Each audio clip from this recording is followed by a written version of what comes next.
Hey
there. Wow, this is fancy. It will be. Yeah. How are you doing? Cabinet space. Yeah, unfortunately, it's all full with public works facilities. So I have to go box everything up. Oh, man. Okay.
Odie and Namaste.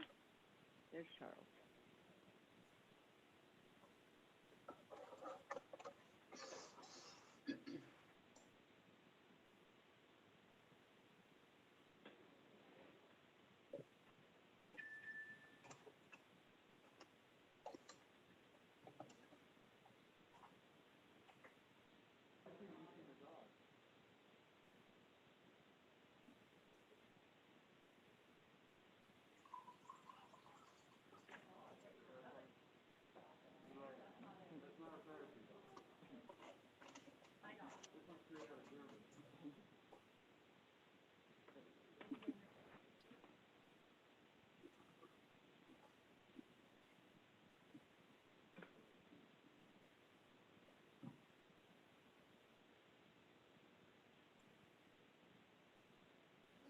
There you are. I just promoted you. We have some therapy dogs in the audience that are distracting everyone before we get started here. So bear with us. We're going to get Charles up here in just a minute. Yeah. You're not talking about Supervisor Lopez, are you? No, I have a friend here. Yeah, I see you have Great. a friend there. All right, it is April 20th, 2021, and we are reconvening. Actually, we're going to, first of all, call to order the Boronda County Sanitation District. Could we get a roll call from the clerk, please?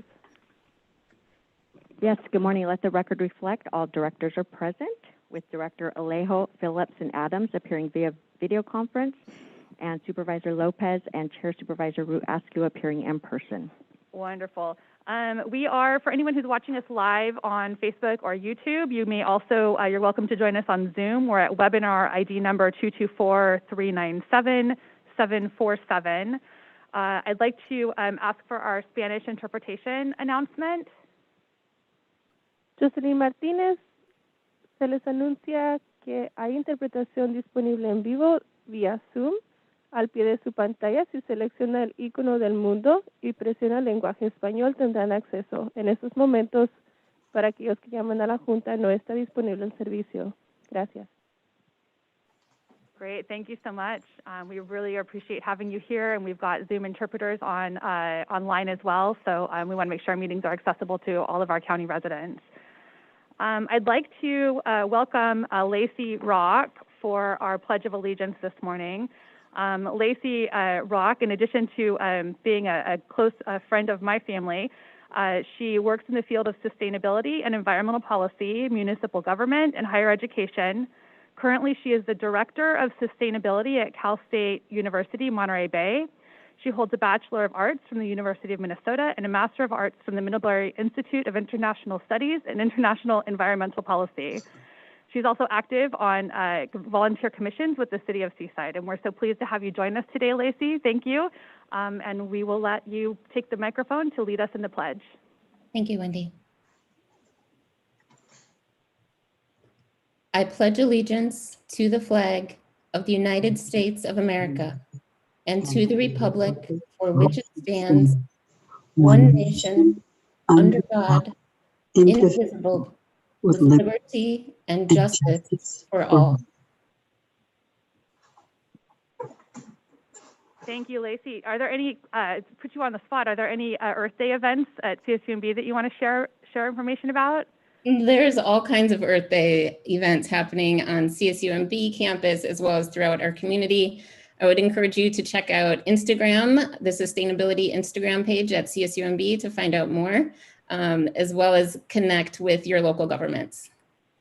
Fabulous. Thank you so much. And it is Earth Day coming up, so check out this weekend, lots and lots of events happening and many great ways to be a part of your community and to give back, take care of our Earth. Thank you, Lacey, for joining us. Okay, with that, we are going to ask for any additions or corrections to the public agenda. This would be the public agenda for the Boronda County Sanitation District. There are no additions and corrections. All right, thank you. We have one item on the consent calendar for the Boronda County Sanitation District. And I would be happy to take any questions or comments of the board or entertain a motion. Move consent. Second. Okay, we have a motion from Supervisor Lopez, a second. I believe I heard Supervisor Phillips, I'm going to guess. Yeah? Yeah. Okay. Is there any public comment on this item? Seeing none, I'm going to close public comment, bring it back to the board, and we'll ask for a roll call vote. Thank you. Director Alejo? Aye. Director Phillips? Aye. Director Lopez? Aye. Director Adams? Aye. And Chair Director Root Askew. Aye. Thank you. With that, the motion carries, and we will adjourn our Boronda County Sanitation District meeting and reconvene our Monterey County Board of Supervisors meeting on the public agenda items. Once again, we're at Zoom webinar ID 224-397-747 for anyone who wants to join us on Zoom. Could we get a roll call, please? Let the record reflect all supervisors are present, with Supervisors Alejo, Phillips, and Adams appearing via video conference, and Supervisor Lopez and Chair Supervisor Root Askew appearing in person. Fabulous. Are there any additions or corrections on our public agenda today? There are additions and corrections. There's a correction to the Natividad Medical Center consent calendar, and that is item number 34 is in receipt of a revised board report. Item number 35 is being requested to be pulled from the agenda by the department to be brought back at a later time. And there is a correction to the Public Works Facility and Parks. Item number 75 is in receipt of a revised board report. All right, thank you for that. First up, we have a couple items on our scheduled agenda, and we do have an audience here folks who I believe are here for some items that will come a little bit later. We're going to start with our ceremonial resolutions. We do have a few presentations of our ceremonial resolutions today, but I think to get started, I'd like to see, we have items number 2 through 10, and we typically approve those as a consent vote and then move on with the actual presentation portion. So I'd be happy to entertain a motion. I'll move consent of the ceremonial resolutions. Okay, I've got a motion from Supervisor Adams and a second from Supervisor Lopez. for our ceremonial resolutions. Is there any public comment on ceremonial resolutions?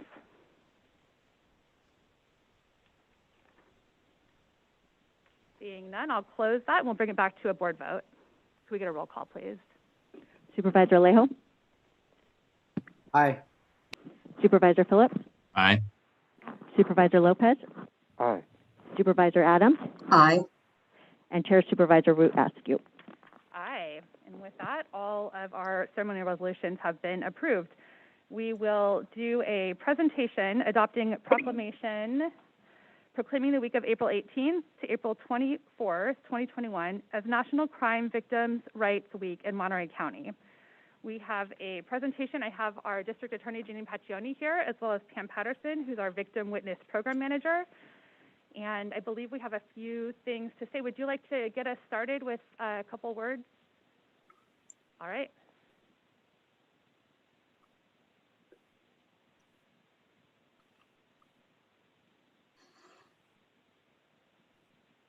All right, there we go.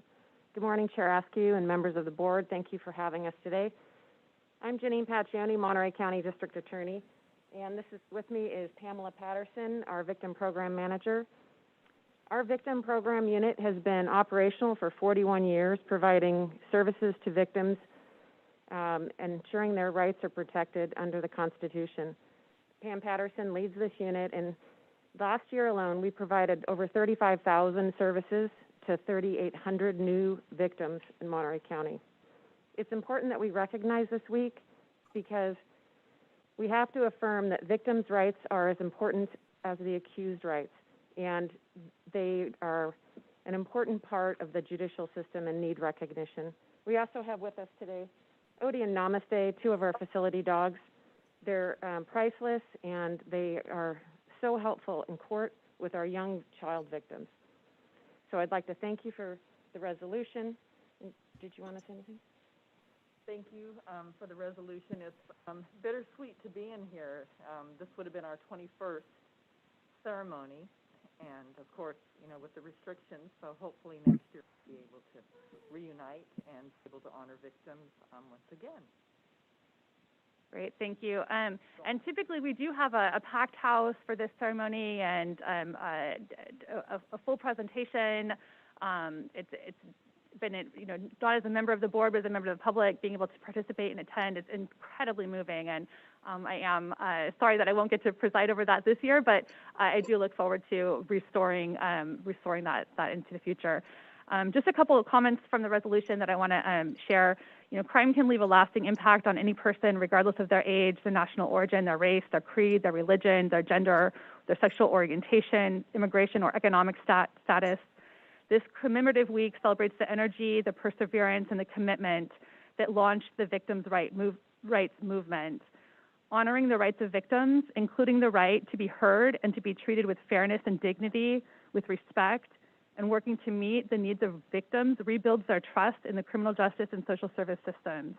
We're just so incredibly proud of the work that Monterey County District Attorney's Office has done to establish an active victim assistance program, which is here to assist victims and witnesses of crime for the past 41 years. So thank you for all of the work that you've done, Pam, and District Attorney Paccioni, for your commitment to continuing to invest in this program and ensure that the rights of all Monterey County victims are protected. We appreciate you. Thank you.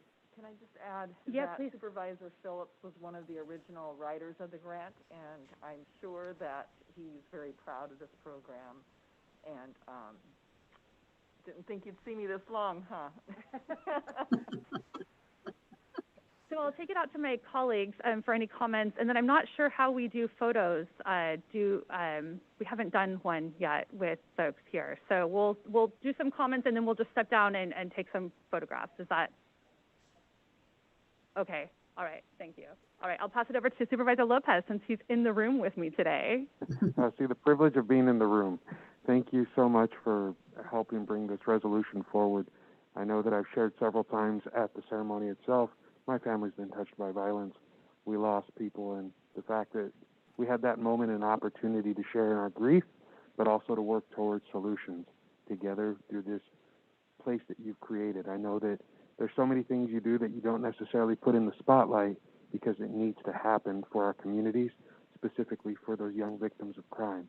So I just want to thank you for all that you do day in and day out, not just during this week, to make sure that the victims are heard, that they have their day, that they have their moment, and the ability to make sure that their voices are heard in the end. I know that you've worked really hard in your time in office, in your decades of service to Monterey County, to make sure that that's a reality, and know that it doesn't go unseen. And we really appreciate all of your efforts. Thank you. Supervisor Phillips? Yeah, thank you, Madam Chair, and thank you, Janine and Pam, for stepping up like that. I remember when I started in the office, and it didn't dawn on us that was the second part of the equation, the victim, and to every crime, and so the attorneys would kind of stay in touch with the victim, and that was the way you kind of communicated with them. But I remember when we started the victim witness program, and it's really excelled, especially the way Pam's taken it to the next level. I remember back when I happened to bring a victim up to court at time of sentencing, and the judge later chewed my fanny for bringing a victim into court at the time of sentencing. So we've come a long way under the district attorney's office, and how much you emphasize, and I really appreciate the event you usually have. We can't have it this year, but event you usually have that gives victims a sense of feeling like we understand what they went through. So thank you very much.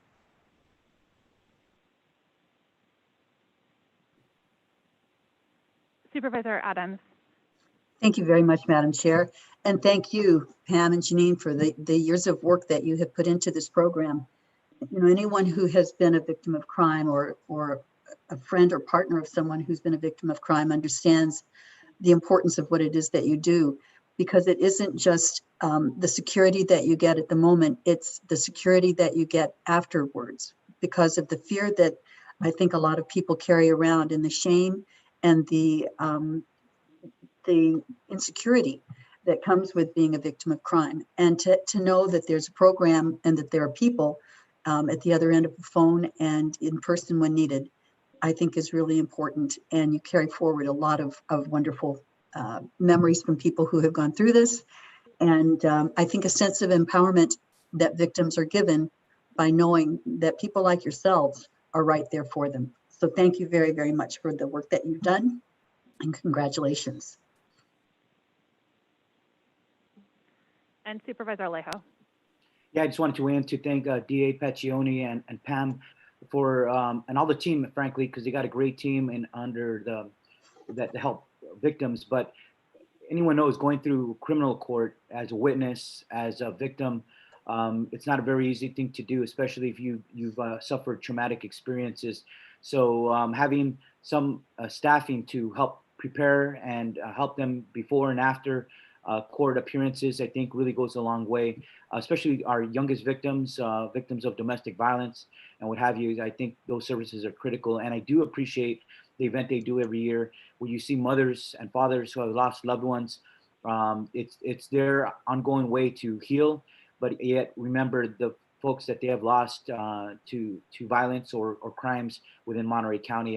It couldn't be done this year, but the annual effort is recognized, and many of us attend those every year. And I want to really just acknowledge all the ongoing efforts by this office. These services are critical for Monterey County safety and the healing that our victims need to go through in their incidents that they've suffered. Thank you very much. Thank you. So maybe Supervisor Lopez and I will pop down and we'll take a, okay, all right, we'll go take a part in just a moment here.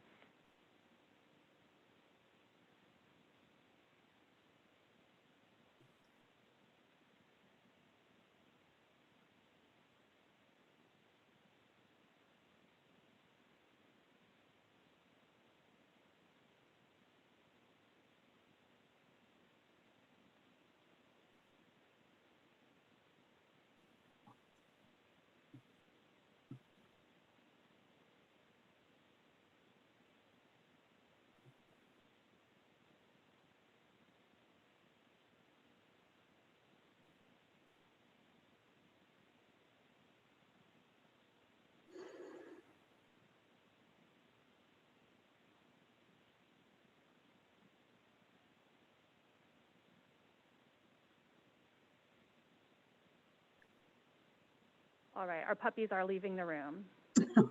Have them. Next, we have item number 5, which is adopting a resolution recognizing April 11th through April 17th, 2021 in Monterey County as Public Safety Dispatchers Week. And we have Leanne Magowski, who is our Director of Emergency Communication with us today. Leanne, would you like to introduce the resolution and share a few words? I would. Thank you, Chair and Board of Supervisors and those watching. Last week was National Public Safety Telecommunicators Week. And that week recognizes all dispatchers in the 911 community nationwide. Something interesting to know is Dispatchers Week actually started in California 40 years ago in 1981 in Contra Costa County. Dispatchers are what are adoringly referred to as nerves of steel and hearts of gold. They are the people that in your emergency you will never see, but you will always hear, whether it's on the phone, calling maybe in your worst moments, or on the radio for that public safety officer, police, fire, or EMS who needs something or anticipate a request or to send them to the call. So I would like the board to acknowledge the hard work that our dispatchers do in the county. The county has several dispatch centers. I'm partial to the Emergency Communications Department by Monterey County, which is the largest. But we also want to recognize Carmel, CAL FIRE, Presidio of Monterey, Fort Hunter Liggett, and American Medical Response Dispatchers. Together in this county, we are 911. And I want to personally thank all of my dispatchers and staff. They mean the world to me, and they mean the world to everyone in this county when they have an emergency. And in closing, this is an often overlooked calling profession. We are in need of more people willing to answer the call to be 911 dispatchers, and we would encourage anyone listening to this, if they're interested in a career in 911, to be a part of this, so that next year when we acknowledge National Dispatcher Week, that they too can be a dispatcher. Thank you. Thank you, Leanne. And I've had the honor of touring our facility for where our 911 calls all come into, and it really is a pretty incredible location. And to see everyone just so focused and so committed to responding to these calls as they come in. I've only had a few situations where I've needed to make that call in a moment of crisis, and the calm, focused, reassuring nature of the person on the other line, end of the line, who's dispatching the help that you need is everything in those moments. So personally, I say thank you, and on behalf of our county, we value so deeply the work that your folks have done, and especially this past year with COVID, where you've got you guys really had to figure out some new and strategic ways to keep your dispatchers safe while they continue to be responsive to the needs of the public. So we see you, and we value the work that you do. A few additional comments that I just want to make. So this resolution recognizes that all Monterey County Public Safety dispatchers are an integral part of the county emergency service delivery team. These are folks who work 7 days per week, 24 hours per day, and serve as the first critical contact that our citizens have with emergency services. Public safety dispatchers working in Monterey County, they represent our county, our city, our state, our federal agencies, handling well over 554,000 telephone calls and generating more than 475,000 calls for fire, police, emergency medical services in the past year.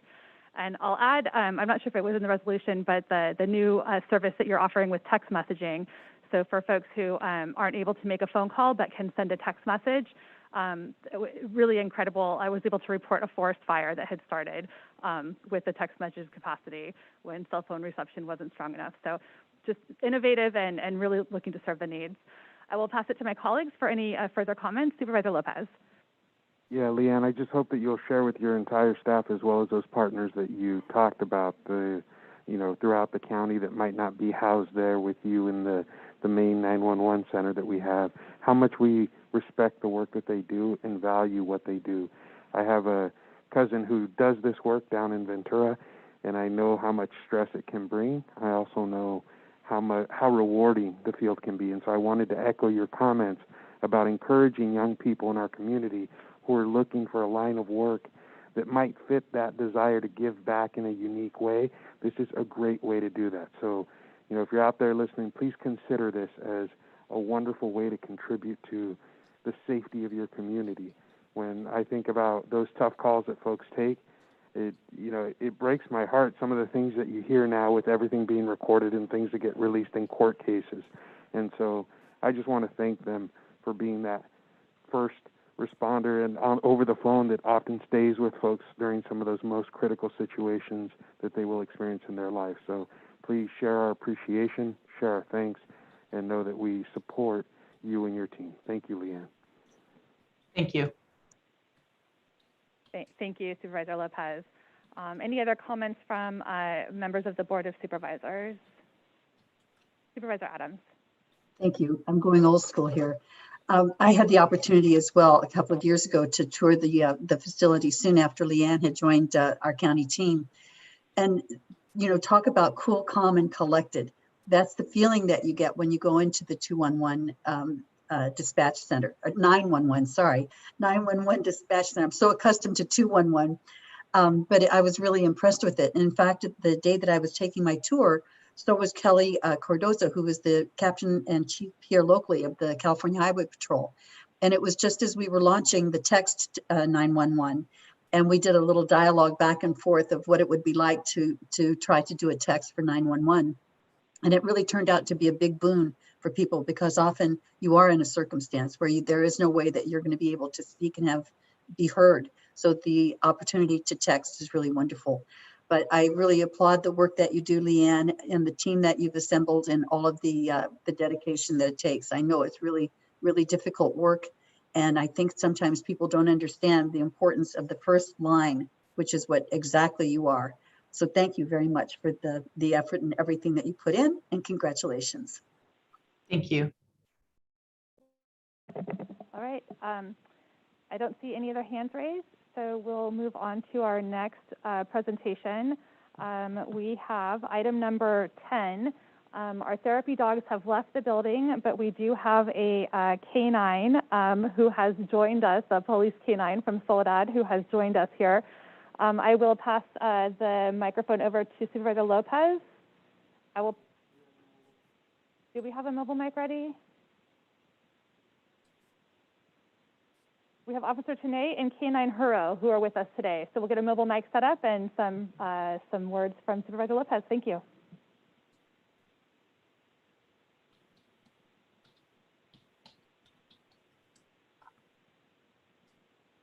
So this morning we want to recognize Canine Huro and Officer Tanay for all of their incredible work in the community of Soledad. As we think about our police departments and a lot of the challenges that they face today across the nation, a lot of that can be broken down by community policing. And when I look at the whereases on this resolution, that's what I see. Canine Huro has spent a lot of time in classrooms interacting with children in our schools, making sure that they know the important work that our police officers are doing. But beyond that, he's responded to over 77 narcotic sniffs. He's been there in our community in Soledad, keeping the community safe.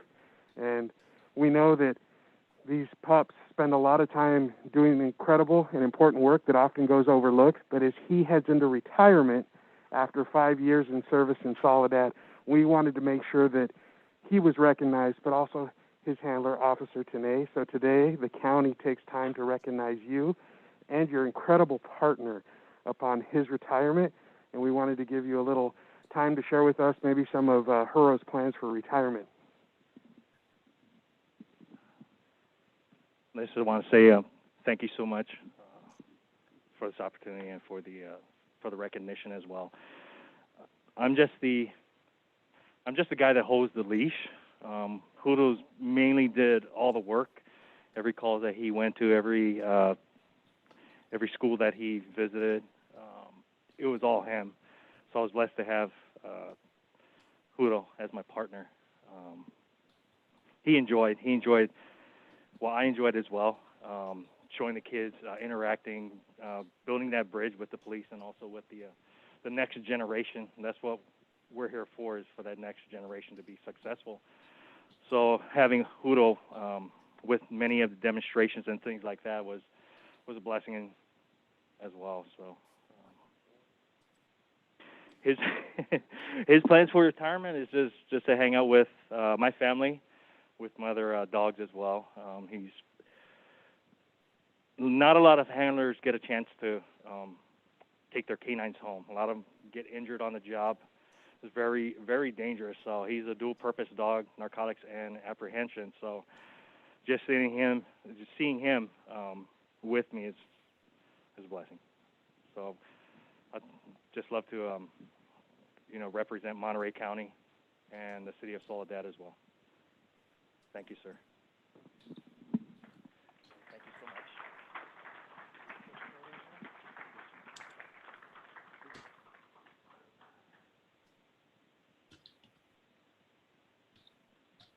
Do we have a camera angle so the public can see our retiring canine?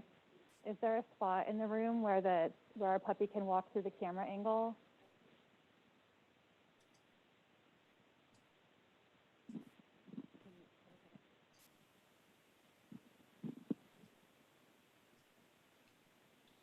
Hold on, Canine Huro, we want to bring you, Canine Huro.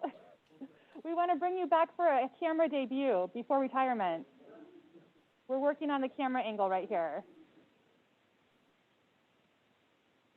You can just come right up here. We've got a camera right here at my chair. Stand right in between our flags, I think. We'll get to say hello. Hi, baby. You just stand right there. You stand right there. Hi there. Yeah, can you say hi? Can you see? Can you see yourself? Barely. We can barely get up there. All right, very good. All right, thank you for coming. Thank you. Have a great day. Thank you so much.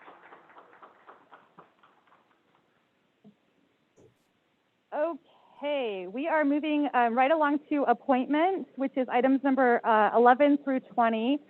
Before we vote on appointments, I just want to say hi. We've got a couple of kids in the audience today, and you are always welcome here. We're happy to have you, so please do what you need to do to keep the kids happy and healthy, and we're just happy to welcome the young ones into our chambers. So thank you for joining us.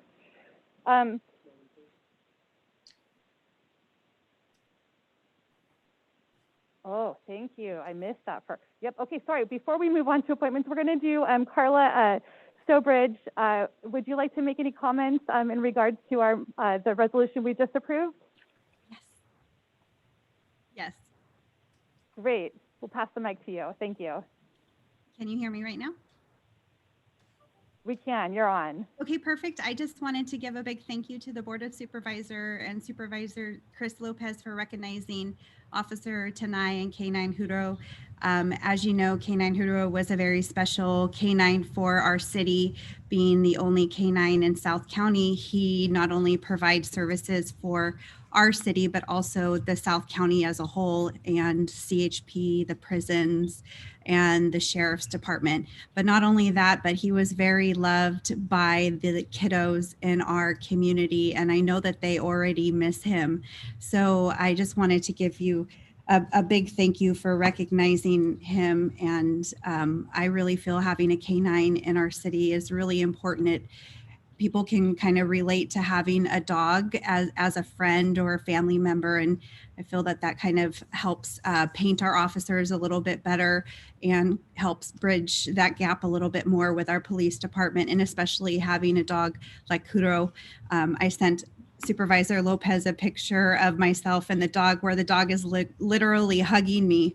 And he doesn't look very scary, but he did do his job very well. So I just wanted to tell you guys, thank you so much for recognizing him, and come on down to Soledad and meet our new canine Bo anytime. Thank you, Carla. Thank you, Councilwoman. We're so pleased that you're able to join us today. Thank you. Okay, so with that, we will now move on to our appointments. We have appointments number 11 through 20 on today's agenda. I'd be happy to entertain a motion unless anyone would like to pull an item. Move approval. Second. All right, we have a motion from Supervisor Lopez, a second from Supervisor Phillips.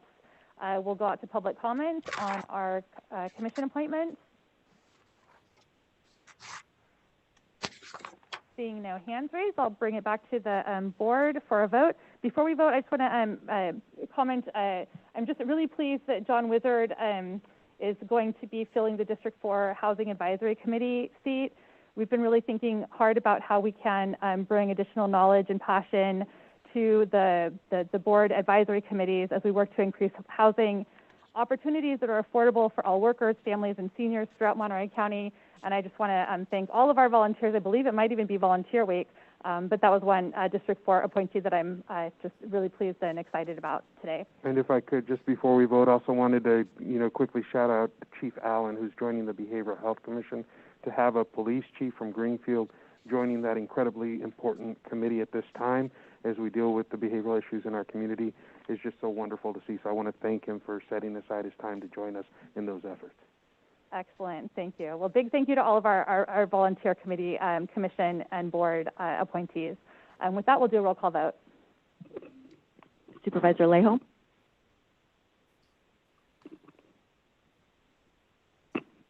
Supervisor Alejo? Aye. Supervisor Phillips? Aye. Supervisor Lopez? Aye.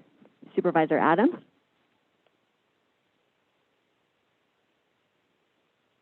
Supervisor Adams?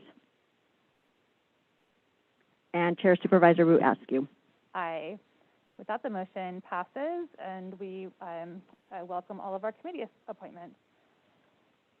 Next up, we have our consent calendar. We have items number 33 through 76 on consent. There are a handful of items to be discussed separate. Supervisors, are there any items that you would like to pull for comment, question, or separate vote on today's consent calendar? Nothing? Okay. Okay. Are there any members of the public who would like to pull an item from today's consent calendar? We'll go to, this would be to pull it for question or comment. Bernie Gomez? Can we do, oh, not yet. Not yet. I'll call for, you're next. You're gonna be next. Okay. Bernie, we'll give you permission to unmute yourself. Make comment on our consent calendar. Can we give permission to unmute?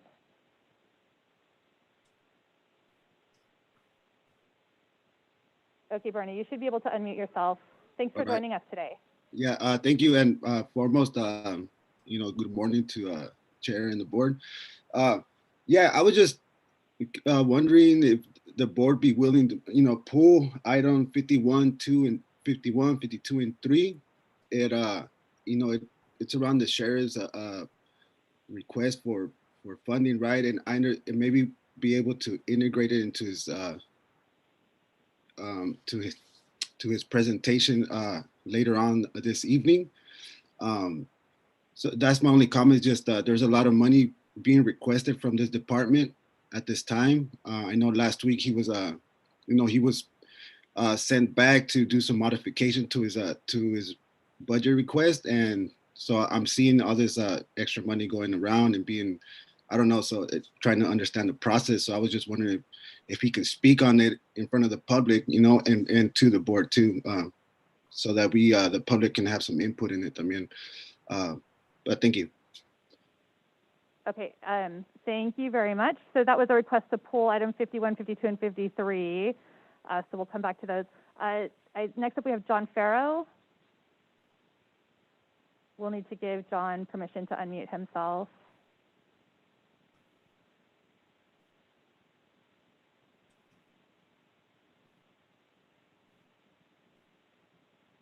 John, you should have permission to unmute yourself and share your comment. John Farrow, you're up. The unmute, though, is on your side. We've given you permission, but you'll have to push that on your own. Okay, I see you can take, John? Yes, can you hear me? We can. Wonderful. Welcome. Thank you for joining us. Thank you. Sorry, I'm technologically challenged. I'm asking that you pull consent item 70. I have some remarks, and I've sent you a letter. Shall I make the remarks about it? Yeah, why don't you make those remarks now? That'd be great. Okay, Thank you. Consent item 70 is to authorize a contract with Denise Duffy Associates to prepare a resource management plan to implement the 25-year-old habitat management plan for the county's lands in Fort Ord. And we would ask that the board come up for air before it enters this contract, because there are alternatives to simply fulfilling this ancient habitat management plan. The habitat management plan is predicated on a full build out of the base reuse plan. And it was intended to satisfy the habitat management requirements for all proposed development areas. It's a mitigation plan, in short, for a project that no longer exists and is no longer part of the county's plans. The board should consider alternatives to simply carrying out this mitigation plan for what's now a defunct project. The alternatives we propose that you consider would be to convey the county parcels, some or all of them, to BLM or a park district, and alternatively, or in addition, renegotiate the habitat management plan to reflect what are realistic development assumptions for the Fort Ord land. The habitat management plan is expressly subject to post-transfer modification for changes to land use. You see that in Chapter 1. Those post-transfer revisions don't have to involve, in fact, do not involve the Army. That would be negotiation with the resources agencies. And the county's done this before. In the Parker Flats East Garrison land swap, you renegotiated the HMP. So we recommend that staff be asked to explore these alternatives before with a contract to simply design a resource management plan. If, however, you want to get this thing under contract, then you should make sure that the scope of the work requires consideration of these alternatives. And we've given you some specific language to add to the scope of work to first make sure the consultant and staff consider all development plans prior to determining the scope of the resource management plan. Current contract only looks at certain areas, the habitat management areas. Second, make sure that the stakeholders, and more importantly, the board, approves the development assumptions so that you don't just blindly go down to implement the dead hand of FORA. And third, you should make sure the resource management plan itself is based on these realistic development assumptions and possibly on the transfer of the land. Then if the resource management plan is really needed, it will minimize the costs, which could be tens of millions of dollars, to actually implement this HMP. We've given you a couple of key questions to ask staff before you approve this. What's going to cost the county to implement the HMP over the long term? What future development is needed and foreseeable? And can the scope of the HMP be reduced by land transfers or renegotiation? Thank you. Thank you, John, for your public comment and for the written comment that I believe you submitted as well. We appreciate it. Okay. Did we get Chris Lopez moved back over? Okay, wonderful. Thanks for coming back, Chris. And do we have Mary Adams back on the line? I know her computer crashed. And we just want to make sure we've got her. Okay, we'll watch for Supervisor Adams to join us again. Okay, so I have a handful of, is there any other, does the board want to pull any other items from the consent calendar today? I don't see any hands raised. Okay. Sure.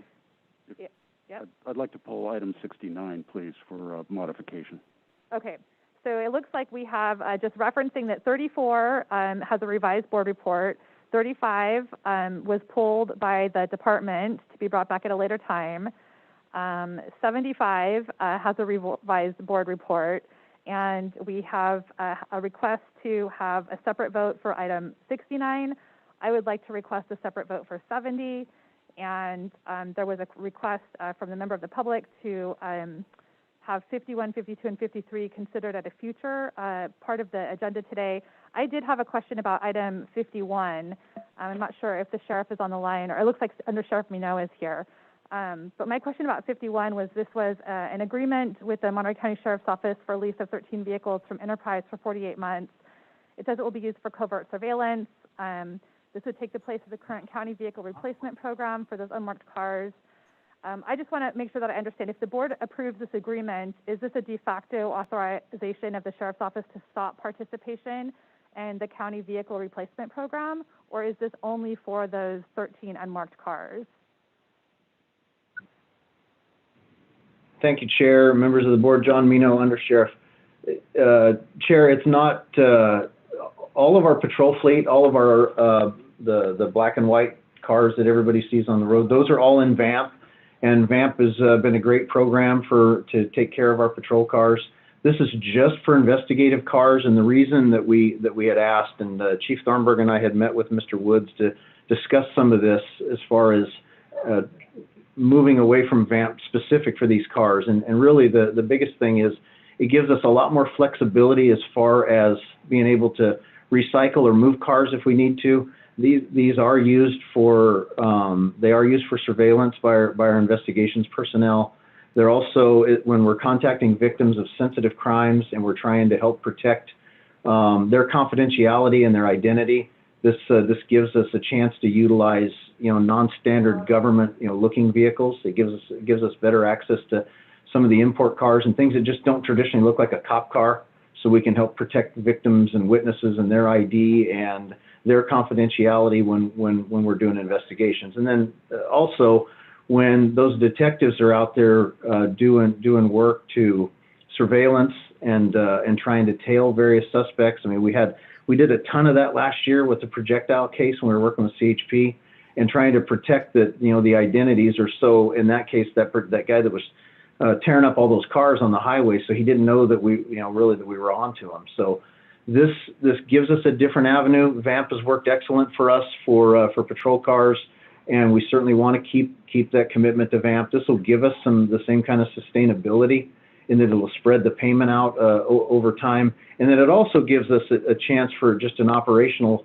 If one of those cars gets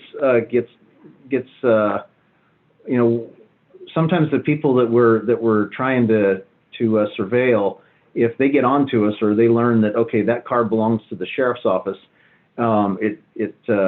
this program would give us the ability that we could swap out a car if it got burned that way, and everybody that we're working to when we're going after suspects, if the car gets burned and the suspects know who it is, we can swap it out through Enterprise. So this is only for investigations cars and has no impact on our arrangement with VAMP for all of the other cars that we operate. Okay, fabulous. That was my question. I just want to make sure we weren't by making a de facto policy decision without having a more detailed conversation. All right, I see that Supervisor Alejo has his hand raised. Do you have a question about this item number 51, Supervisor Alejo? I do, because I don't remember this coming to the Budget Committee, Sheriff Minot. Was this something that was vetted by the Budget Committee, or how did this get placed on the agenda without going through that committee first? Because certainly would have asked more questions on this, and so that's one question. The other question is this a flat contract for 4 years for $500,000, regardless of whether all the vehicles are utilized all the time, or is this a contract that you're only going to be charged for the days you're actually utilizing a vehicle? Because this seems like it's a flat fee for that amount for those vehicles, whether you use them or not. So when we went to put this into Legistar, Supervisor, it was we've got sufficient funds in our existing budget. So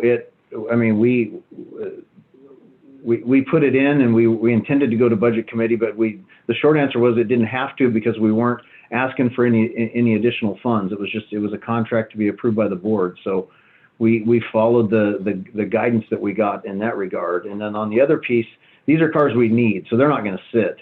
Yeah, they are 13 cars.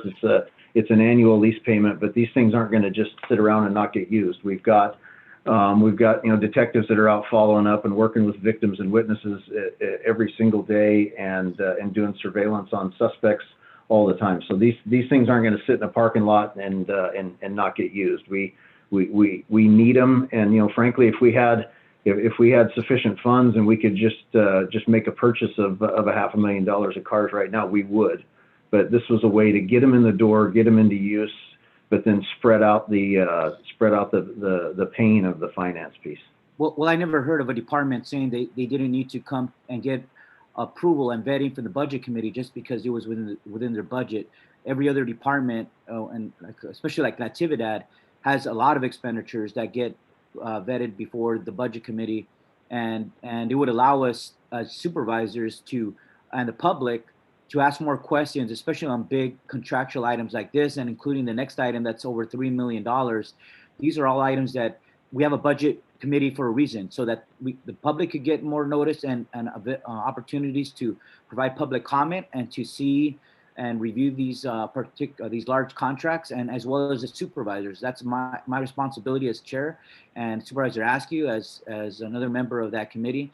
And you know, just like we ask all other departments, those items should come to the budget committee before coming to the full board. So I would appreciate that these items be given that opportunity, and because we can't have that departments just say we're going to bypass the committee because it's within our budget, even though in the end they require our approval.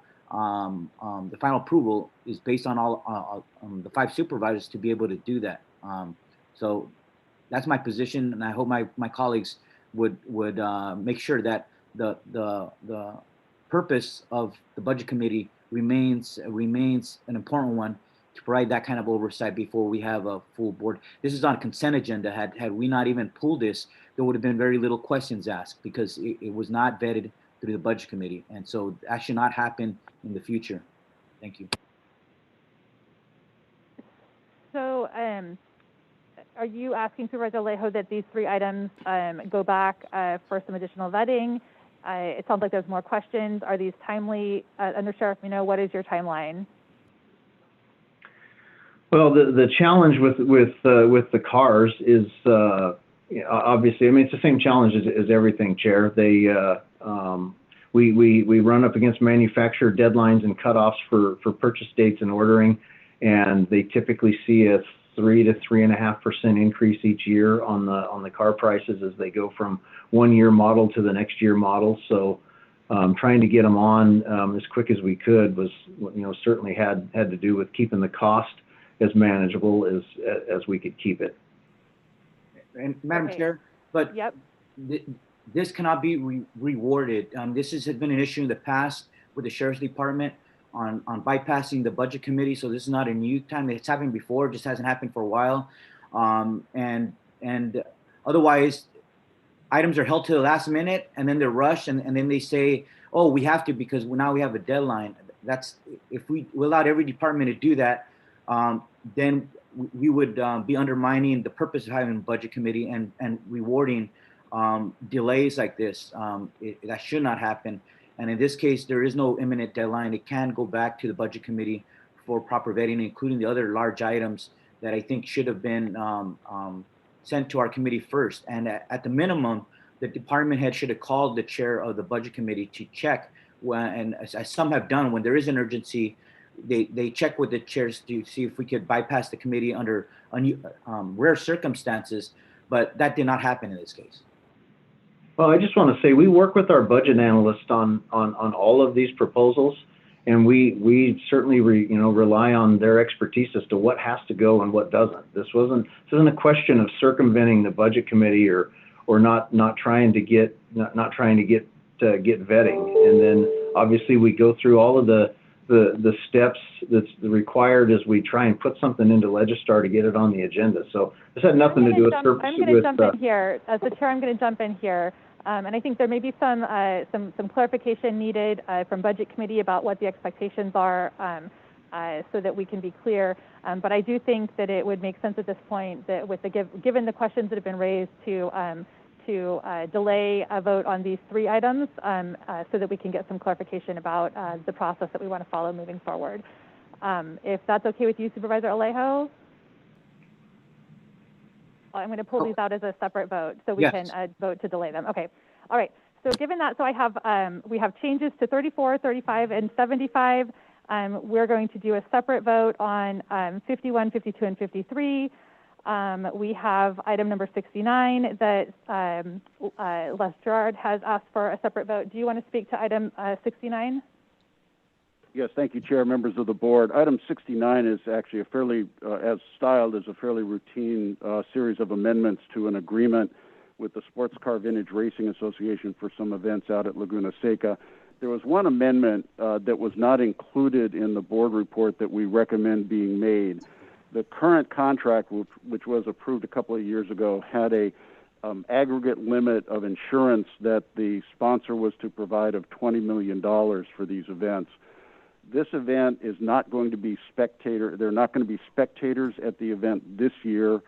And with the insurance market the way it is, the sponsor is having difficulty getting that level of insurance. So we recommend that in addition to the amendments proposed, that the agreement be amended to reduce the aggregate commercial general liability insurance from $20 million to $10 million.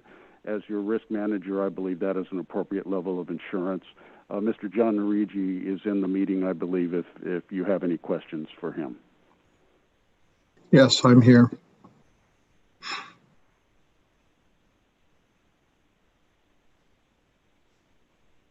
Oops, I was not unmuted. Supervisor Phillips, do you have any additional questions or comments in regards to item number 69? No, I'm good. That explains it. Thank you. Okay, any other supervisors with questions or comments about 69? Okay, let's proceed with item 69 as a separate vote right now. Is there a motion for item number 69? So moved. Second. All right, we have a motion from Phillips, a second from Alejo, and could we get a roll call for item number, yeah. Oh, we need to call for public comment for item 69. Sorry about that. Any public comment on item number 69 on the consent agenda dealing with Laguna Seca contract? I don't see any hands raised. I don't see anyone in the public, so we'll bring it back to the clerk for a roll call vote. Supervisor Alejo? Aye. Supervisor Phillips? Aye. Supervisor Lopez? Aye. Supervisor Adams? You're muted, Supervisor Adams.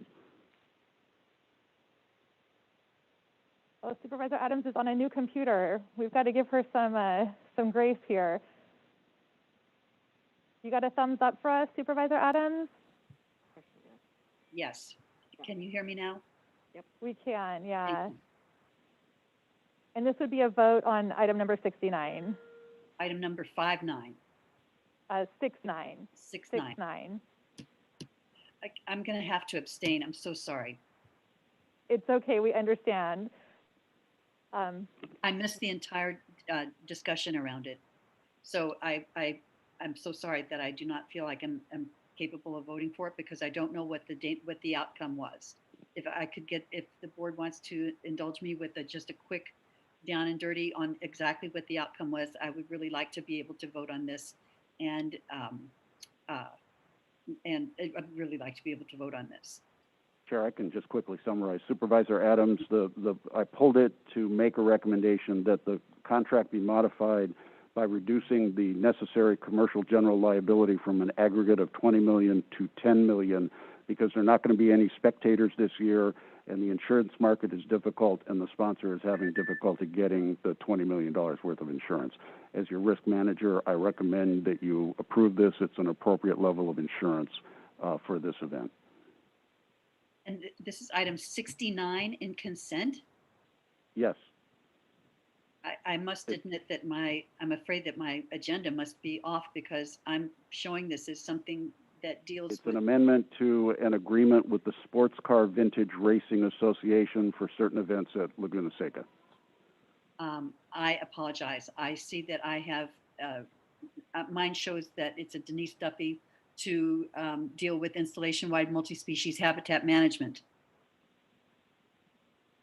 Okay, let's get. I better just be quiet for a while, and please forgive me. I'm going to have to figure out why my agenda is different than yours.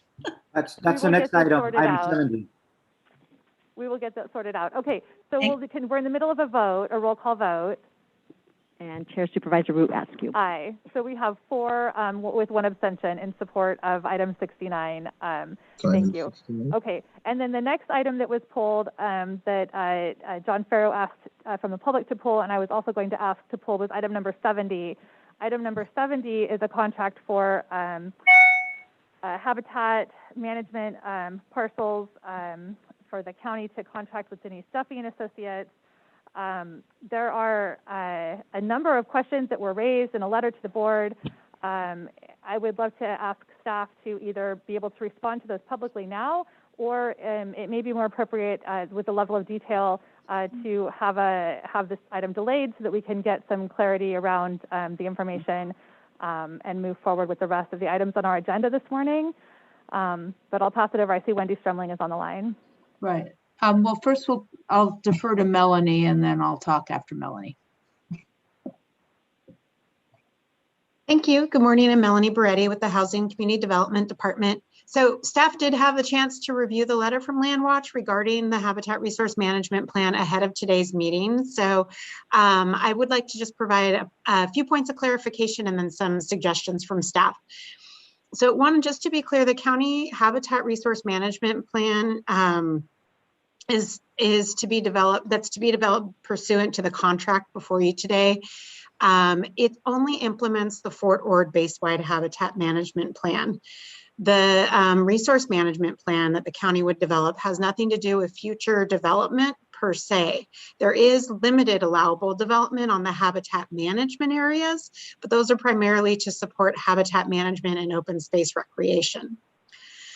The base-wide habitat management plan served as the basis for transferring land from the U.S. Army to the local land recipients, and those transfers have been completed.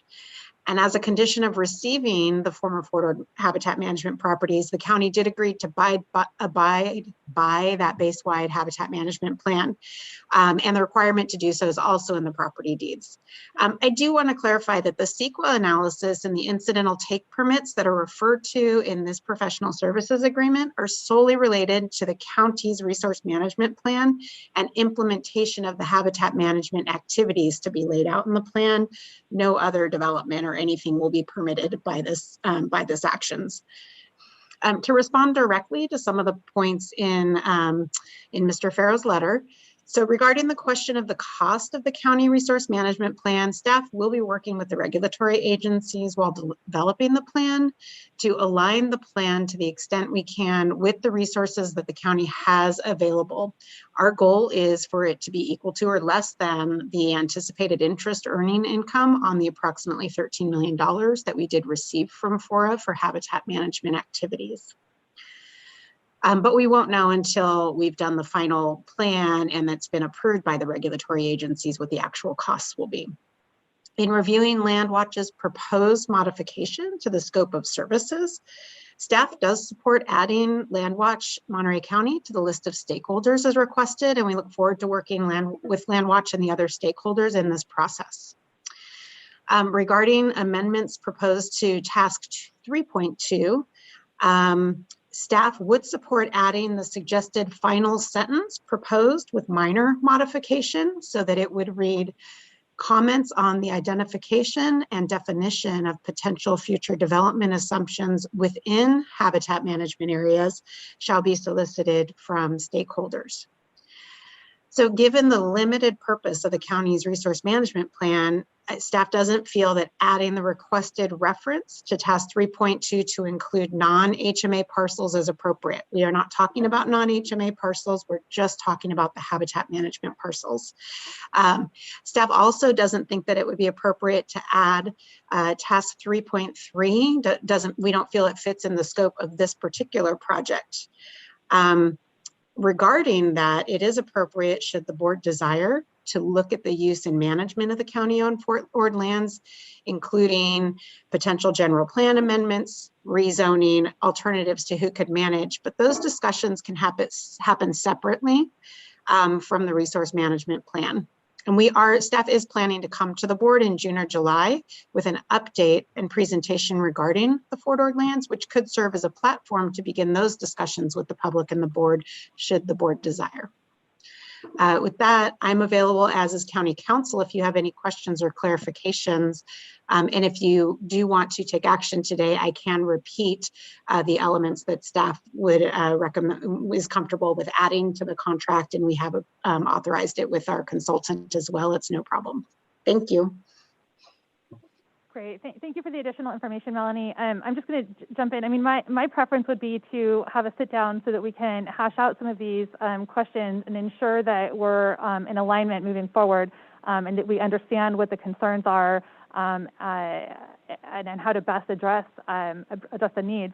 I mean, I think that the couple questions. So that would be my preference for our next step here. I know we tried to get some of these issues resolved, but they clearly are not resolved, and there clearly are some significant outstanding concerns that the community has. So I would like to see those resolved before we move forward. But the question that I will ask is the liability of the county to manage habitat greater before or after we've completed this management plan? You know, it's been 25 years, and I understand that there's a pressure to move forward. But what duty does the county have to then act on the management responsibilities that are outlined in the plan once it's completed? And given that we don't have the funds identified to actually manage that property, why wouldn't we want to consider a conversation about alternative management agencies who really are able to take on that responsibility without having it fall back on the county to backfill the funding that we know is more than what was transferred to us for FORA? If I may, through the chair, I'm going to provide a partial answer and then I'll let county council respond as well. So there were a number of elements to that. The couple of pieces that I wanted to respond directly to is one, we're happy to if you want to pull this item and have further discussion. I do want to let the board know that part of the requirement for the resource management plan will include some biological surveys, and we're already well into the spring. And so if there's a way that we could move forward with a component of that to get those surveys going, to not miss a full year of surveying, that would be great. But if that can't be worked out, we'll work around it. I will say that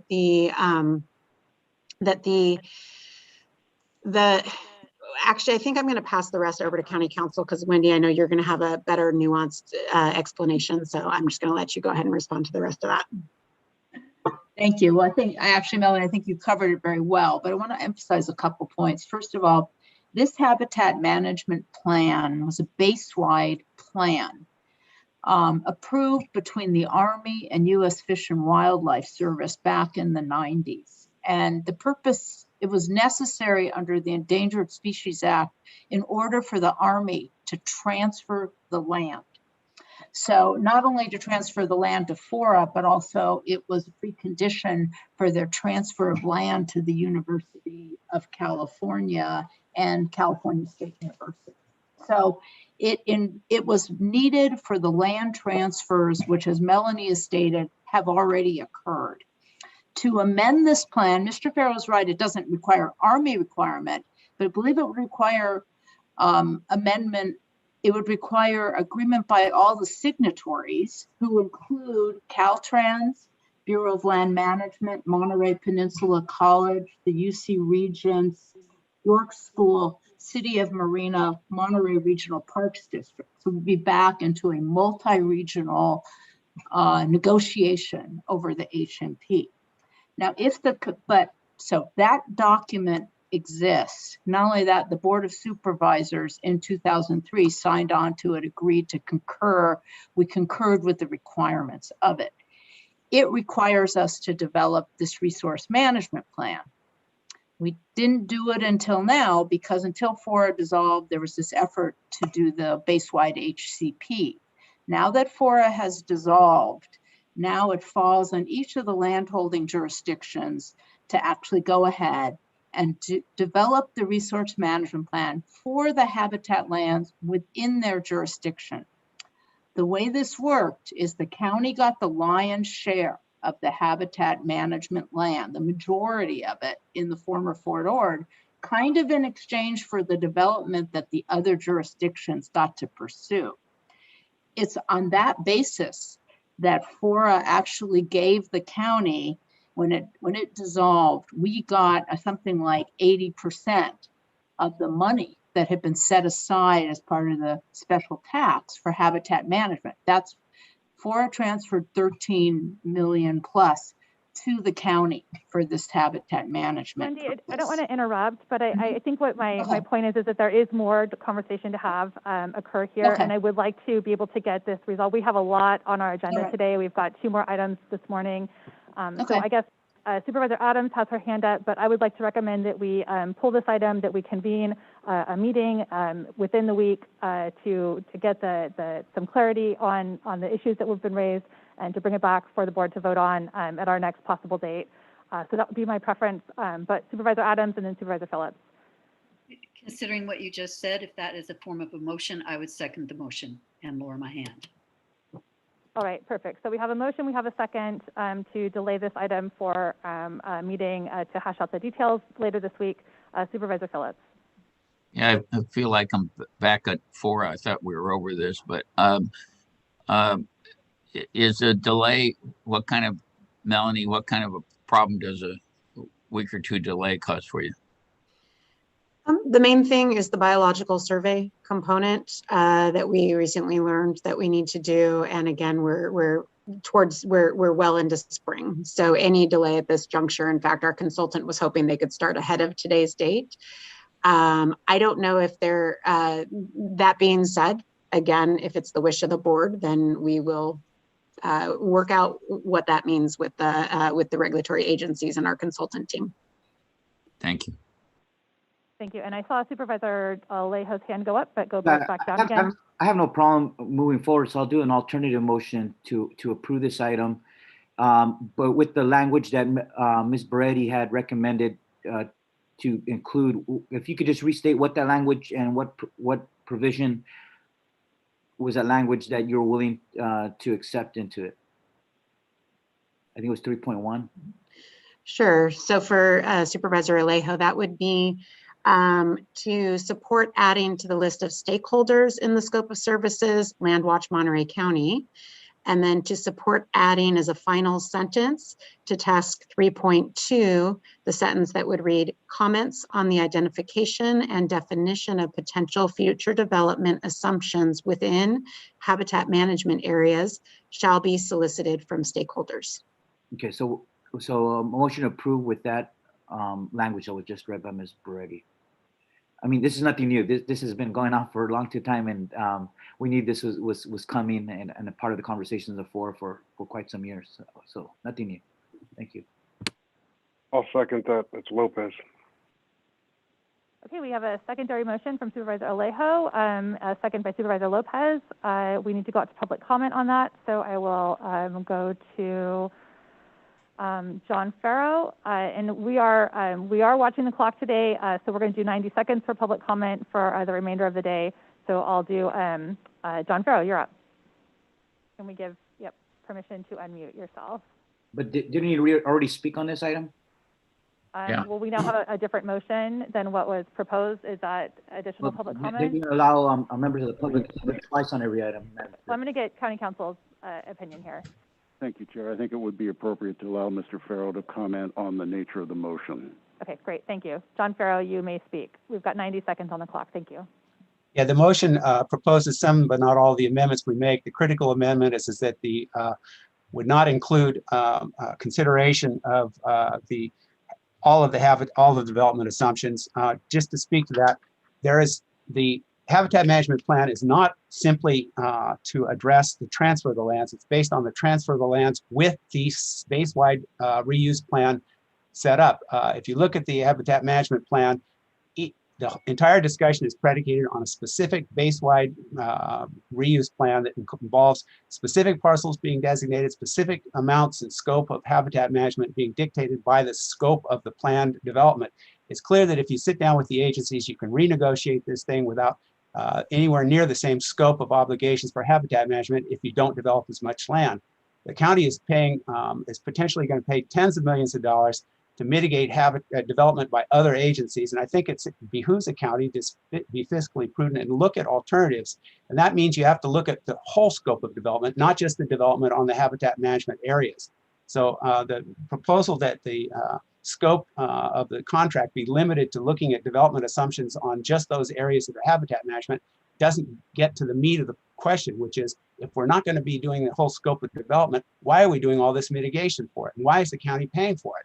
I think this needs to be examined, and I think that the way to do it is to include in the Duffy contract the scope that would include looking at the overall development assumptions so that the overall resource management plan is scaled appropriately for what's going to happen. We have not suggested that this project is pre-mitigation for new development, but we're saying that you could reduce the scope of it if you go talk to the agencies. Talking to the agencies is not complicated. You John, did it I'm before sorry to interrupt you, but Okay. John Farrow, I'm sorry to interrupt, but we are out of time for the 90 Okay. seconds. We had Thank a you. glitch Sorry. with the timer, but we are going to try to keep everyone in 90 seconds today. So Thank you. Sorry, thank you for your didn't understand. comments. Carla Lobo, did you have comments on the current motion in regards to the Denise Duffy Associates contract? I see your hand is raised. We'll give Carla Lobo on Zoom the opportunity to unmute herself to speak. Hi, thank you. Yes, I think the motion at hand, if we knew that was coming forth and we knew that the only contingent would be, we don't know enough information, as Mr. Alejo had pointed out, he couldn't even repeat what the new amendment would be to have this go forth. Not only that, but if we're just contingent on the survey and having the survey go out, then they must have consulted with their consultants. If this didn't go through today, what would be the mediation with that? So they should have a backup plan when it comes to that portion. I don't think that we should be going forward with this without further discussion, because this isn't anything new. Yes, we've all been here when it comes to these lands, but this particular where we're getting this information and actually getting clarification is a bigger picture. So to move forward on just the technicality, because they want to go ahead and facilitate a survey, they should have already had something in place in the event that they weren't able to have this go through today. So I yield my time. Thank you. Thank you very much, Carla. We have audience comments, and we'll welcome Bill to the microphone. Thank you for joining us today. Yes, thank you, Chair. Bill Lipe, resident of Monterey County. Some of us have been asking for a long time for assistance, or at least some assistance on developing a habitat conservation plan for the entirety of the Salinas River. So to see that, and I think both of them have been long, both the river and this have been long sought for a long time. I would agree with the previous speakers. You know, maybe it's time to take a step back and take a look at the whole picture, because they're right. Other agencies are going to need to be looking at all sorts of habitat conservation, and for the river, it's critically important, because anything that's done going forward as far as projects or stream bed maintenance or anything like that, an HCP would go a long ways towards supporting those projects and hopefully making them easier to implement and adopt. I also see a real sense of irony here with Supervisor Alejo wanting to push this particular item through, yet I think rightly on the sheriff budgets, which are coming up here in a minute, wants to take a step back. I think what was originally proposed by the motion maker and the seconder is the appropriate way to step back. I thank the staff and I thank council for explaining exactly some of the details behind all of this, but it doesn't seem time critical. And it's definitely something that could take a step back and maybe again look at a wider picture outside of just this habitat management area. Thank you. Thank you for your comments today. I don't see any other public comment on the current motion, so we will move forward with a roll call vote on the substitute motion, which I believe was made by Alejo and seconded by Madam Chair, point of personal privilege, because the members of the audience named me by names and referred to my comments. Supervisor Alejo, we are on a timeline today. It's I will just move point of forward with the personal vote. privilege under Robert's rules, Madam Chair, that the difference is that this has been discussed for years. If anybody who's attended a forum meeting knows it's been discussed for years, and it's not nothing new. Those who attended know that very clearly. So that's a difference on this item. And the reason I didn't, couldn't cite it is because I didn't make the statement. Ms. Beretti made the statement that we're willing to add, so I had her restate what she had previously stated on the record. That's the difference. Thank you. All right, and we'll continue on with our roll call vote. Thank you. Supervisor Alejo? Aye. Supervisor Phillips? Aye. Supervisor Lopez? Aye. Supervisor Adams? No. And Chair Supervisor Root Askew. I will also vote no. All right, so we have a 3-2 vote to proceed with the item number 70 contract with the amendments listed by staff. Okay, we also have outstanding 51, 52, and 53. There's a request to review those items and review the process for Budget Committee. Is that, I'd be happy to entertain a motion to bring those back for consideration at a future meeting after we've had a chance to review process. And Madam Chair, just as Chair of the Budget Committee, we have a meeting next Wednesday, the 28th of April. So it could be agendized for next Wednesday and then come back the following meeting, which I think is May 4th. So it's not a very significant delay at all. Okay, so is that a motion that you're making, Supervisor Alejo, Yes, that you would ma'am. like these items to be considered by Budget Committee? Yes, please. Okay, and I think the other piece, I'll second that, and I think the other piece of that is that we just need to be really clear with all of our staff about what the process is and what the expectations are for Budget Committee, so that I don't think we can send everything through Budget Committee, but I do support having these 3 items looked at a little closer. So I can support asking for these 3 items to return to Budget Committee. Is there any board comment or public comment on this request to have these go back for review? Supervisor Adams. Sorry, I have my hand raised, both old school and current. I just want to be sure, because I was absolutely unable to communicate with the board during the time this was brought forward. That definitely includes items 52 and 53. Thank you very much. Correct. That would be items 51, 52, and 53. Thank you. All right, Supervisor Phillips. Yeah, I'd rather move forward, but I'll respect my colleagues on the Budget Committee that are requesting it. But as long as it's not too long of a delay, so I'll support the motion. But I have concerns. All right. Thank you. I have a question. Why wouldn't this be going through the regular budget process with augmentations? 52 and 53. Well, So the staff had presented that this was already within the Sheriff's Office budget, so this isn't an augmentation request. This is an expenditure within the Sheriff's Office current year budget authorization. Thank you very much. Yeah. Yep. All right, we'll take it to public comment for the board. We have a motion to take these 3 items to Budget Committee for further discussion. We have one member of the public on Zoom, Mikhail Reyes. If we could give Mikhail the opportunity to unmute, we'll allow 90 seconds for public comment. Thank you for joining us today. Hi, can you hear me okay? We can, yep, you're on the clock. All right, perfect. Thank you. Thank you, board. Thank you, members of the community. Yeah, Mikhail Reyes, I'm actually a representative here with Enterprise FM Trust. Really just wanted to take a few minutes to speak about item 51 on the agenda. There has been a lot of time invested between both entities, both the Sheriff's Department, working a lot with the management analysts and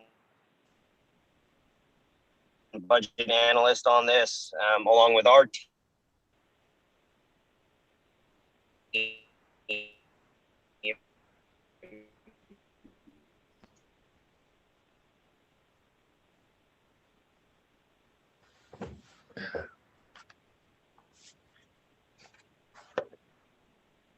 And as all right, Mikhail, we're having some technical difficulties stated, and you are breaking up this quite is a a budget bit. that's already, and you can see one of the attachment outline that a fiscal year spend through us, through the lease program with what's already been approved. I'm sorry, can you hear me?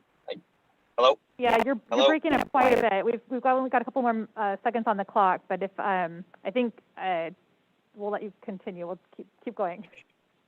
Sure, I don't, I'm so sorry about the connection, but if you can hear me, really the request was, again, I don't know how this formally works, but the request is to actually get it passed.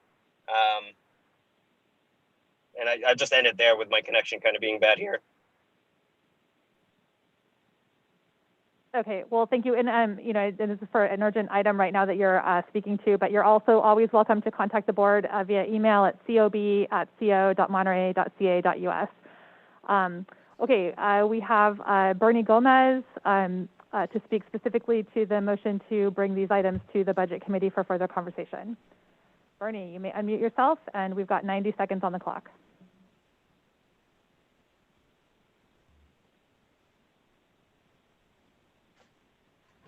Okay, yeah, thank you. Just real quick, I know it's a long day, and I mean, I get it, you know, the sheriff's office has a responsibility, they have duties, right? But I heard a few things. I heard that if they had the money, they would purchase the cars, right? Which means that they would wouldn't be able to, you know, exchange them and all that stuff. So, you know, there's a lot of, I mean, there's like a lot of gaslighting here, I believe, you know, when it comes to this stuff. So I'm just gonna leave it at that, and just I'll see y'all in the Budget Committee on that one. And just thank you for pulling these items, and I'll be there at the on Wednesday. Thank you. Great. Thank you for your comment, Bernie. And we have Bill. Are you standing up for public comment on this motion? Thank you, Chair. Bill Yep. White, resident of Monterey County, and thank you to the public commenter there for bringing these items forward. You know, I remember Supervisor Parker in one of her hot topic meetings used to go over the consent agenda items frequently because it's an area where things like to be jammed through without a lot of comment, and so pulling these out is perfectly appropriate. And I appreciate Supervisor Alejo's comments and wanting to, you know, subject this to any other kind of budgetary request and have it go through the proper channels. While they did have it in their budget, and Supervisor Adams asked this, they did have a line item in their budget, but they're asking for an enhancement to that, and it's a substantial amount of money, and it should be scrutinized. And I would recommend just a common sense approach, a clunkers lease program. I mean, if we're really worried about cars being spotted by people with surveillance projects that are ongoing throughout the county, you know, people are going to be a lot less suspicious of a clunker car versus a relatively new rental lease car. So maybe we could get something a lot cheaper than $500,000 and get some clunkers out on the road to be inconspicuous. Thank you. Great, thank you. And we have one more hand raised by Carla Lobo on Zoom. If we could give Carla the chance to unmute herself, and we've got 90 seconds on the clock, Carla. Thank you. Yes, I think this is a great opportunity to actually scrutinize the very issue that we continue to have with the Sheriff Department, where they're not being transparent. The fact that they wouldn't even give the board the decency to come through and, you know, say, hey, we're going to be having this out, and going off the recommendation of what they stated, professionals, still doesn't negate the fact that you didn't include your board members in this, and not sufficient enough information was provided in order for them to move forward. It's concerning that that anyone would want to move without questioning this amount of money, and actually having a thorough review with the budget to make sure that, you know, taxpayer money or within the budget is being used effectively. Thank you. I yield my time. Okay, so we have, I'm going to close public comment on this item. I'm going to bring it back to the board. We have a motion and a second to send item 51, 52, and 53 to Budget Committee.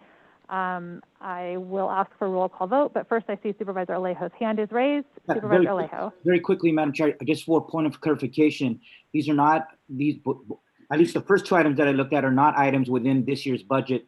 The 51, for example, has 104,000 in this year's budget, but the other 400,000 are in next year's budget, and it commits us without, you know, having come to an approval about what next year's budget is going to include. But it's approving this would already have us commit for the additional budget in next year's item. Same with 52.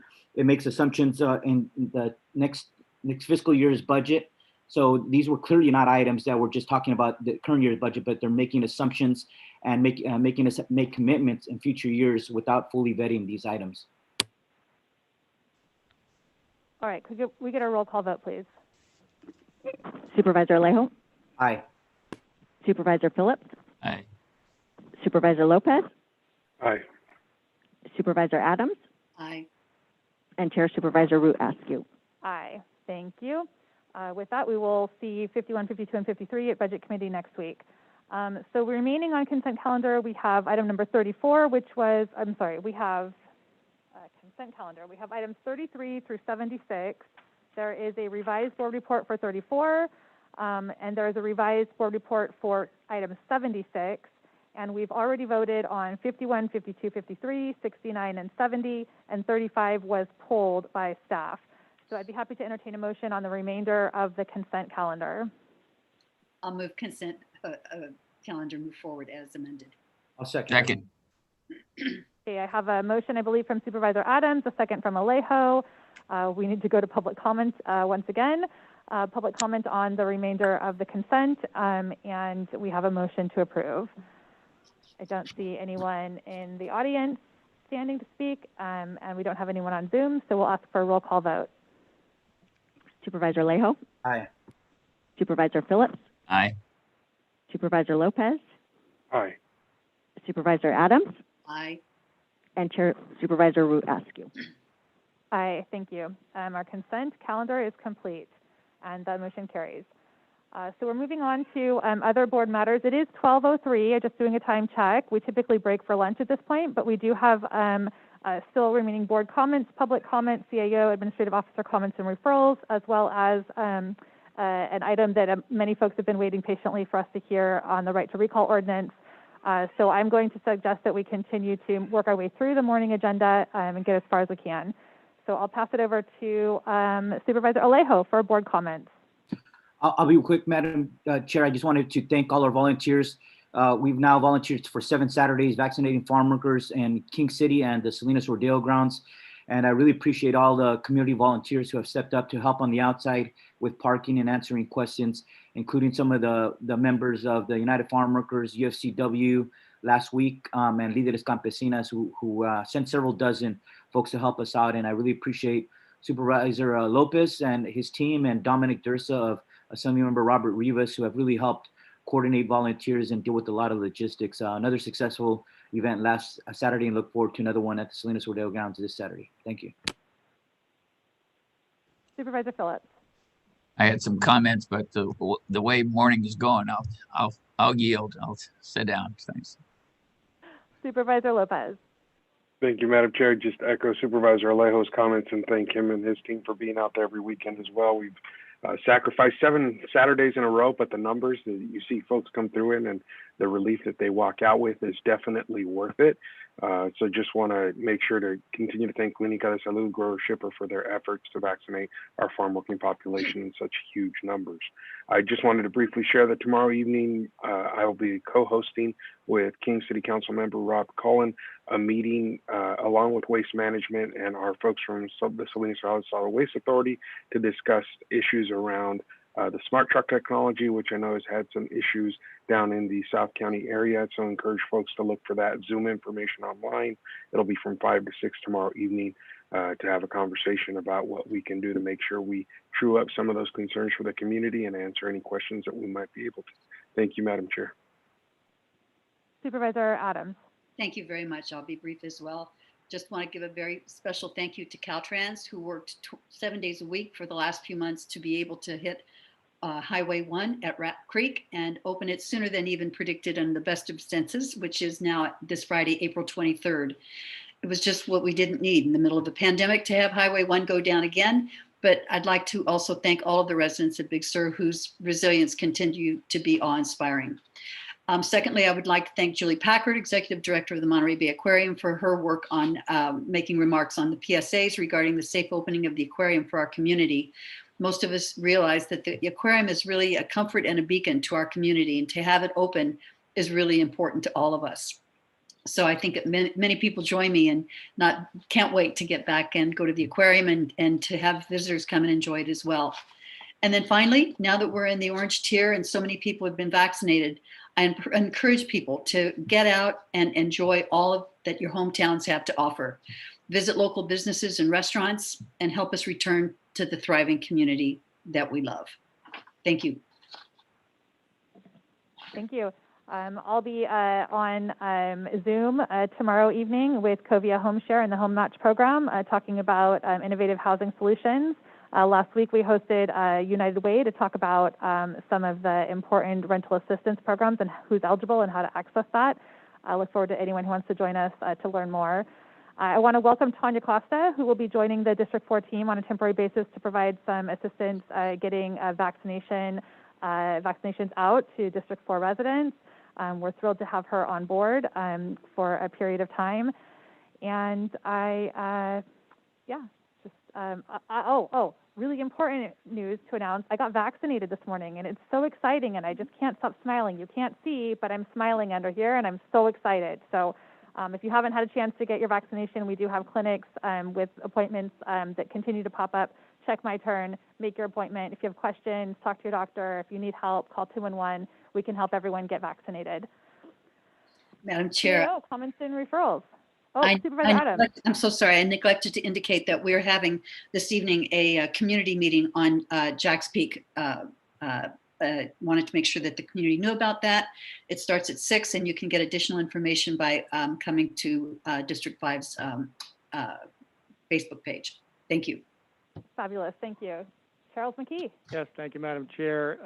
As many people know, one of our crown jewels in the park system here is Toro Park, and it reopened yesterday after a long time of being closed due to devastating fires. I want to thank Brian Flores, the operations manager out there, for getting it into shape, and all the volunteers that help out. The park is looking great in many ways. There's amazing amounts of poppies out there and lupin, and it looks great. There's also obviously areas where we really don't want the public to go. Any of the burned out areas that might look easy to cross from one trail to another, but please don't do that.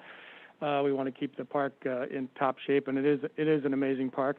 And on Saturday, I was able to help with OneTreePlanted.org and Congressman Jimmy Panetta to plant a few live oak trees out there to help with the reforestation of Toro Park. It's a great organization, and they helped, and it's great to help Toro Park in that way.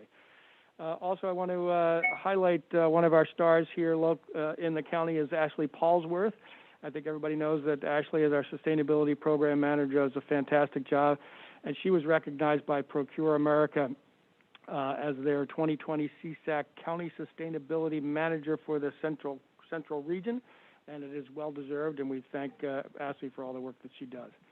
Finally, on to a referral this week. We have a referral from Supervisor Alejo. It's kind of connected to a previous referral, which is to bring a resolution to approving an expression of interest to explore participating in a viability study to establish a Central Coast Public Bank encompassing the counties of Santa Cruz, Monterey, San Benito, San Luis Obispo, and Santa Barbara.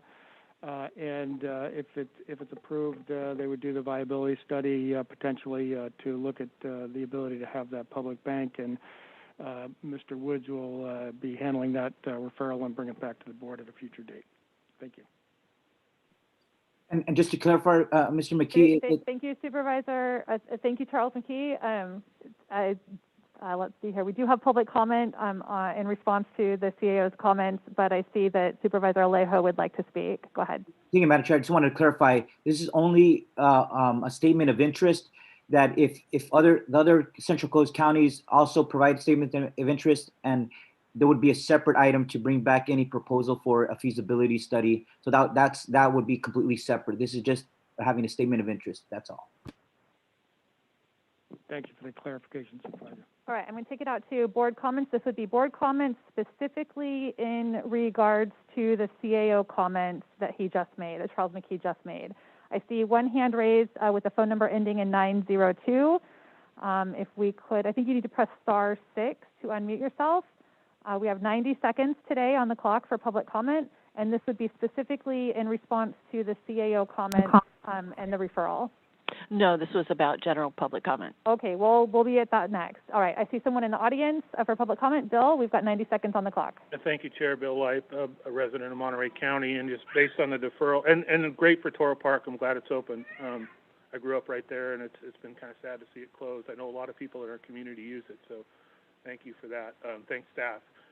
Regarding the referral that's been made about the bank, I think it's probably pretty critical at this point to look at something, because there is so much cash rolling around in this county from the cannabis programs, and they have no legitimate way to bank it. So something needs to be done there. And I would hope that if we look into establishing a bank, that we build in some audit criteria so that we can let legitimate, good cannabis operators and cultivators freely conduct their business while weeding out the bad eggs and the bad characters in our county, and we know they exist. So I would support that. We're going to bring banking in, a public bank. The public bank needs to be very scrutinous in who's depositing money in that bank and how those funds are coming about, and making sure that there's nothing fraudulent or corrupt or anything really sinister about it. Thank you. Thank you, Bill. And just a question that I have, Charles, is would any board action would be required before we can actually author and send a letter? Is that correct? So this will be coming back for board direction? Right, on the resolution itself, I think. We're going to bring a resolution in support of the viability study. And I think, as Supervisor Alejo pointed out, you know, if the other counties aren't supportive also, then I think it's probably dead on the vine. That's correct. Great. Look forward to having that come back to the board for action then. All right, with that, we'll close public comment on the on our CAO comments and referrals, and we'll open general public comment. Looks like we've got someone who's been waiting patiently. She just tried to make a run on the dais, but I think you're up for maybe the next item. So we're going to open it up to public comment. We've had some folks in the audience who've been waiting very patiently. Sonia Gomez, this would be the right time for you to come and speak. Thank you for your patience. And we're just going to come right up to the front here. Perfect. And I think we need Spanish interpretation. Wonderful. Okay. Thank you.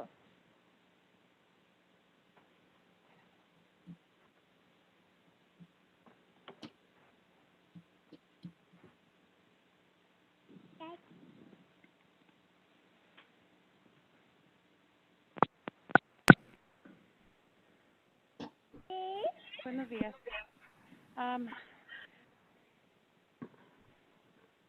Buenos días. Mi nombre es Sonia Gómez. Somos sobrevivientes de el incendio del apartamento 270 ubicados en Harvest Street. Nosotros nada más venimos para pedir ayuda y apoyo de todos ustedes porque me dieron a conocer que habían dicho que algunas, debido al accidente ese día, perdimos nuestro hogar y perdimos nuestras cosas. Tuvimos que brincar de la ventana de atrás del cuarto de mis niños para poder vivir, porque pues perdimos todo y perdimos nuestro hogar y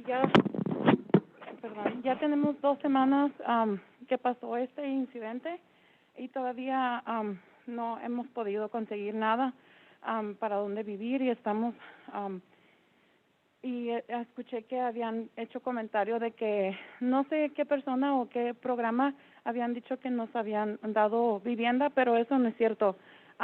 Nosotros seguimos sin vivienda y pues nada más estoy pidiendo ayuda para vivienda para mis 3 niños y para mí. Y pues quería ver si alguien o algún programa nos podría ayudar, por favor. Y pues es todo, era todo el comentario que quería decir. Good morning. My name is Sonia Gomez. I'm the survivor of the fire at 270 Harvest Street. I asked for help and support from all of you. They said, I hear, we lost our home, we lost everything, we lost our things. We jumped out of the window to survive, to live. It's been 2 weeks since, and we don't have a home. I don't know who said that we were provided a home, but we don't have anything. I have my 3 kids and myself, and I'd like to ask for you for help.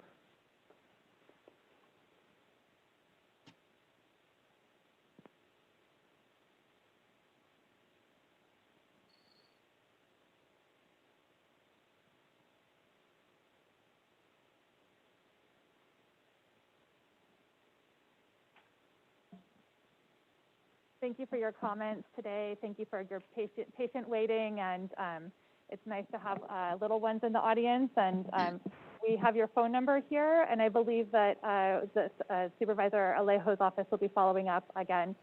Supervisor Alejo, did you have your hand raised?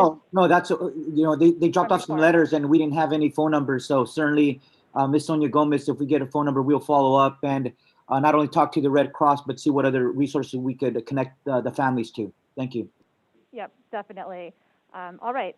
We still have some other public comment here in the audience. I think Bill is up next, and we'll stick with our 90 seconds so we can work our way through. Thank you.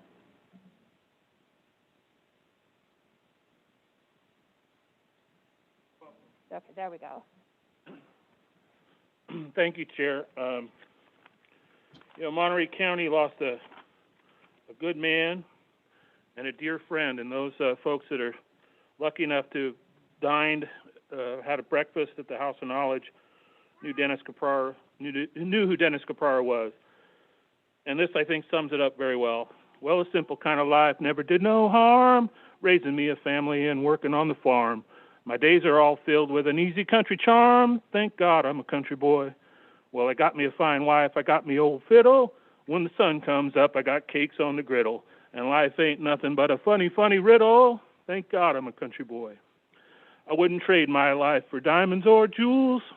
I never was one of them money-hungry fools. I'd rather have my fiddle and my farming tools. Thank God I'm a country boy. Yeah, city folk driving in a black limousine. A lot of sad people thinking that's a mighty keen. Son, let me tell you now exactly what I mean. Thank God I'm a country boy. My daddy taught me young how to hunt and how to whittle. He taught me how to work and play a tune on the fiddle. He taught me how to love and how to give just a little. Thank God I'm a country boy. We're going to miss you a lot, Dennis, you jackass. Thank you.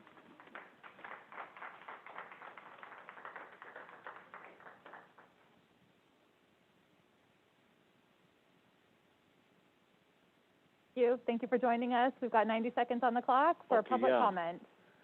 Yeah, I'm here for her, Sonia. You guys said something about you guys going to give her a number to Red Cross and all that? So this is public comment, so we can only receive the information, and if you have questions or want to give us your phone number, we can follow up separately from this meeting. Oh, this ain't to talk about her thing? I want to say is, listen, make a long story short, I'm not used to coming to places like this. So what I'm saying is the lady needs help. What I'm saying, we've been trying to reach out to all those people, right? But they're just giving us a run around, and what are you guys going to do? She needs help, what I'm telling you. You know, so you guys say Monterey County is supposed to help people. There's the victim people that was here earlier talking about victims. Well, she's a victim. But what I'm saying is she keeps getting a runaround. So what are you going to do to help her, to make a long story short? Are you guys just going to give her numbers and tell her to call again, and they're just going to tell her the same thing? Go to this place, go to that place, but they're not even helping. So what's going to happen, basically? Are you guys going to help her, or are you guys just going to sit there and say, yeah, we're going to do it, but you're not going to do it? That's it. No comment, or like I said, I've never been here. So no, I understand. Are you going to we do have a formal process. I didn't want to interrupt your time speaking since you only get the 90 seconds on the clock. But I will just explain, this is the time for general public comment in our meeting, which includes comment on issues that are not on our agenda. We have an agenda that we're talking about today. And our open meeting laws require that we receive your public comment, but we aren't able to talk about the details of things that aren't on our agenda. So we do have Sonia's phone number, and I know that my office has been in touch already through All In and has brought some donated goods, but I do believe that now that we have the direct phone number, that there will be someone that will follow up, but we can't do that right now. Oh, okay. Okay, but if you want to leave your phone number with us as well, that would be helpful, and we can make sure it gets to the right people. But we do have to move on with the rest of the meeting. We did public comment. You haven't spoken yet, so if you wanted to speak, yeah, but I'm just welcome to do it. responding when she just finished. What I'm telling you, she just finished, and I'm just responding what she was saying. Right. Okay. So we do have to move on with our meeting. All right. It's all good. I'm good. Yep. It's part of the process. But thank you for joining us. We appreciate it. And if you wanted to speak, did you want to share some comments as well? So we have 1 minute and 30 seconds. Yes, you may come forward and speak for public comment. My name is Rosa Espinosa. Soy activista local de aquí de Salinas, California. Y sus padres de Sonia Gómez me contactaron vía Facebook para ver qué necesidad tenía su hija, porque no tiene familia. Entonces, automáticamente ahorita yo soy su familia. Ya la he enlazado con las escuelas de sus hijos, pero ella tiene necesidad de housing. Y vengo a abogar para que el Housing Authority no extienda su tiempo de 10 años o más en waiting lists, especialmente Chispa también. Estas personas necesitan relocation housing porque son sobrevivientes. Y creo que solamente personas que han parido hijos van a comprender lo que esa señorita está pasando. ¿Usted cree que son 3 hijos lo que ella tiene? Es una madre soltera. Y todos nada más se están conectando by phone, by texto, pero no ofrecen ninguna ayuda. Patricia García, otra sobreviviente, creó una fundraiser, una cuenta para buscar dinero ya se fugó de Salinas, llevándose todo el dinero y usando a Sonia Gómez y sus 3 niños para esta causa. Muchos donaron dinero, pero vea a Sonia. Ella, nada más, ella no es un circo político. Ella es un ser humano, es una madre que tiene 3 hijos y que ahorita está padeciendo las circunstancias de ser homeless. Y ella necesita con urgencia relocation housing. Y como les vuelvo a repetir, ella no es un circo político. Ella necesita una respuesta con acciones. Y esto va dirigido a toda la mesa de supervisores y también a la mesa de gobierno. Ok, muchas gracias.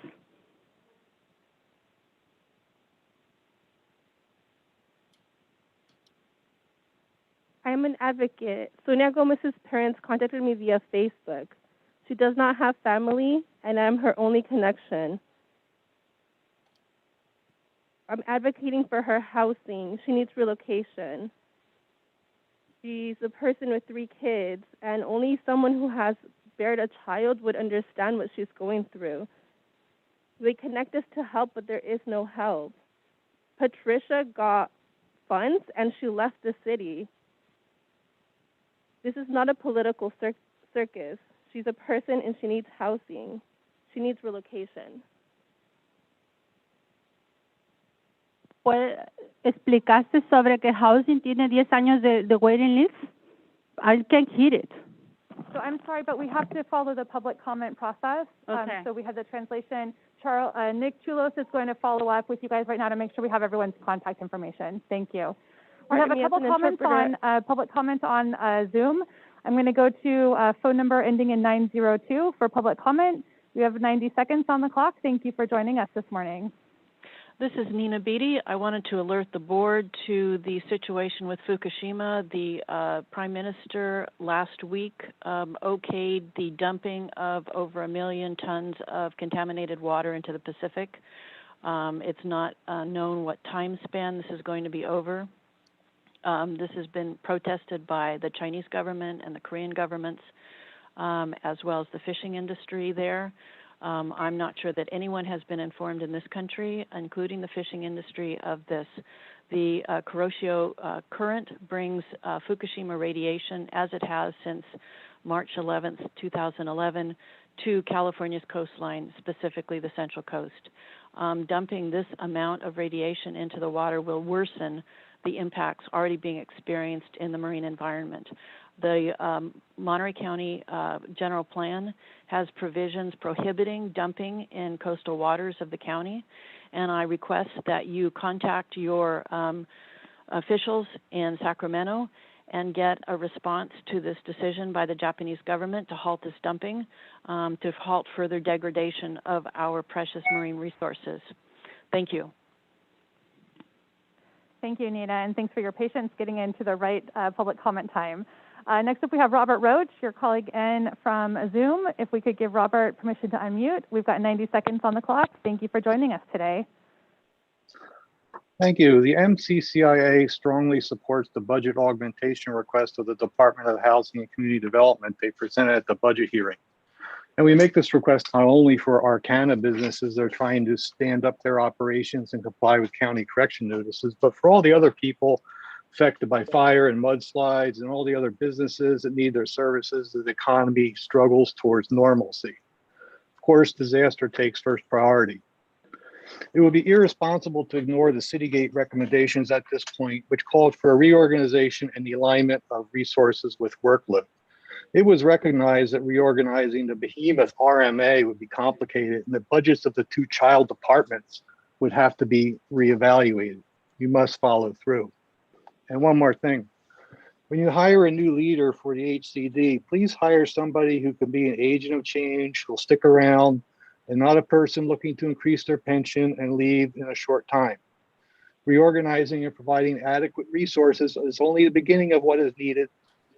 This is a critical time that will decide if the HCD will become a great department or just old wine in new bottles. And I'd like to add, God bless Dennis Caprara. Last time he was in this chambers, we wanted to grow hemp. God bless him, a great man. Thank you.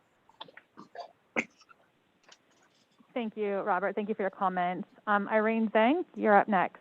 we've got 90 seconds on the clock, and you'll need to, we'll need to give you permission to unmute yourself, and then you'll need to follow through on your side and click the unmute button. Can you hear me? We can. Thank you for joining us. So just a quick comment. I have no skin in the game with any of the comments that have been made, but just as a citizen for the Spanish-speaking community, I feel like I should speak up and say that the interpretation of the comments have not been full, and it just feels a little unfair to the people who are making the comments in that the interpretations are not full. So just, again, no skin in the game with what's being said, just I would implore you to have true interpretation. And that's it. Great. Thank you for your comments, Irene. We appreciate having you join us today. Next up, we have Carla Lobo on Zoom. I will give Carla a chance to unmute herself. We've got 90 seconds on the clock for items not on today's agenda. I also just want to, I was having technical difficulties, but even through the interpretation, it was not accurate. It was little to none. Me being a Spanish speaker and my first language being Spanish, it's very important that the dialogue is interpreted correctly, because if not, it's not received in the mannerism that it would like to be presented. So in the future, if we can have that fixed for our Spanish speakers, because they do are at large and they make up a large percentage of our county, and it's due diligence on our parts to make sure that they are being representative and their voices are being heard. Thank you. I yield my time. Thank you, Carla. Any other public comment for today's meeting agenda? We don't have anyone else in chambers. I don't see anyone else on line. I do see Supervisor Alejo. Do you have public comment? Oh, hands down. Okay, with that, we will close public comment and move on to our scheduled 10:30 a.m. matter. We do have a time estimate for this matter of 10 minutes, which includes all of our board comments, our public comments, and follow-up board discussion. I'm not sure that we'll be able to stick within that timeline, but I did want to just read it out. We will be providing input to staff on options for a hospitality right to recall ordinance, potentially introducing, waiving, reading, and adopting a hospitality worker right to recall urgency ordinance for the unincorporated areas of Monterey County. I'd like to introduce Les Gerard and Chris Donnelly and Janet Holmes to give a brief overview of the proposed ordinance. Thank you, Chair. Leslie Gerard, your county counsel, and I'll lead off the discussion. I have a fairly brief series of slides. Share my screen. So, Supervisor Alejo submitted referral 2021.03 and requested the preparation of an ordinance providing a right to recall procedure for hotel and restaurant employees laid off due to the impact of the COVID-19 pandemic. The referral did not specify either an urgency or what we call a due course ordinance. What you have in the packet before you is a draft urgency ordinance, but the board could direct instead the adoption of a due course ordinance, and I'll explain the differences shortly. So your options to provide direction today, and what I'd like to do is get direction, then table the item while we finalize an ordinance based on your direction and come back later during the meeting for your consideration. So you could choose not to adopt any local ordinance. There's a new state law, SB 93, which amended the labor code, and it would govern a right to recall procedure. You can adopt a local urgency ordinance in full. That would be a 4/5 vote requirement, and that is the ordinance that is in your packet.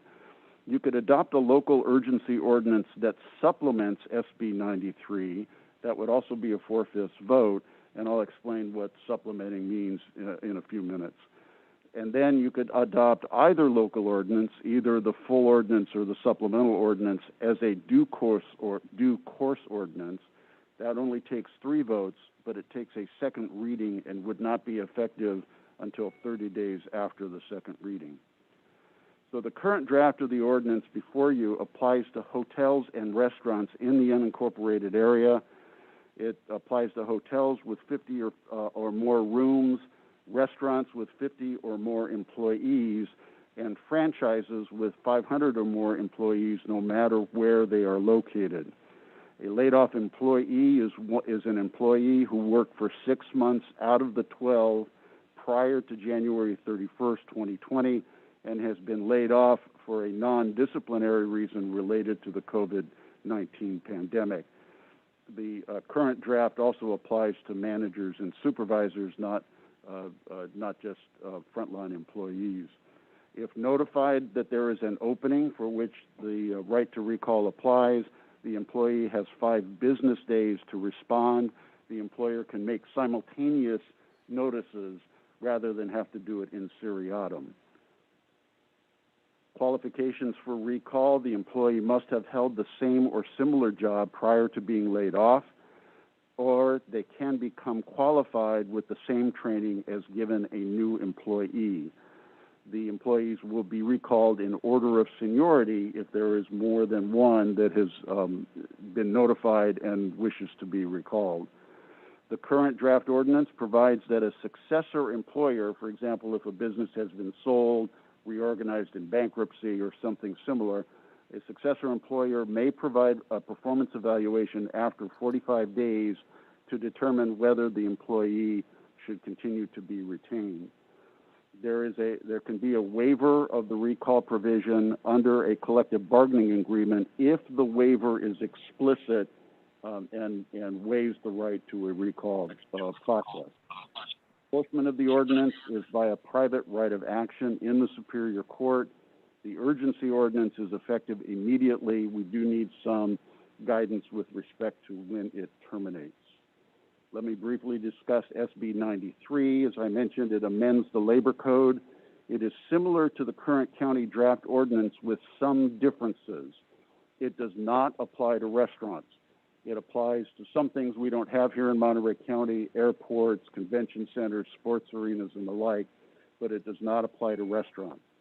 It does not allow qualification to be recalled with training. In other words, SB 93 provides only that the employee can be recalled if they held the same or similar job when they were laid off. Enforcement is with the State Division of Labor Standards Enforcement. The employee who is aggrieved would make a complaint, and the division would enforce the provisions of the state law, complete with fines and some other provisions. SB 93 is explicitly in effect only until December 31st, 2024. When it is repealed, it is effective immediately. It does allow local entities to adopt greater standards or additional enforcement provisions to supplement the statutory language.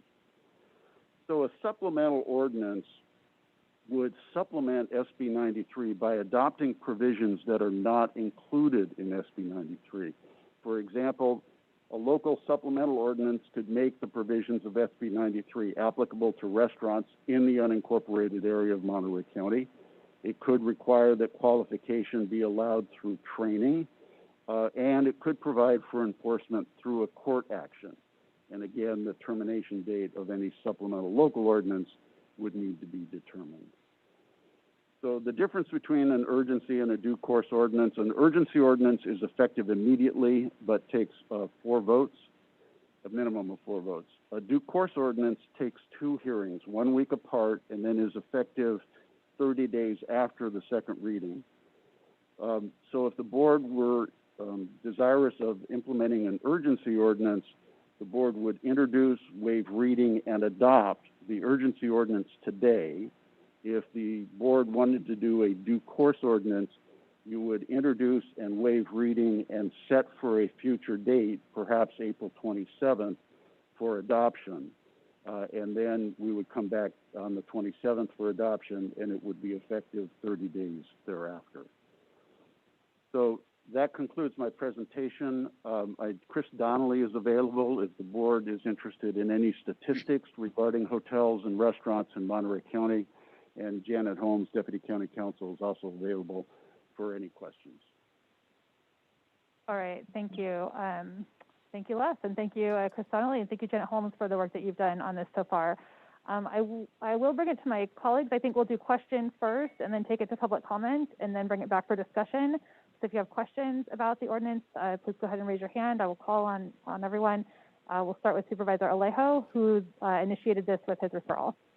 Yeah, thank you, Madam Chair, and thank you to County Council and to Chris Donnelly for their work on this. And I just wanted to state for the public from the very beginning, I reached out to hospitality to get their input on the draft language. And then 3 weeks later, I filed the referral. But a lot has happened since then. On February 3rd, when the referral was filed, obviously now last Friday, the governor signed SB 93, which addresses most of the language in the referral.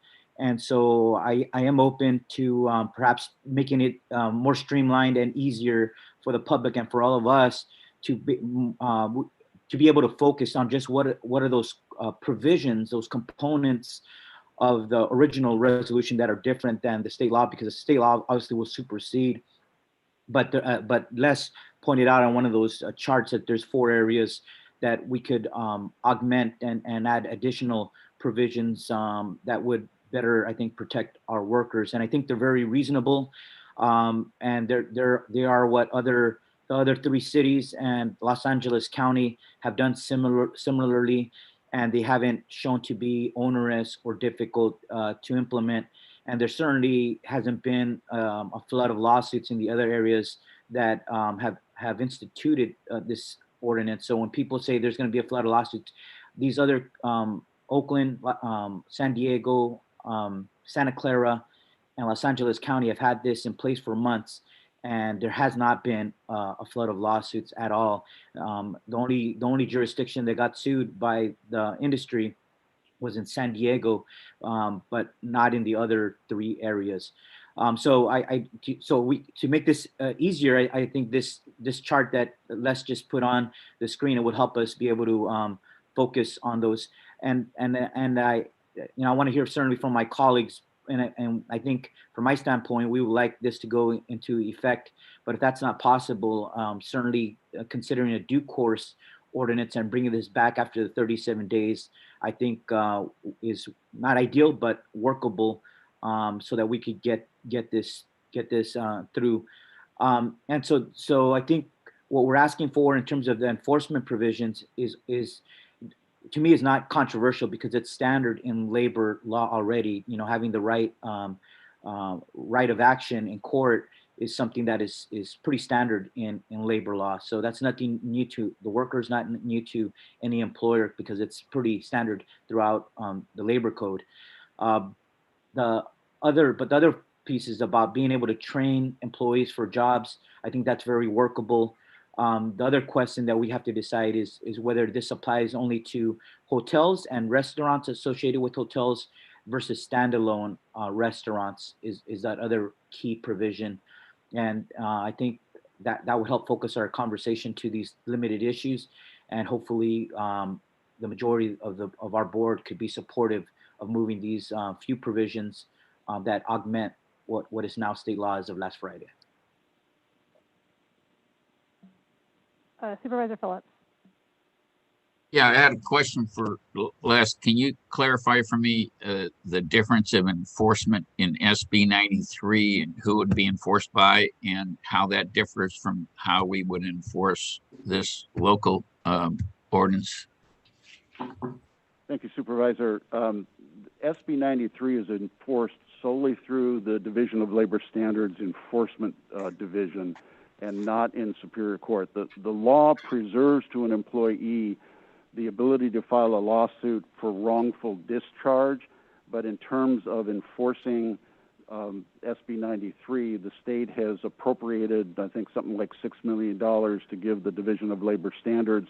An employee would go to the division, which would do an investigation, and in an adjudicatory fashion, I presume, would make a determination about whether the employee's rights under SB 93 were violated. Here in Monterey County, as an alternative to that, you could establish the private right of action, which would allow the employee to go directly to Superior Court. The county would play no role in the enforcement of any local ordinance. I hope that is responsive. Why? I know maybe when this was drafted, we didn't have SB 93, but why would our ordinance have a different enforcement wing of it? And in Superior Court, could they seek out punitive damages? They could, whether to allow this is up to the board. For restaurants, however, SB 93 is not applicable to restaurants. If the board, except restaurants within hotels. So hotels are defined as including food service. But standalone restaurants, if the board wanted to make the right to recall applicable to standalone ordinances, an aggrieved employee would not be able to go to the Division of Labor Standards Enforcement because SB 93 is not applicable to restaurants, standalone restaurants. So the board would have to create some type of enforcement mechanism, at least as far as standalone restaurants go. All right, thank you.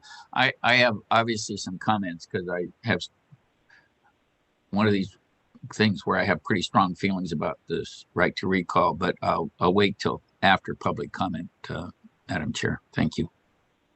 All right, thank you. Supervisor Adams. Thank you. So I think my questions are for Les as well. I just want to follow up a little bit on the restaurant issue and what the enforcement is. So if in fact this ordinance goes through, it would include standalone restaurants. And Correct. then it also then under the, I think it's section 6 for enforcement, it talks about how that would work, that a laid off employee could bring action in the Supreme Court that would allow them then to hire and have hiring and reinstatement rights, actual damages, including but not limited to lost pay and benefits suffered by the laid off employee and statutory damages in the amount of $1,000, whichever is greater, and punitive damages pursuant to Civil Code Section 3294, attorney's fees and costs to a laid off employee who prevails in any such enforcement action. However, punitive damages may be awarded to an employer who prevails and obtains a court determination that the laid off employee's lawsuit was frivolous. This to me is confusing, to say the least, but it makes me uncomfortable for a couple of reasons. One, I worry that this would allow frivolous lawsuits by attorneys that come forward on situations like this and take advantage of maybe even well-meaning employees who don't realize that they're not the person getting sued, that it's really the big deep pockets of a big restaurant. However, as it stands now, if we were to put the restaurants back in, since this is just the unincorporated area, it only impacts 2 restaurants, Nepenthe and Rio Grill, plus all the franchises.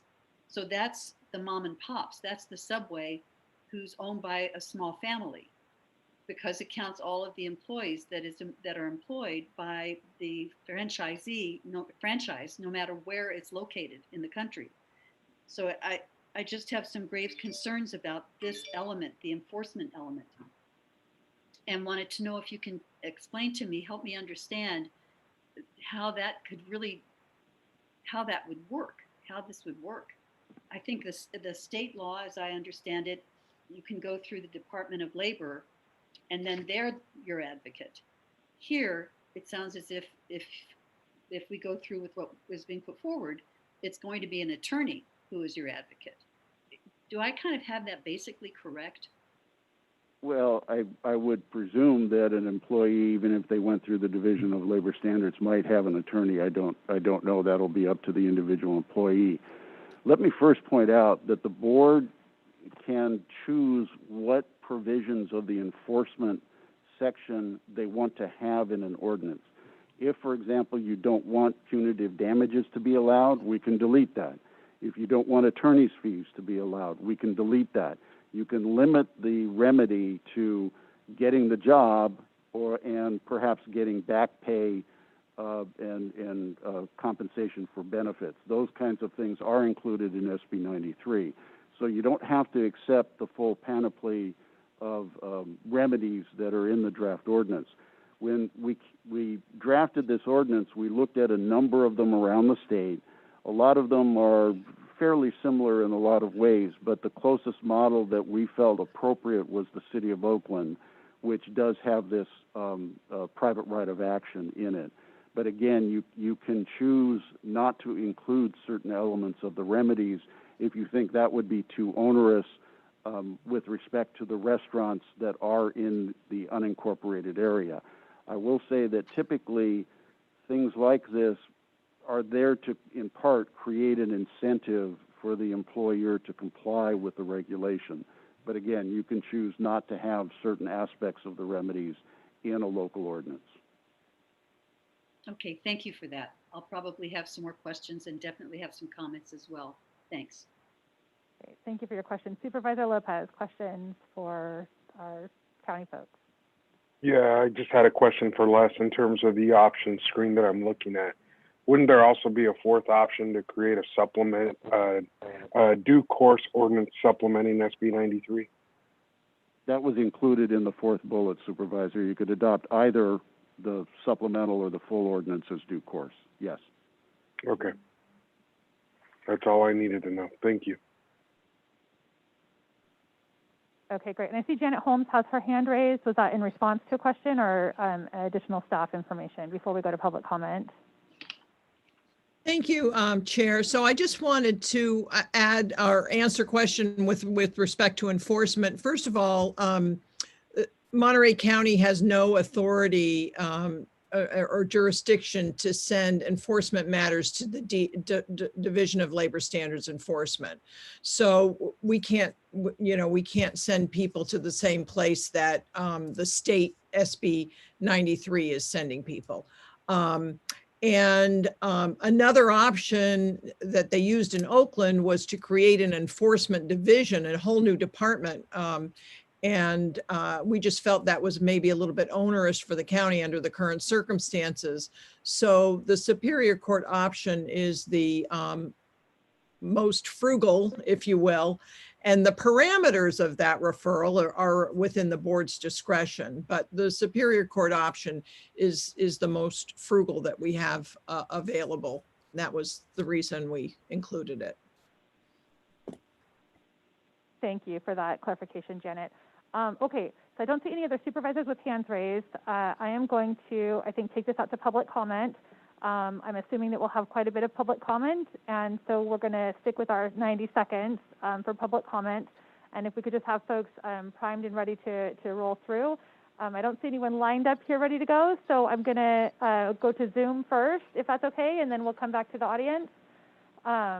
Oh, okay, no, people are coming to the front. All right, come on up. We'll start with the audience since they've been waiting so patiently here in the chambers.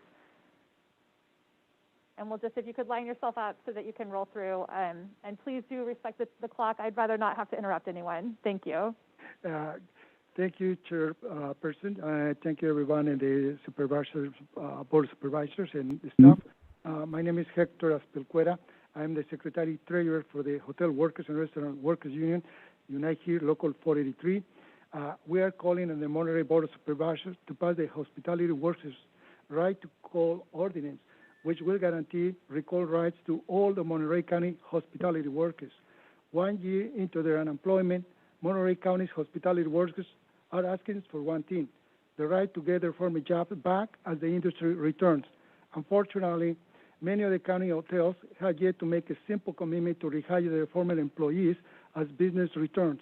Last week, Governor Newsom signed SB 93, which secures recall rights for hospitality workers through the state SB 93. SB 93 sets a great baseline, but we can do more to ensure the Monterey County hospitality workers get back to work and use their experience to get the industry up and running. This local ordinance will provide workers with enhanced rights, such as ensuring that later workers get rehired to any position to which they are qualified. This is an important clarification that will make sure workers with the skills to do the job get back to work. The ordinance also creates an additional enforcement mechanism by creating a private right of action. This will allow workers to hold their employers accountable to the law in court. This is a standard enforcement mechanism that is part of the minimum labor standards law. Thank you very much. Thank you.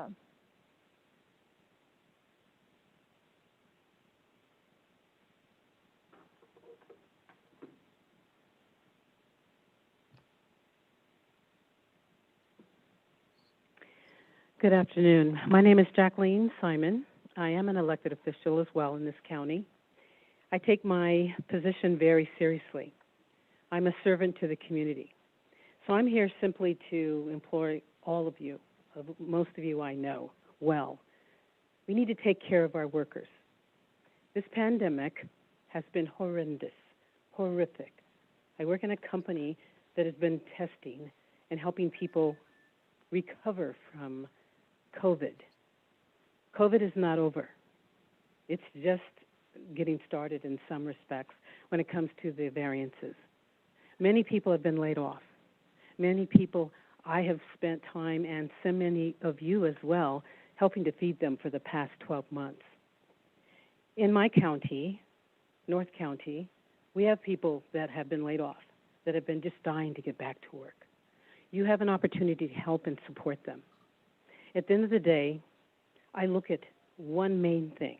As an elected, what will my legacy be? At a time when we and all the people that have come here today and those that are out in the community went through so much that they had nothing to do with, what did we do? How did you vote? How did you decide or not to support them? I have faith that you will be compassionate and make the right decisions to help and support them. Thank you. Thank you, Jacqueline, for joining us today, and thank you for waiting so patiently earlier. We can keep coming right up. We'll just work our way through. Thank you. And just make sure you hold the microphone nice and tight so we can hear you clearly. Thank you. Hello to everyone. My name is Gladys Mejia. I worked at CSUMB for 23 years. This past year, this year, 21, has been the worst one of my life. I lost my job. We also lost my mother. It was very hard for us with no work. It was so hard for me to get unemployment. And we couldn't give my mom the funeral that she deserved because none of us had money. It was very bad on us, and I'm here to beg you guys to please pass that reopen and retain. Please, we need to go back to work. We need to get back on our feet.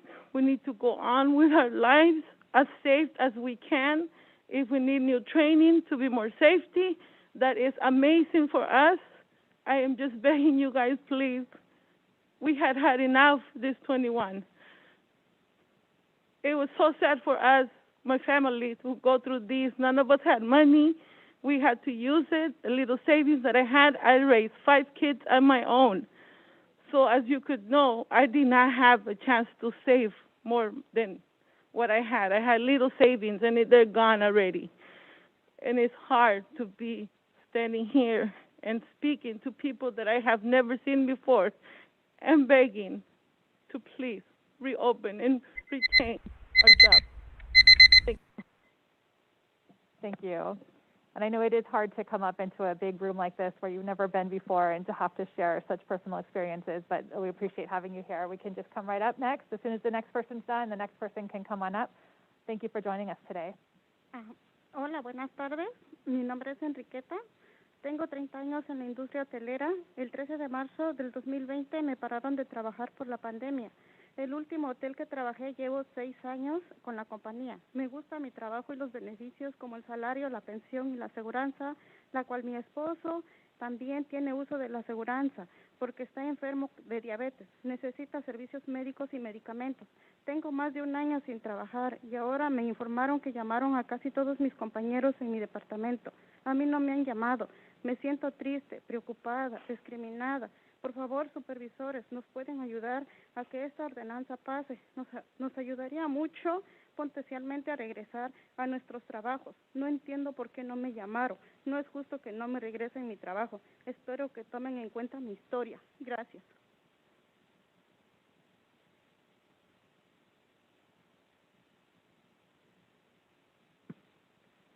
Hello, I'm Enriqueta. I have 30 years working in the hospitality industry. In March 2020, I lost my job. I enjoy the salary, the pension, the insurance. My husband gets to use the insurance, and he has diabetes. He really needs it. My coworkers have been called back, and I wasn't. I don't understand why, and I'd ask for you to support this ordinance. Thank you, and thank you for the interpretation. Yeah, thank you very much. Buenas tardes, supervisores. Mi nombre es Sergio García. He trabajado en la restaurante y hoteles por 30 años.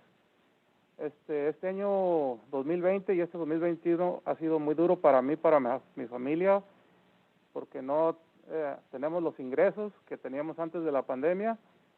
Y para mí es muy importante que aprueben esta ordenanza porque me quitaría un poco de nerviosismo, que a familiares cercanos ya abrieron sus lugares de trabajo y no los han llamado a trabajar. Entonces eso a mí me pone nervioso y pensar que a mí me puede pasar lo mismo y no tener, como digo, el tiempo que tengo trabajando ya he subido lo que es el salario, señoría, y si no me regresan ese trabajo puede que vuelva a empezar desde abajo otra vez a ganar a lo mejor el mínimo y pues no voy a poder seguir viviendo aquí porque aquí es muy caro y necesito mi trabajo para atrás para poder seguir viviendo aquí. Gracias. Thank you for your comments, and we'll wait and do a translation, and then we'll call our next speaker up. Thank you.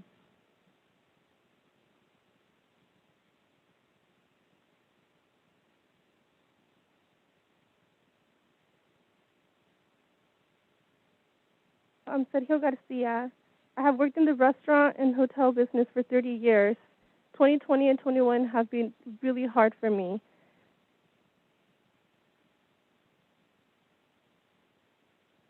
The income has been cut from what it was before the pandemic.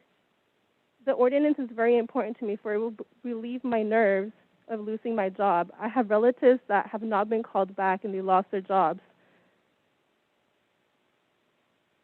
The salary and the seniority is very important to me. If I have to restart, I'll lose my salary and I'll have to start from the bottom and I wouldn't be able to live in this area for it's too expensive for me. Great. And Jocelyn, would it be helpful to split comments into two if it's a Spanish speaker, should we do half and then half? That would be helpful. Okay, perfect. All right, well, welcome our next speaker. And if you could just announce that, if they could split it into two, could you make that announcement, please? Oh, we have a dead battery. Hold on just a second. Hold on one moment. Oh, can you do simultaneous? How does that work on Zoom?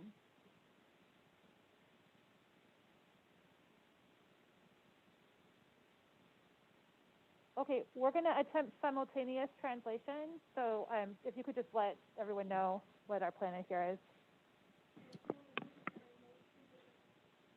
Simultánea a la misma vez. Muy buenas tardes, señores Good afternoon. de esta sala. Mi nombre es Alberto. 1 second. So we need to allow 3 minutes, twice the normal amount of time for simultaneous translation. So we're going to change our clock to 3 minutes and then just speak slowly for simultaneous translation. Thank you. Thank you for the clarification. Le daremos 3 minutos y vamos a hablar lentamente para poder dar el mensaje. ¿Puedo dar mensaje? Sí. Muy buenas tardes, Good señores afternoon. miembros de esta sala. Supervisors in this Mi meeting. nombre es Alberto Navarro. My name is Albert Navarro. La presencia de nosotros en esta sala Our presence here in this es para board solicitarles que nos pueden ayudar dándonos una ordenanza.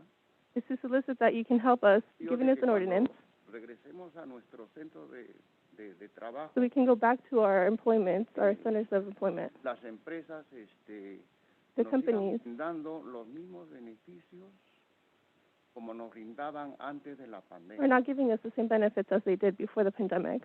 Y entonces, en ese sentido, And in that sense, le rogamos bastante we beg them a lot. que le vamos a quedar profundamente bien agradecidos. And we will be deeply grateful for you. Thank you for joining us, and thank you for your comments. All right. And thank you all for your patience this morning. Buenas tardes, Good afternoon. señores supervisores. Mi nombre es María Elena Viviano. Trabajé por 6 años en I worked el for 6 Monterrey Bay years Aquarium. in Monterey Bay Aquarium. Esto para nosotros ha sido, creo yo que para todos muy difícil, para unos un poco más, ya que It's pues been nos very quedamos difficult sin for us, for trabajo some more than others, y así or mismo we've lost our perdimos jobs, algún familiar. and we may have lost a relative as well. Ahora es un poco complicado porque yo exclusivamente Now it's a pues, little bit difficult he because sabido que ya llamaron a exclusively mis for me, compañeros y I've known that algunos de they've called my nosotros no, a mí no coworkers, me han llamado. and they haven't called me yet. Les suplicamos, por favor, que We tomen beg en you. cuenta y que pasen esta ordenanza Pass porque this ordinance sí es muy difícil because it is very para difficult todos, o sea, for all of us. por todo lo que estamos pasando y Everything encima that de we're eso going quedarnos through, sin trabajo, sin seguro médico. that we're staying without job, without insurance, health Por insurance. favor, tómenlo en cuenta y esperemos que pase. Please take esta into cosa. consideration. Thank you. Thank you very much. All right. Good afternoon. Good afternoon, supervisors. Thank you for all the work that you guys do. Thank you, Supervisor Alejo, for your leadership and for your care for hospitality workers. I am here one more time asking you all the support for our community and our hospitality industry workers. I hope that when you vote today, you have in mind the many thousands of families that will be helped with your decision if you approve it. By now, all of you have heard some of the worker stories. You all know how the pandemic impacted their lives, and you all know that going back to work will bring them a great relief, not only to them, but also their families, our county, and our community. They are not asking for anything free given to them. They want to work for their income and benefits to support and care for their families. The industry has many times said that they love and care their employees. This pandemic was a great opportunity to prove that, and it didn't happen. They left them on their own. These workers who helped the industry in the Monterey County grow and be what it is today, they who worked hard so those hotels could make good profit out of their works. They had to go on public assistance for the past year, and now some of their employees are saying that they no longer fit in their businesses. What changed from the pandemic until now? That doesn't show any love or care for their workers. Please, supervisors, you can show care and love for your people and your community by voting and approving this ordinance. Thank you. Thank you very much. Thank you. All right. Is this our last public comment, or we have one more following Karen? Okay, we've got one more following Good afternoon, Madam Chair, staff, fellow supervisors. My name is Karen Araujo. I'm a lifelong resident of Salinas. This is the first in-person outing I've made in over a year because this is so very important. We're living in unprecedented times. Thank you so much for taking this action, for taking up this matter, for expanding on what's going on at the state level. I trust you will make the wise, responsible, great decision today that will positively impact this economy. I'm chair of the Monterey County Democratic Party, and regardless of political party, all parties and the people of no party can agree that a thriving economy is essential. And it's a very difficult decision you make today that will ensure a thriving, sustainable economy. The workers are the salt of the earth, and in order to have a fertile and productive economy, supporting them by voting in favor of this recall ordinance is necessary. The few business leaders who oppose this say that their concerns are addressed by existing laws and have no relevance here. So please vote yes on this as soon as possible so folks can stay in their homes, stay in this area, keep their kids in school, and have that consistency we need for Monterey County to thrive. Thank you so much. We hope you'll be voting yes today. Thank you. Is this our last public comment in the audience? And then we'll move on to Zoom. Okay, great. Thank you for your patience today. Hi, good afternoon. My name is Leonard O'Neill, and I've been with the Hotel Workers Union for the past 40 years. And I'm glad to be here this afternoon to speak on behalf of the workforce. You know, businesses get along fine. They've got a lot of talent. They have a lot of money to take care of issues that arise on the job. But when workers get hurt, oftentimes we have to look outside. And that's what we're doing now, is looking outside for the help from the supervisors. to help us with these issues that we currently are facing. You know, there's some differences between what the state has and what it is that we're asking. One of those differences has to do, you know, with retention in the event the place is sold. I've been around long enough now that every hotel that you name has been sold at one time or another. You could talk about the Highlands Inn, you could talk about Carmel Valley Ranch, Ventana, Hyatt, Hilton, Monterey Beach, they're all been sold one time or another, and it's important that we get our foot in there so in the event that it is sold, the retention and recall ordinance still stays there. The second point has to do with recall. So you might have a lobby attendant, and when the lobby attendant, the job opens, and there is no lobby attendant, but a housekeeper applies. Well, that housekeeper could be trained to be a lobby attendant. She has the skills, she just needs to be retrained on it. That's one of the differences as well. So I'd like you to think about that so that you can think, what did I do in the year 2021 when it came to me to vote yes or no to help the workers? Did I help them or did I not? Thank you. Thank you, and thank you all for your patience with our long meeting this morning. Okay, with that, we'll move our public comment onto Zoom. We have 12 hands raised. If you are viewing us on Want to Public Comment, please do raise your hand so we can keep track of how long public comment will continue before we get back to the vote. All right, and I will call on you. The county staff will give you permission to unmute yourself. You'll need to personally click the button to unmute, and then please do watch the timer so that I don't have to interrupt anyone. Mo Amar, you're up first. We'll give you permission to unmute yourself, and we've got 90 seconds on the clock. My name is Mo Ammar, and I taught hospitality at the MPC for 17 years. In addition to teaching the curriculum, I focused on career development. This included leadership skills, value of hard work, and loyalty to the employer and dedication to the business. I stressed the need for upward mobility and growth. Several of my students, I'm happy to report, manage hotels in Monterey County, and a couple of them own restaurants. And this didn't come through the recall. Forcing an employer to rehire an employee is not a win-win for the business or the employee. You want to be recalled because the employer wants to and can't afford it, and not because they have to recall you. I've been the president of the Pacific Grove Chamber of Commerce for 29 years, the longest serving president in the Tri-County. It is laws like the one that you're considering today that is pushing businesses out of California. I came here as a busboy in 1976. I went to school at UNLV. I learned the business, I worked my butt off, and I made it. And I really don't believe in a recall initiative. I think people need to focus on what could the employer afford and do in the best interest of the business and the employee. And thank you for your service. Thank you, Mo. Next up we have, is that Peter Montier and then Kevin Dayton. Peter, you can go ahead and unmute yourself. And if we could give Kevin permission so that he's on deck ready to go, that'd be great. Thank you. Hi there, Peter Montier, PG Chamber. We would oppose any additional action on this, including a supplemental ordinance.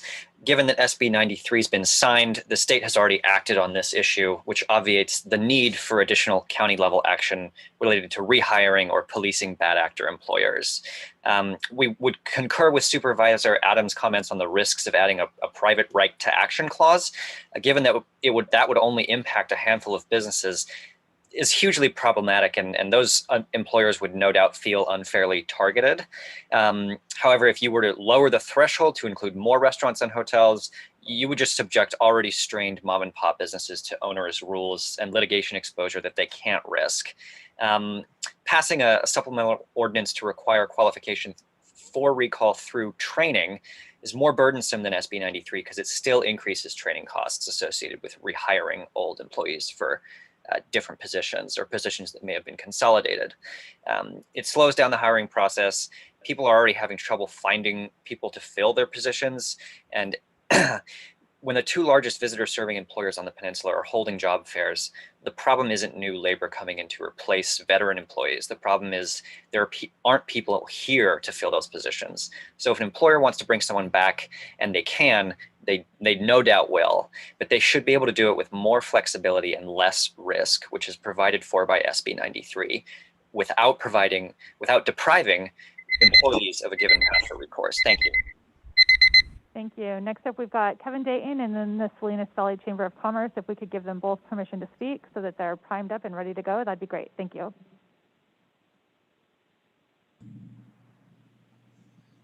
Kevin, you're up first. Yes. Thank you, Chairwoman. Kevin Dayton speaking on behalf of the Monterey Peninsula Chamber of Commerce and Salinas Valley Chamber of Commerce.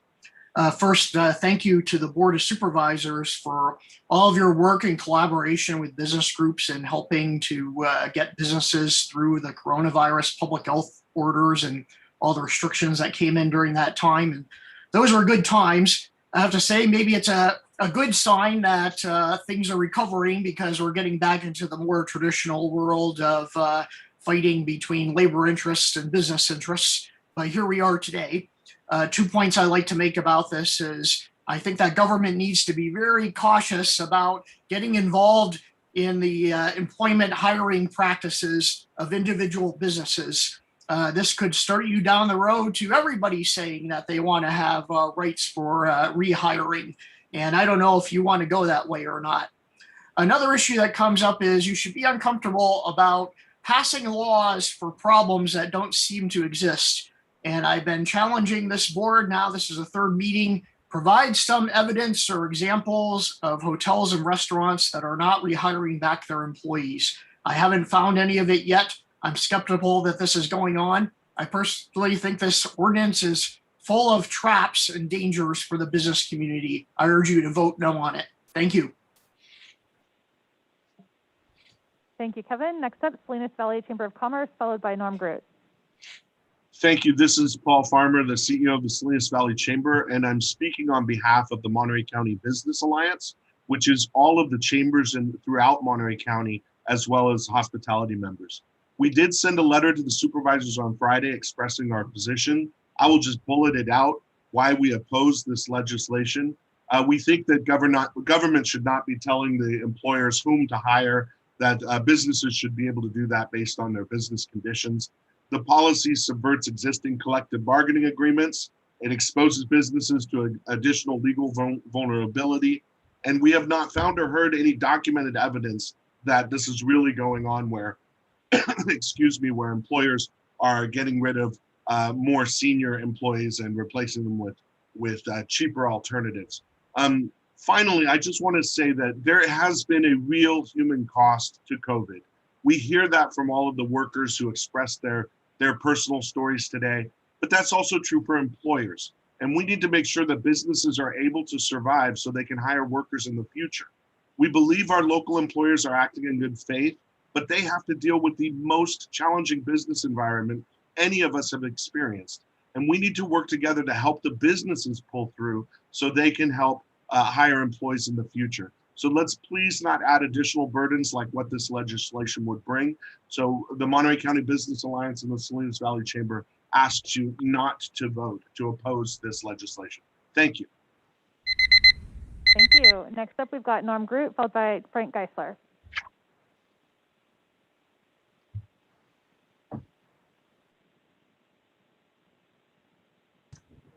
Good afternoon, supervisors. This is Norm Groot for Farm Bureau Monterey.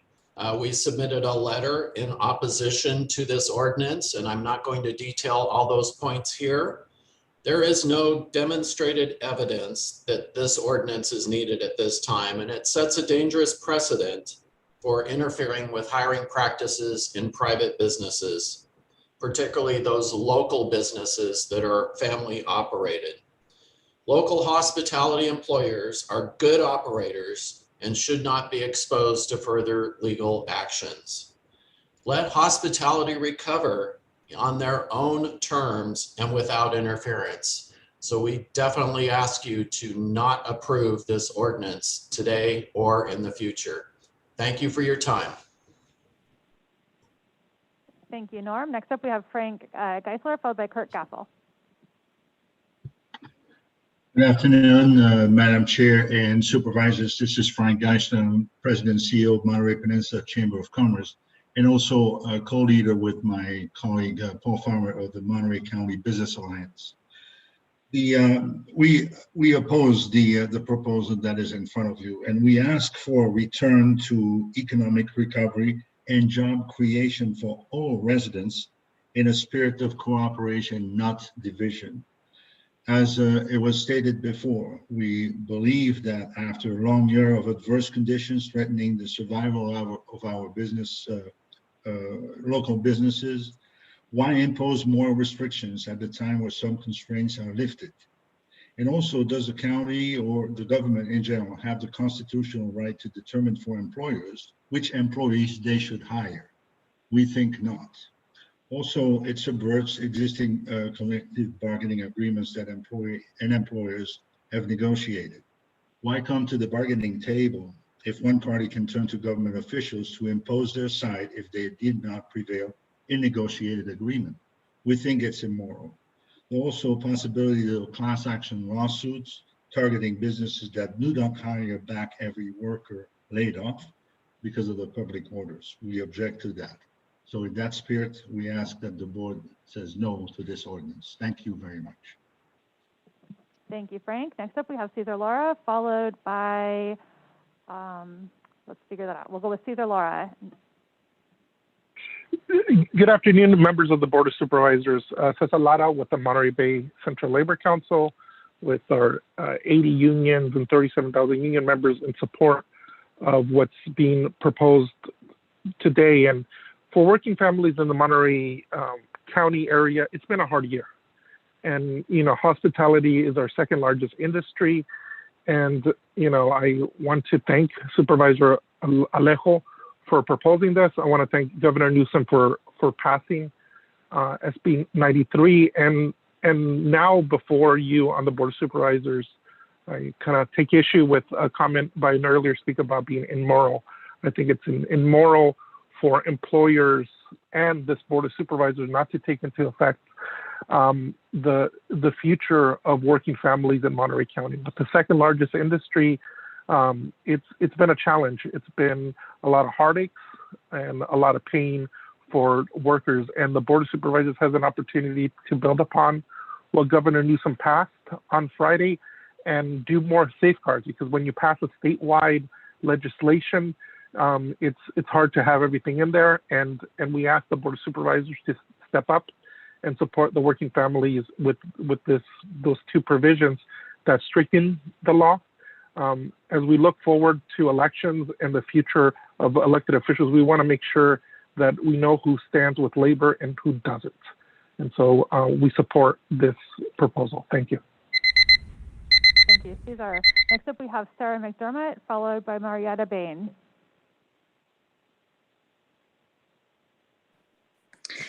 Hi, my name's Sarah McDermott, and I'm a research analyst with Unite Here.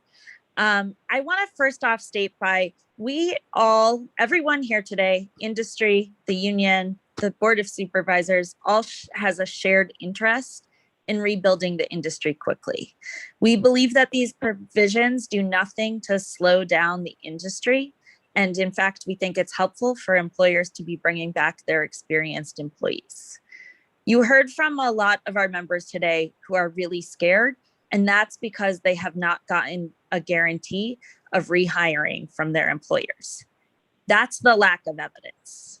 The employers have not provided them with that guarantee, and that's why we're here today. SB 93 is a great baseline that leaves room for local jurisdictions to pass stronger recall requirements. That's what we are asking for today. And we're focused on two enhancements: ensuring that laid off workers get rehired into positions for which they are qualified. This is an important clarification. And then two, that the ordinance creates an additional enforcement mechanism by creating the private right of action. This will allow workers to hold employers accountable. But honestly, in jurisdictions that I've worked with a private right of action, it doesn't end up in court because employers follow the law when there's a private right of action. Thank you very much. Thank you. Next up, we have Marietta, and followed by Terry Owens. Good morning. Good morning. Thank you for joining us. Good morning.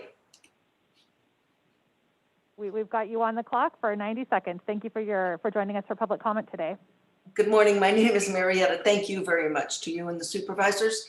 I have owned and operated a 150-seat restaurant in Pacific Grove for 35 years, which is a very long time in our restaurant business. A large part of the reason of our longevity is our ability to stay flexible and to immediately make changes to the operation needs of our business.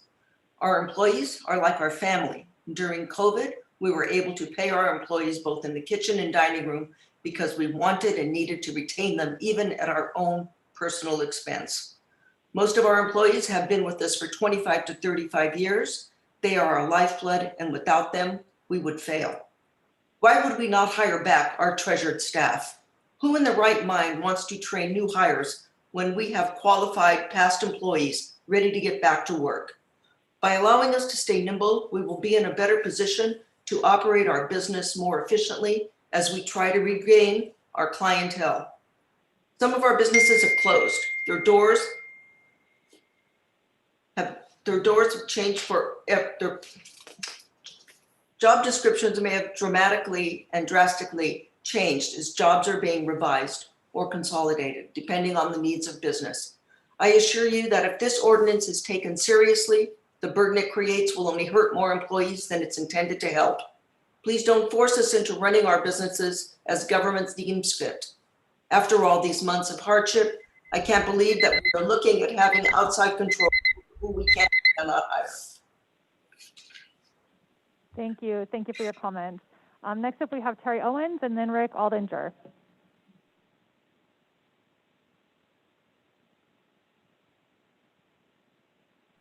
Hello, this is Terry. Hello. Good afternoon. This is Terry Owens. I am the general manager of the Embassy Suites Monterey Bay Seaside. So the good news is that for the first time in well over a year, my hotel is hiring again. We have hired 9 associates in the last 10 days. Furthermore, all of these associates were prior employees, many of whom had been with us for 10, 20, or 25 years prior to the pandemic. Of course, we hired them back. They are an important part of our hotel family, and we would be foolish not to hire back team members with their skills, their abilities, and their experience. But let me just give you the hard reality. The hospitality industry, including my hotel and our associates, have been hit very, very hard by this pandemic. Many hotels in my own company have closed and do not know when they will reopen or when they will even be able to rehire any employees back. But we are lucky compared to these other hotels. But still, even as lucky as we are, a year after the start of the crisis, the best I can say is that my hotel is forecasting revenues to reach highs of about 50% of the revenues prior to the pandemic. While we are happy and excited to rehire as many of our associates as possible, the slow recovery means that for the foreseeable future, our staff will continue to be about 50% of the size of the staff we had in 2019. In this very challenging environment for our hospitality industry and for our hospitality employees, the county is now choosing to create even more roadblocks to our recovery. This ordinance will only serve to add significant administrative costs, legal liabilities, and cause painful hiring delays, which will further delay the industry's ability to get back to normal. I urge you to adopt. Thank you for your comments. Rick Aldinger, we've got you up next, followed by Aaron Waters. Good morning. Rick Aldinger, Big Sur River Inn, and MCHA Government Affairs. Monterey County's ability to recover from the economic disaster of the pandemic is directly tied to the recovery of the hospitality industry. While we're seeing evidence that leisure travel to our destination is increasing, hospitality has a long, difficult road to recovery, likely to take years. The signing of SB 93 into law is a huge disappointment that will make our recovery more challenging and more expensive, not to mention take longer. Additionally, it likely will open the door to misguided and very expensive litigation as multiple employment offers are extended simultaneously, which will certainly cause confusion for the very people we're trying to protect. Some labor law attorneys will take advantage of this confusion to line their own pockets when employers are simply following the law. The existence of SB 93 means a local county ordinance simply creates more confusion for both businesses and employees, along with a significant extra administrative burden for an industry that has been absolutely hammered over the past year. This is bad legislation and bad governing. We need to end this now. We care about our employees. I know of businesses who have paid health insurance premiums in full for furloughed employees for a year now, so that they will be able to come back and survive and be able to stay in the area. We've seen local news stories showing how our industry has been taking care of their employees during this pandemic, even though we are operating under severe restrictions. Please, we urge you to vote no on this legislation. Second timeline, but we've got to keep moving on. I'll just remind everyone we have 90 seconds for public comment. We still have quite a few people with their hands raised, so we're going to continue moving our way through. I would just ask that if you're able to watch the clock, I would prefer not to have to cut anyone off. So next up we have Aaron Waters and then Kevin Ellis. Thank you. Thank you, Madam Chairwoman and the Board of Supervisors. Aaron Waters, the Board Chair of the Monterey Peninsula Chamber of Commerce. I just simply would say that the county does not have a constitutional right to dictate a rehire and dictate internal operations of a private company unless there's some sort of safety or other regulation already set by Congress or the state legislature. And I would argue SB 93 is quite unconstitutional as well, but we'll just have to deal with that separately. And this is directly supposing that all covered employers need to be governed and suspect of bad practices already with no demonstrated evidence of malpractice. Hospitality and restaurants are desperate to hire as demand spikes, and the preference is to hire previous workers because the need and expense to train or retrain is not economical. And as you heard as the previous comments, they've echoed that very behavior. This is also a slippery slope as hospitality and events are the focus here, but ag, transportation, logistics, and really any other industry could be targeted as well for some sort of similar legislation. At the end of the day, this is a right to work state, and this with the SB 93 and this ordinance as well, I think directly conflicts with that status. The feeling of me, the other business leaders, and the Monterey Peninsula Chamber of Commerce is that there is no actual problem here. Nothing's broken, and thus this is a heavy layer of red tape that does not help workers get back to work, but helps unions gain more leverage, lawyers get more opportunities for litigation, higher cost to employers actually restricts the ability to add and create more jobs for these workers who need to get back to work. So please vote no. Thank you for your comments. We have Kevin Ellis, followed by Carla Lobo. Hi, thank you, Madam Chair. Good afternoon, Supervisors. Kevin Ellis here at the Hyatt Regency Monterey. I'm the General Manager. This proposed ordinance doesn't directly affect my property. We're obviously in incorporated areas, and I wanted to lend my voice to this issue. We're the largest hotel in Monterey, and before the pandemic, we had nearly 400 associates. Today, we've called about 20% of our team members. My property has a long and positive working relationship with Unite HERE, and currently we are operating with a collective agreement which has recall language very similar to what's been proposed with SB 93. I wanted to share my property's experience with working with such a recall language, the challenges and inequities that it's causing even for a large employer like myself. We have a dedicated human resources department that helps manage the terms of the recall language. We even have the structure and administrative burden to be able to manage this impact. But I can't even imagine the significant challenges and exposure this would place on smaller hospitality business, which of course our community is heavily comprised of. I can also share that my business with very clear and established union seniority and departmental classifications has a portion and a large portion of our recall decisions that need to be managed on a day-to-day basis. These are not black and white decisions. Every team member's personal situation and comfort level with the new expectations related to our industry is different and needs to be managed carefully. I urge the board to vote no on a county local recall ordinance. Thank you for your comments today. Next up, we have Carla Lobo, followed by Cynthia Corazluna. Hi, yes, I am calling on behalf of the Central Coast Democratic Socialists of America as the co-chair. I am in full agreement in this ordinance. As many have pointed out, this will not be a detrimental hit to the hospitality industry, especially locally. The evidence is within a lot of our hospitality industry big, giant corporations, Hyatt being one of them that has now taken over of Carmel Valley Ranch and Big Sur Ventana. So I urge you to pass this because we have seen, and I have personally worked in human resources within the hospitality industry, is that our employees aren't being informed of their rights and what they can and cannot do within their own industry. Now, not on top of that, but they are cross-trained within that same industry. So many of these employees can be trained or even simply have them put in positions that they are already being filled with. So to say that this is going to be detrimental to the hospitality industry, it's going to be detrimental in the fact that we're not showing unity and showing support to our employees that are fearful of these tactics. Hire them back. That They haven't taken a break? Just a second, Carla. It looks like people need to mute their microphones, please. Thank you. Continue. You can continue, Carla.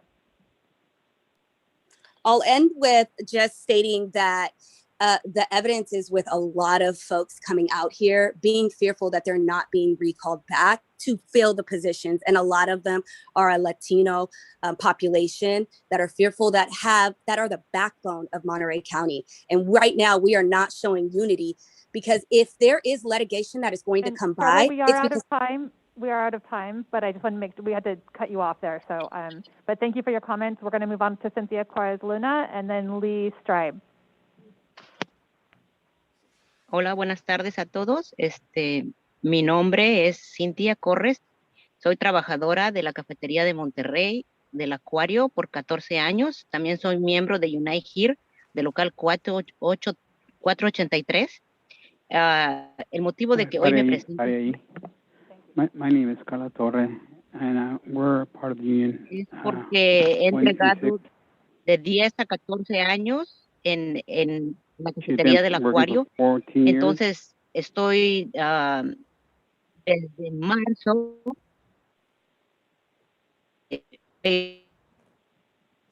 mucho, tanto poner comida en la mesa. Cynthia, I'm Se sorry, está rompiendo su llamada. Y pues mucha señora. gente no pasa eso, ¿verdad?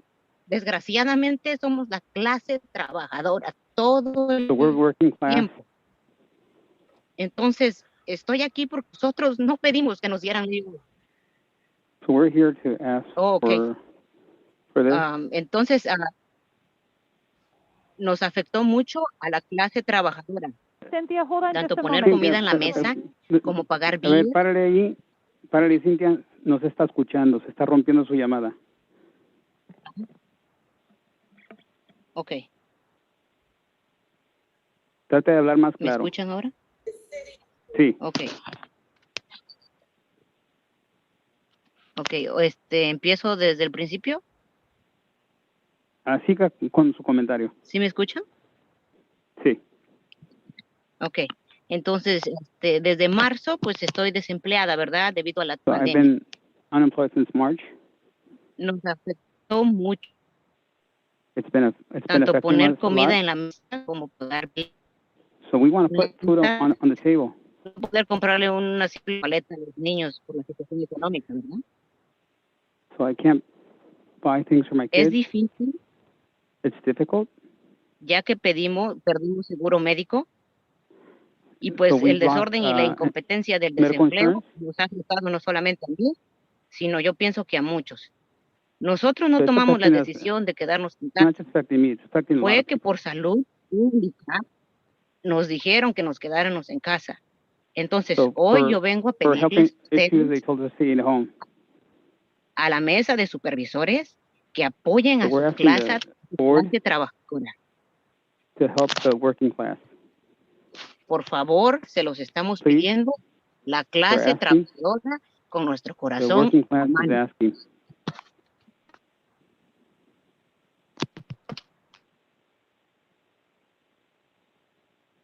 Gracias. Thank you. Thank you, and thank you for working through the simultaneous interpretation with us. And if we have other Spanish speakers, could you just explain to them how to set it up, since they can't understand what I'm saying? So.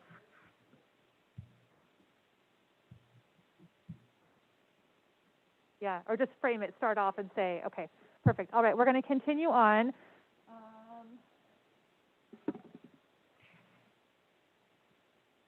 Yeah. Sorry, hold on just a second.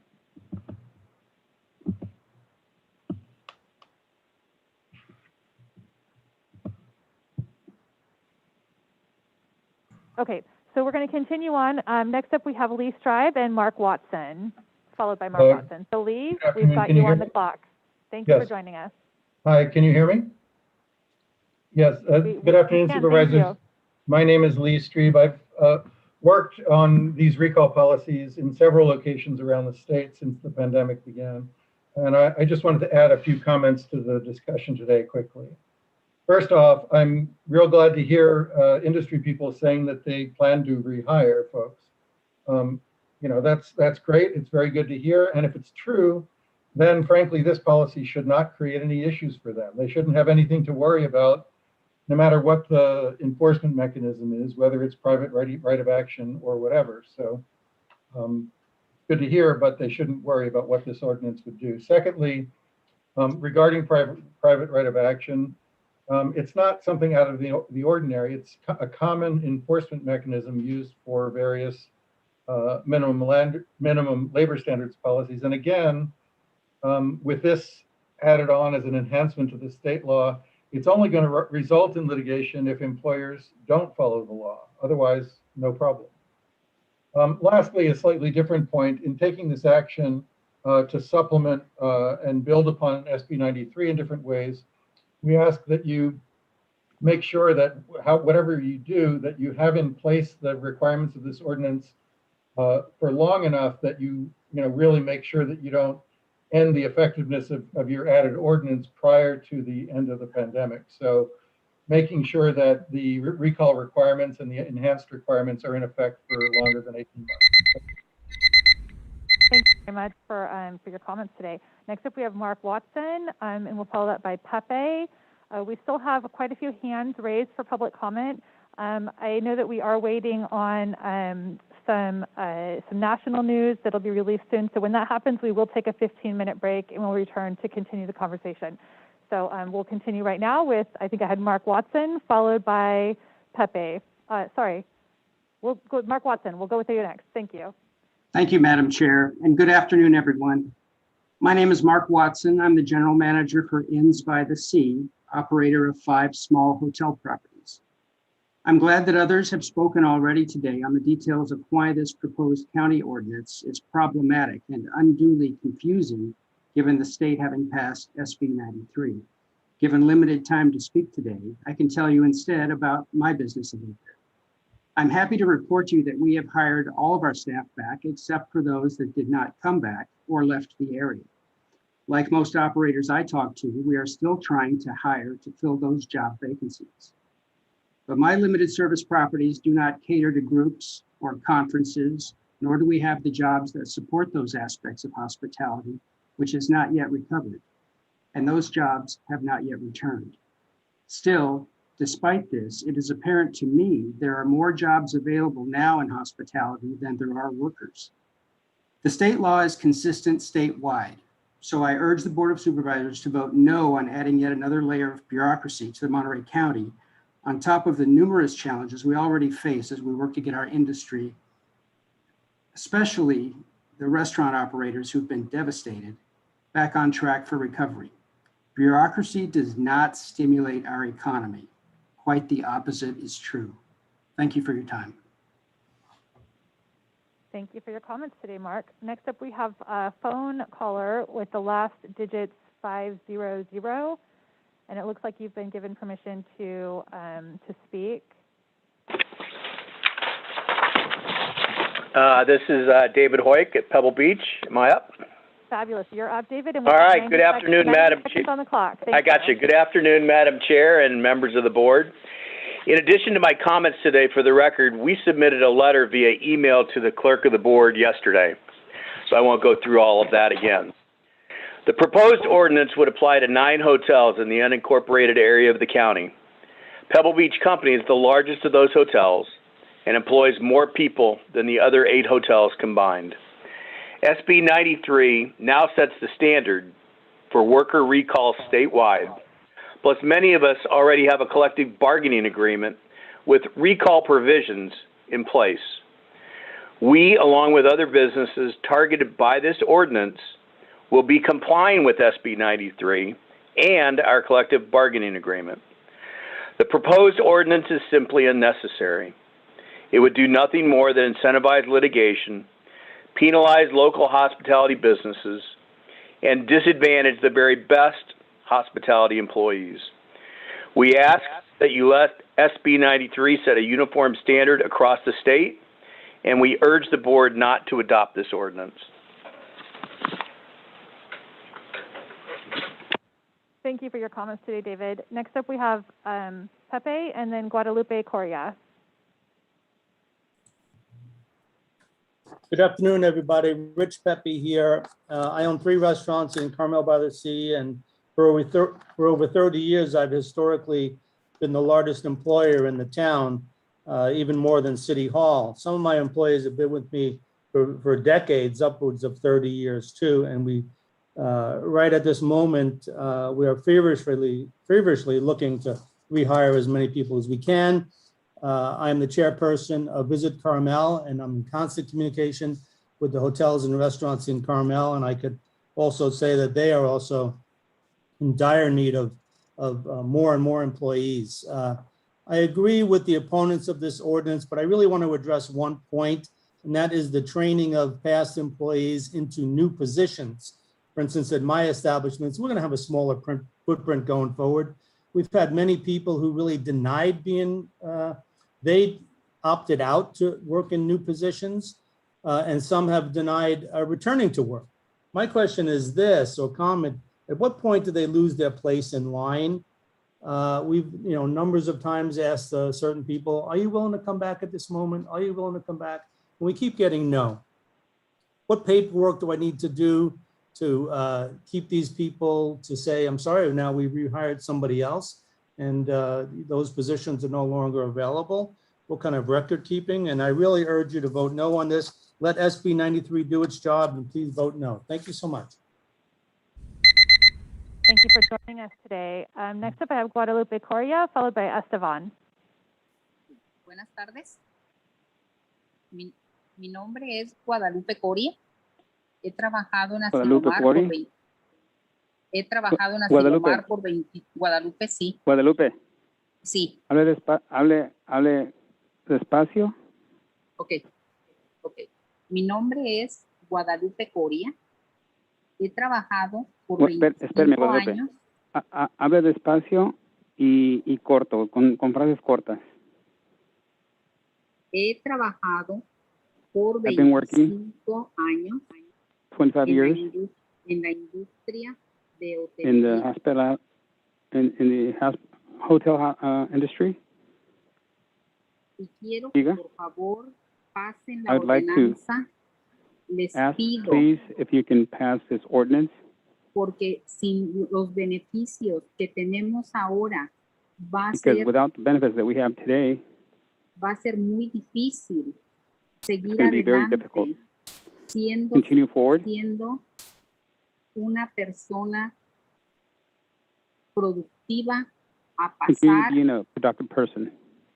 A pedir ayuda pública. And we're going to have to ask for public assistance.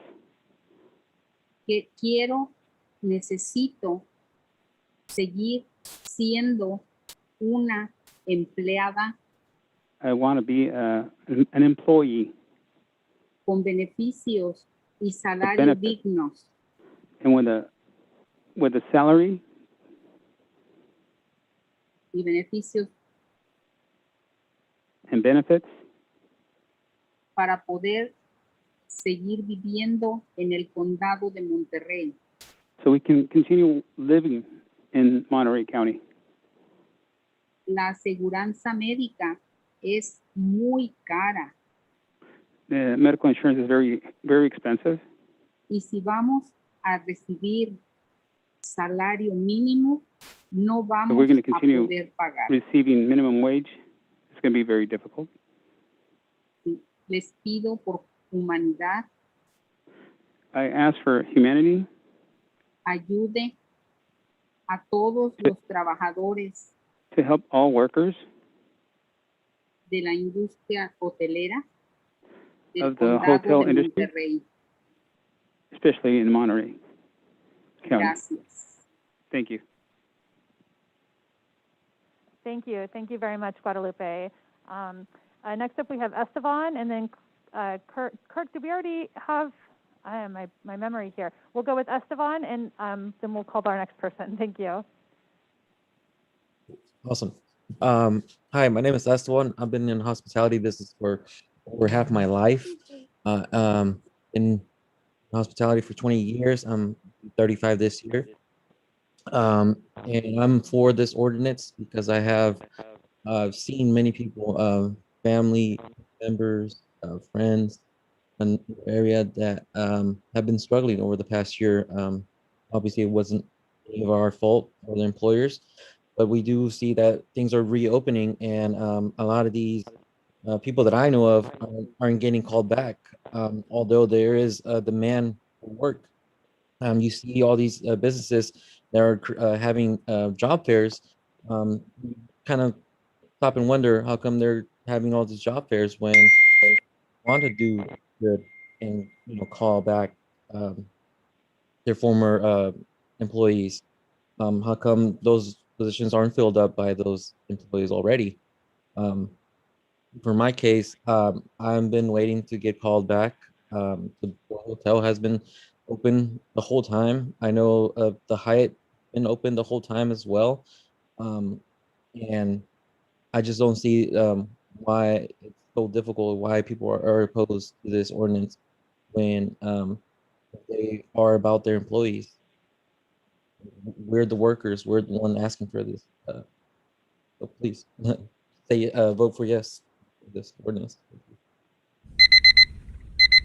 Esteban, thank you for joining us today and for sharing your public comment. Kirk, I'm sorry. I think I did skip over you earlier, so we'll go ahead and give Kirk the ability to share public comment. My apologies. It's a lot of names on the screen to keep track of. And then after Kirk, we'll go to phone caller number 062. Thank you, Kirk, and thank you for your patience. Oh, you're welcome. Hello, Madam Chair and members of the board. My name is Kirk Gaffel. I'm the general manager of Nepenthe Restaurant in Big Sur. I strongly urge you to vote against the proposed recall ordinance. Nepenthe is an independent, family-owned and operated business for 72 years and has always prioritized investing in the health and well-being of our employees and community. We've provided health insurance and profit-sharing 401k benefits to our employees for decades as voluntary investments, not due to required government regulations. The COVID-19 pandemic has impacted our business more severely than any past natural disaster, of which we've had many. Throughout, we have devoted substantial resources to ensuring that our employees receive benefits, whether they were actively working or furloughed. Despite the partial and sluggish reopening of the state economy, COVID-19 business restrictions continue and are quite substantial, and it is far from certain when we can expect a full economic recovery. Further, our business needs are different and continue to change, both in terms of staffing and operational needs, specifically because of COVID. The proposed recall ordinance discriminates against a limited number of hospitality businesses in the county. I can think of few worse times for the county to impose additional coercive and costly burdens on a select and limited number of employers. Rather, I believe this is the time for all parties in the county to continue to work collaboratively and supportively to ensure the shared success that can only come from a full economic recovery. Thank you. Please vote no. Thank you for your comments, Kirk. And again, my apologies for getting the names out of order. Next up, we have our phone caller ending in 062. You'll need to press *6 to unmute yourself so that you can speak. And then followed by that, we'll have Jenny McMurdo with the Carmel Chamber up next. Thank you. Phone caller ending in 062, you'll need to press *6 to unmute. And we're happy to have your public comment now. We have 90 seconds on the clock for you to share your thoughts. All right, while we wait for phone call in 062 to unmute, we'll move on to Jenny McMurdo. Thank you for joining us, Jenny. Thank you very much, Madam Chairman and Council. We really appreciate the time to speak to you today. So I will be short. I know you've heard all of the arguments in front of you. We echo the statements of our business leaders in the community. We also sent a letter asking for opposition of this ordinance. We believe that SB 93 has been given to our entire state, has set the bar for our state. And just as a reminder, the state is the one who has given us the directions for shutting down and when we can open back up. So we are really at the mercy of our state currently, and our hospitality industry has been hurt very hard during the pandemic. We are asking the county to create pathways to revitalization, not additional barriers. Allow our hospitality industry employers to be nimble during this time, and please don't tie our hands any further than what they already are at the state level. Thank you for your time. Thank you for your comments, Jenny. We'll try the phone speaker ending in 062. If you're able to press *6 to unmute, we'd love to welcome you to our meeting. In the meantime, we'll move on to Nancy Velasco and give Nancy permission to unmute herself for comments. And then it looks like our final comment after that will be Gary's PC. If anyone else would like to speak, please raise your hand now so that we can see how much longer we've got and plan our breaks accordingly. Thank you. Nancy, we've got you live, so we've got 90 seconds on the clock. Thank you for joining us. Hola, buenas tardes. Mi nombre es Nancy Velasco. Soy trabajadora de la industria hotelera. And I'm calling from the hotel industry. Muchos de mis compañeros no han regresado a trabajar. A lot of my co-workers have not returned to work. Y eso me preocupa. And that worries me. Ya que me pongo en su lugar. Because I put myself in their place. Todos necesitamos trabajar. We all need to work. Para poder mantener a nuestras familias. So that we can sustain our families. Pido por favor. I ask, please. Aprueben la ordenanza. You approve this ordinance. Para que todos los trabajadores puedan regresar al trabajo. So that all workers can return to their jobs. Gracias. Thank you. All right. Gracias por su comentario. Thank you very much.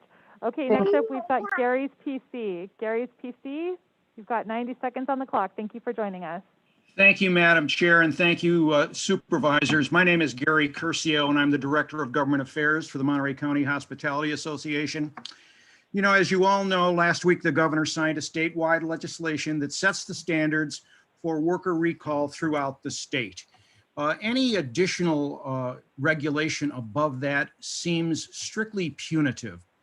I'd like to mention that there's been several speakers on the calls today that really are not even from our area, our county, or I don't even know if they're from our state. And they're chiming in on how businesses should be operated and how people should be rehired. Let's remind ourselves that we are a small community, and hospitality has always had a terrific relationship with the County of Monterey and this Board of Supervisors. Let's try to keep some civility. Let's try to maintain that relationship in one form or another, and let us move on and continue to do what we do, which is bring in more and more TOT to the County of Monterey and sales tax. Let hospitality and these owners do what they know how to do, and I promise you they'll get it done. And remember, we all have to have a relationship long after this is gone. Thank you for your time, and please, I ask that the board do not adopt a right to recall. Thank you.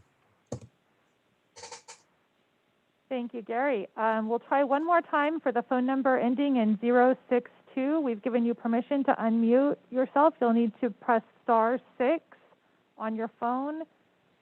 Could we maybe have that announced in Spanish just to make sure I'm not missing anyone? Could we have that announced in Spanish to make sure I'm not missing anyone? For the phone, they need to press *6 to unmute, and we're welcoming the caller ending in 062. There is no Spanish interpretation on the phone, so I need to make sure we're including So for the foreign interpretation, it's not available at the moment? Right, but they're listening to this audio, so if you could announce in Spanish that for anyone calling in on the phone, just through this meeting, they'll hear what we are saying here. Como recordatorio, ustedes pueden escuchar esta transmisión en español.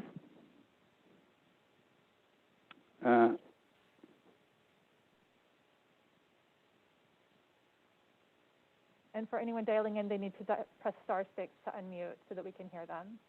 Y para escuchar la versión en español pueden apretar *6.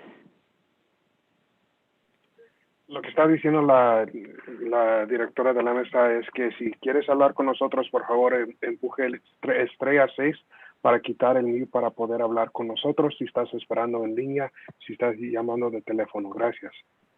Thank you, Chris. Thank you so much, Supervisor Lopez. All right, we'll go ahead.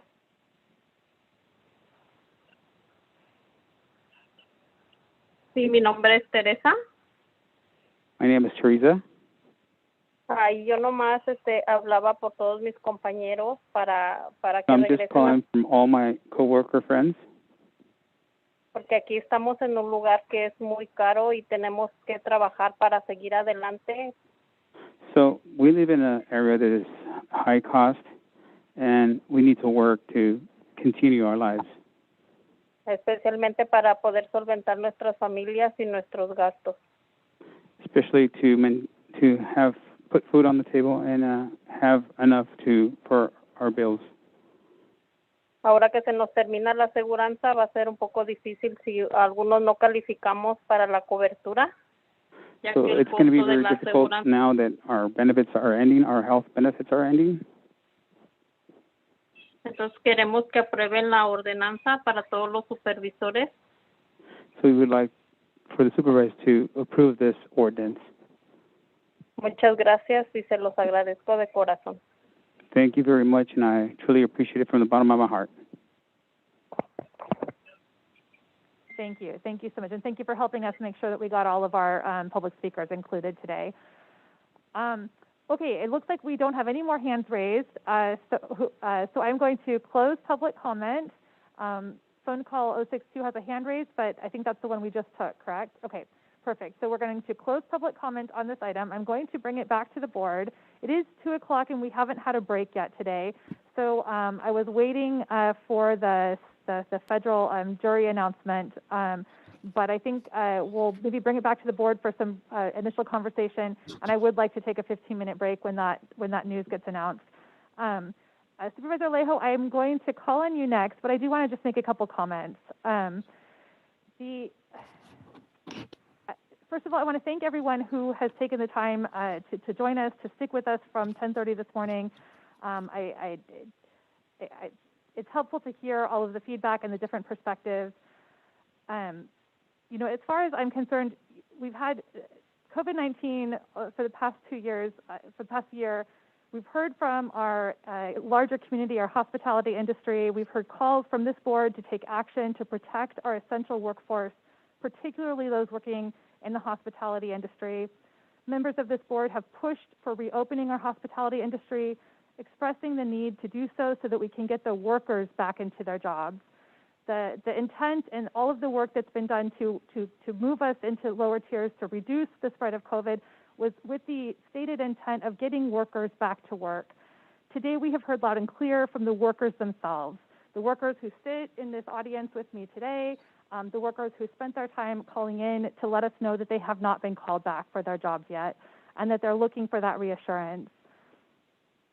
The adoption of this recall ordinance, specifically I'm going to call out a couple key points. I think the right to private action and the offer to rehire to any position by which someone's qualified to return to work is how this board tells our workers and our communities that the actions that we've taken over the past year to try and reopen our hospitality-based economy hasn't just been motivated by profit, but it's been rooted in our care of people who live and work and raise their families in our community. This is about acting on our values. For a year, we've had people show up to volunteer at food drives. We've had all-in organized meals for hospitality workers who are out of work. We pose for photo ops at hospitality worker appreciation events. This is the policy that puts our values into practice. This is the policy that says that our world-class hospitality destination deserves employees who receive world-class treatment as well. It's our values that say that rebuilding our economy is not worth it if we're doing it at the expense of the people who make Monterey County what it is. We have cities that are watching us. I know Monterey is watching us. I know the city of Pacific Grove and Carmel. They're all watching to see what Monterey County does right now. So we are talking about unincorporated, having these protections extend to workers in the unincorporated county. But as leaders, our job is to study what's best for the people that we represent, not the capitalism that we represent. We're here to represent the people in our community. And as leaders at the county, our cities are paying attention and I believe also want to do the right thing for their workforce.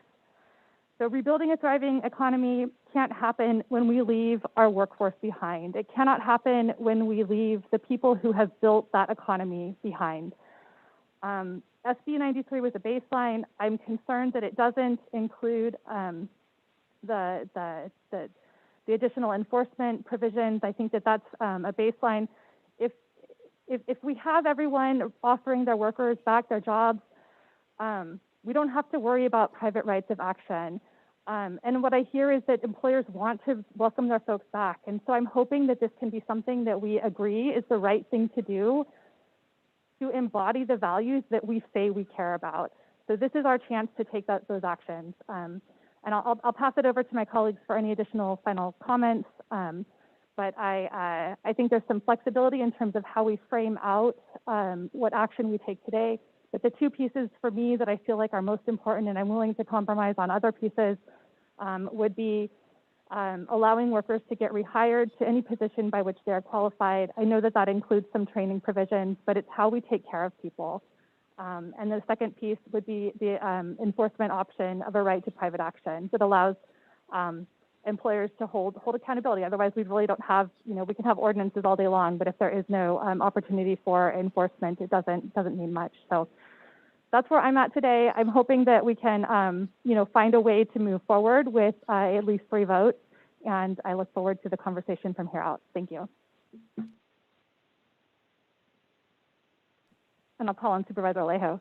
Thank you, Madam Chair, and thank you for your comments. I completely agree with you. And I would tell my friends in hospitality, which I think they can attest. I've always been there, supporting them for years when I was in the state legislature, through good times, through bad times. I've been an advocate and always made myself available on many battles on many fronts. But what we heard today in the public testimony was like 2 different roles.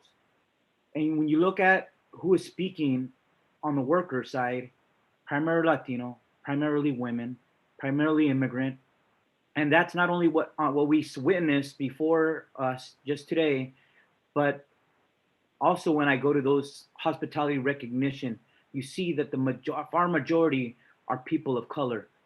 And I brought this forward today because I thought that it was the reasonable thing to do, the just thing to do.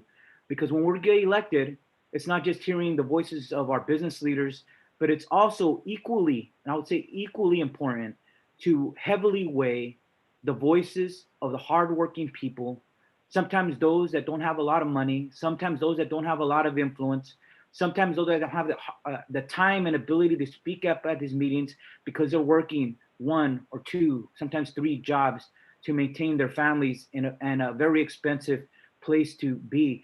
And when we all run and take an oath in office, we do that to represent all our constituents.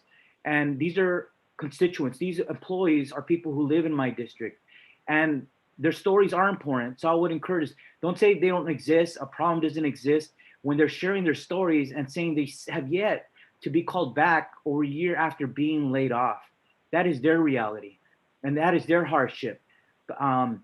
Yesterday, there was dozens of workers in front of our county building, and some are losing their homes because they've been behind, a husband and wife, have been both laid off, and they don't have enough means to continue to pay their mortgage.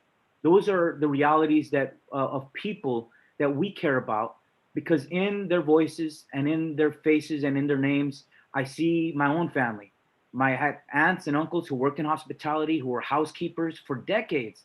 So yes, those stories are heartfelt because I see them as if they were my families. And if I were, if I had an ability to address their concerns, I'm going to do that too, because their experiences and their suffering must be addressed.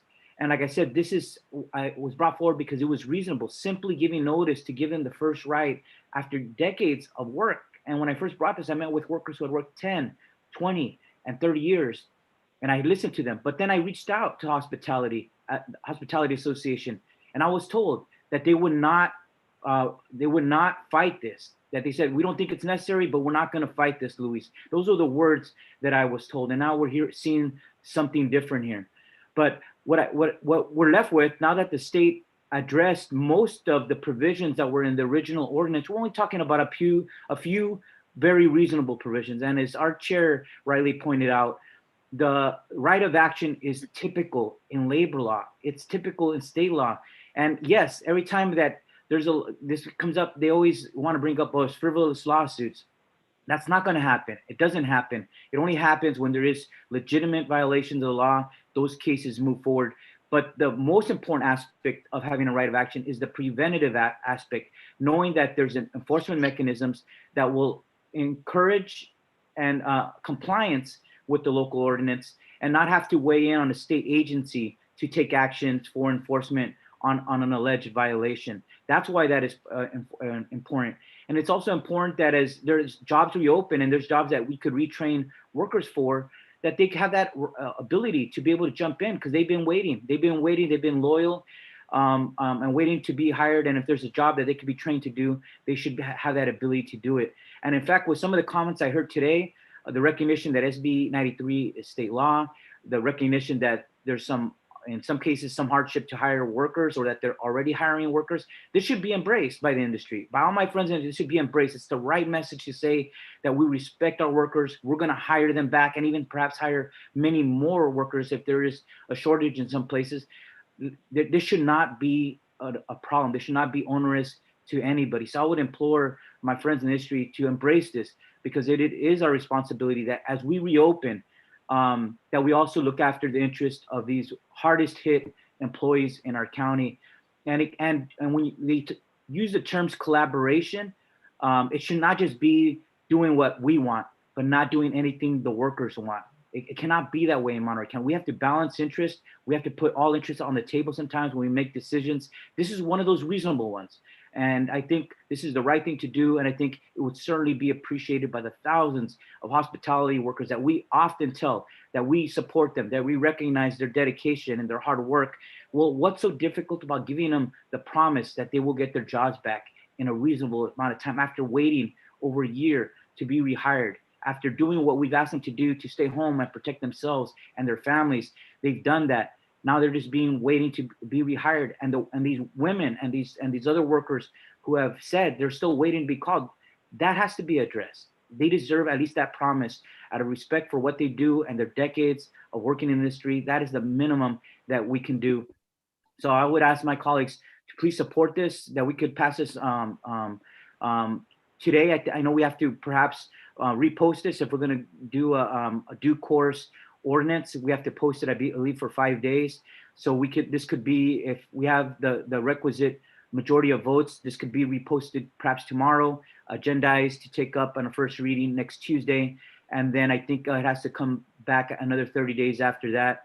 But I think at least the workers will be reassured that we're on a path to making sure these minimal protections are supported by our Monterey County Board of Supervisors. Thank you.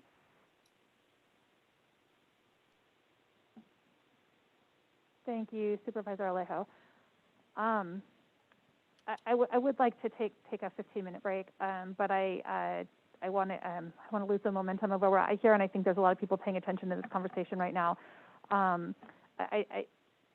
Do any other supervisors have comments that you want to add right now? Otherwise, I think that where we're at. I hear that there's two of us in support of moving forward with something, and I think that we would be looking for a third vote of support.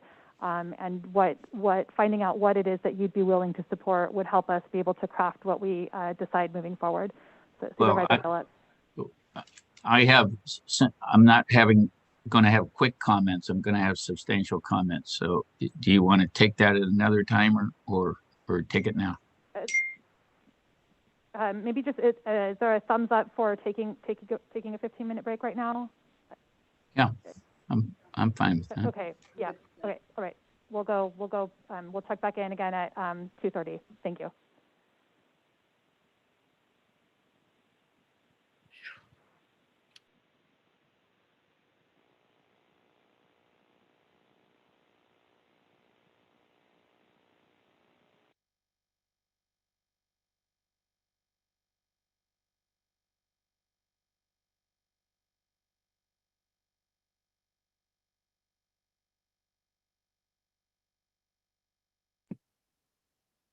And he was found guilty on all charges, is the news.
Mary Adams, are you back on the line with us? Oh, do we have to start it?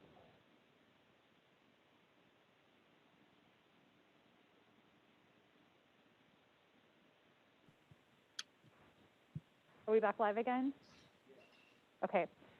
It is 2:34. Just want to make sure we've got everyone back with us again. So let's just do a quick check-in. Supervisor Lopez, do we have you back on the line with us? Yeah, I'm here. Great, awesome, thank you.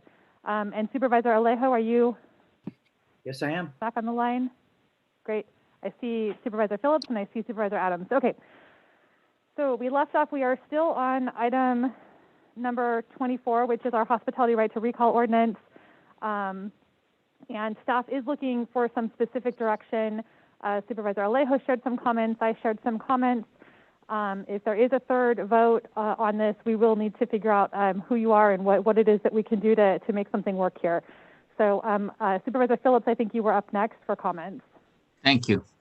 But yeah, I won't be your third vote. Usually I can agree with my esteemed colleague, Supervisor Alejo, because he's so eloquent when he speaks. But I feel pretty strongly about this right to recall. I think it's wrong. Generally, the right to recall, but specifically the right to recall here in Monterey County. I don't think government has any business in telling business how to run their business or how they should go about reopening their business. And where it's going to lead when they come to layoffs, I don't know whether we're going to step in and start telling people, well, if you're going to slow down, you have to keep these people. I think there really is an equal protection problem with these right to recalls. Why did we pick, or who picked out certain businesses and not others and decided why they were going to proceed on these businesses with the right to recall? And I think most importantly, I've seen no showing of necessity for any wrongdoing on or any unfairnesses on the part of any of the hospitality industry in bringing back their workers. That's especially true in Monterey County. I know after the first ordinance was vetoed, the county came to our county. We started looking at it. As we looked at it, we were one of the few counties that was really looking about exploring this right to recall. San Francisco, LA, and there may have been another one, but there were some cities, but we were about the only one. And I got to say, it's a very dangerous precedent because what happens next? The next slowdown, if it's construction or the ag industry that slows down, are we going to step in on those industries and start telling them how we want to lay off? SB 93, as we know, just recently passed. Before that, there was another bill that passed, right to recall, and that bill was almost identical to our draft ordinance now. And that included standalone restaurants, among other things. And as we know, Governor Newsom, who's not really an anti-labor person, vetoed it, saying it went too far. Now we have SB 93. And I can't do anything about that, but I think SB 93 is wrong, especially in two areas. The urgency legislation for COVID, but it doesn't sunset until December 31, 2024.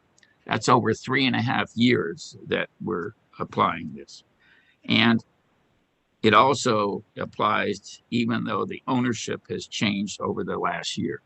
And frankly, I think that provision will get knocked out.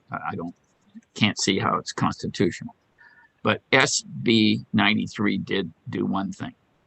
It established some equality. Before we were talking about a Monterey County ordinance. We were talking about, before 93, we were talking about our county being put at a distinct disadvantage to other counties, vis-a-vis other counties and vis-a-vis cities that aren't impacted. And frankly, I thought, well, the matter got resolved when we'll have an easy day at the board. And then I turned on the TV and I saw the organized protest. saying SB 93 wasn't enough and our county should go even further, even more restrictive provisions and demand, including to standalone restaurants. And, you know, for several months, this matter's been in the hopper. And frankly, we didn't hear much from anybody about concerns about it, any of the workers. No one came to see me until the last week or so when the things kind of got cranked up. But there's no problem that I've seen that our county got involved in. And our county got involved in it. And unfortunately, it created contention, a contentious situation. And now the labor people are tensed up and they feel that we got them worried that they're not going to be able to get their jobs back. And we're having workers rallying against employers. And frankly, I think when we started this, we made things worse because things were working better and they were getting people employed and getting them back to work. And I look back and I read all the letters that we got the last 4 or 5 days. And the one that stuck out to me the most that kind of pointed out the problems with this more than any other one was the one from Norm Groot. He's a respected leader. I reach out to him sometimes to solicit his opinions on matters that are coming before the board. His letter spells out the concerns probably better than I could put them in. And what I liked about it is he's unbiased. He's not a labor leader. He's not a hospitality person. He's an independent business leader that doesn't have any of the pressures that some of the elected officials have. And in his letter, he points out the right to recall has evolved into a very contentious policy issue that involves not only the hospitality sector defending their rights as employers, but also has become a distraction to organizations like ours and other businesses association, elected officials, and the public. There is already significant litigation challenging the validity of the rights to recall policy passed in other jurisdictions, including the city of San Diego.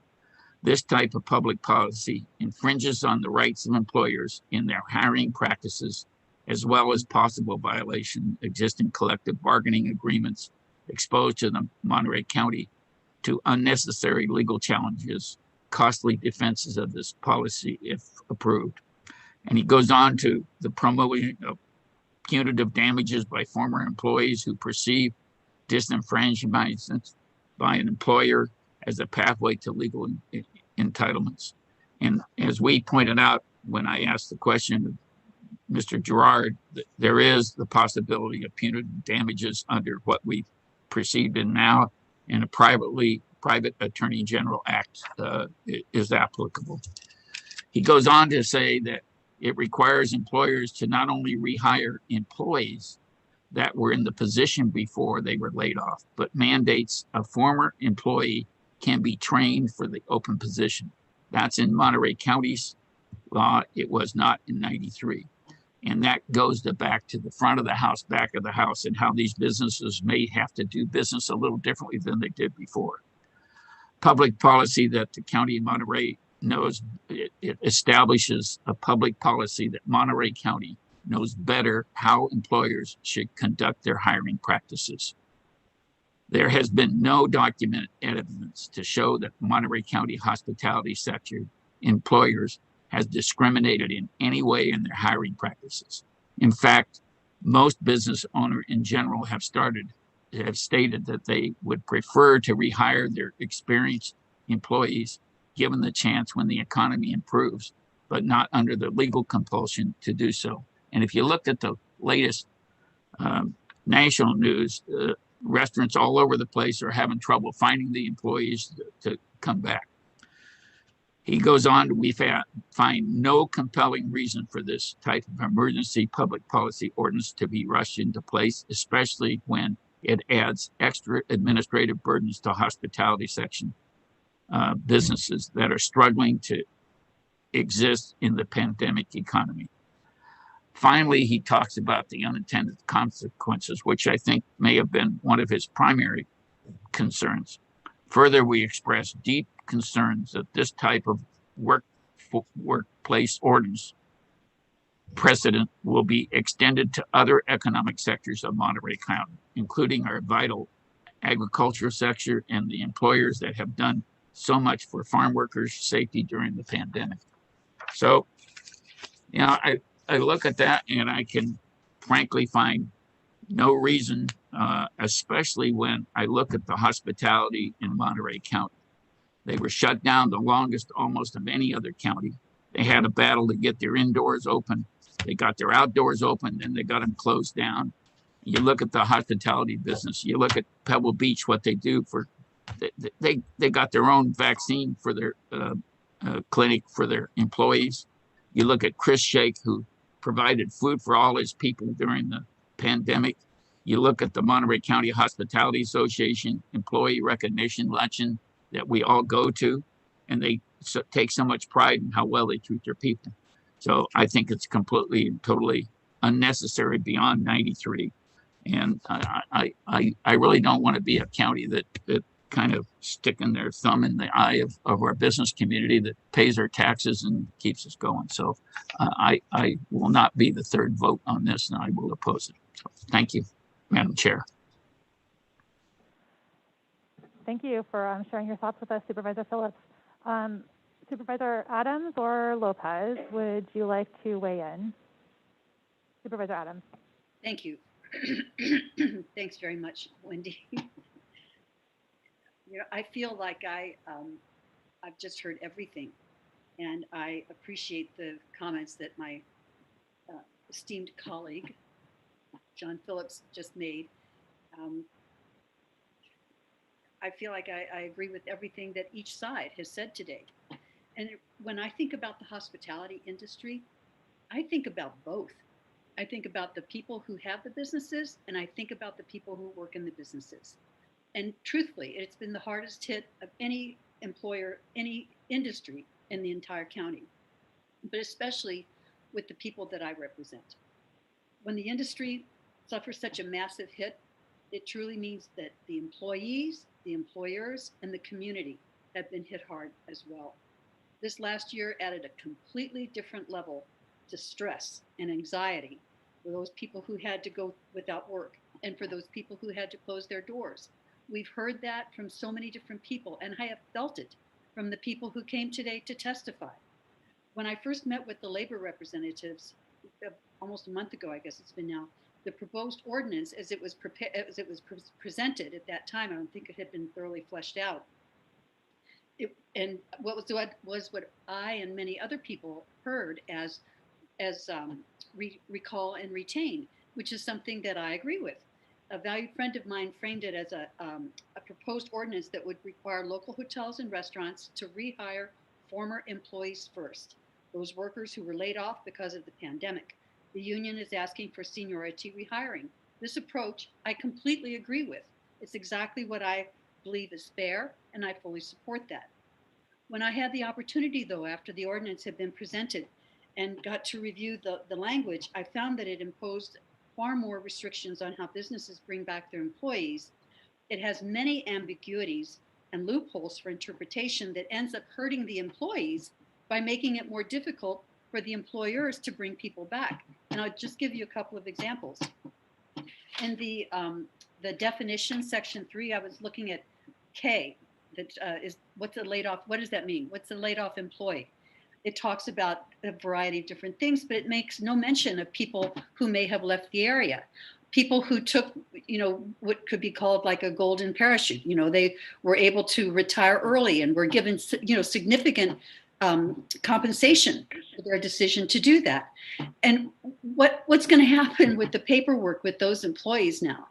They may be out of the area, they may be very happy in their retirement life, but based on the rest of the language within the right to recall area, they're going to have to be contacted continuously for X amount of years, which I think once again makes it more difficult for the employer to be able to run their business because there are all of these additional strings that are put on.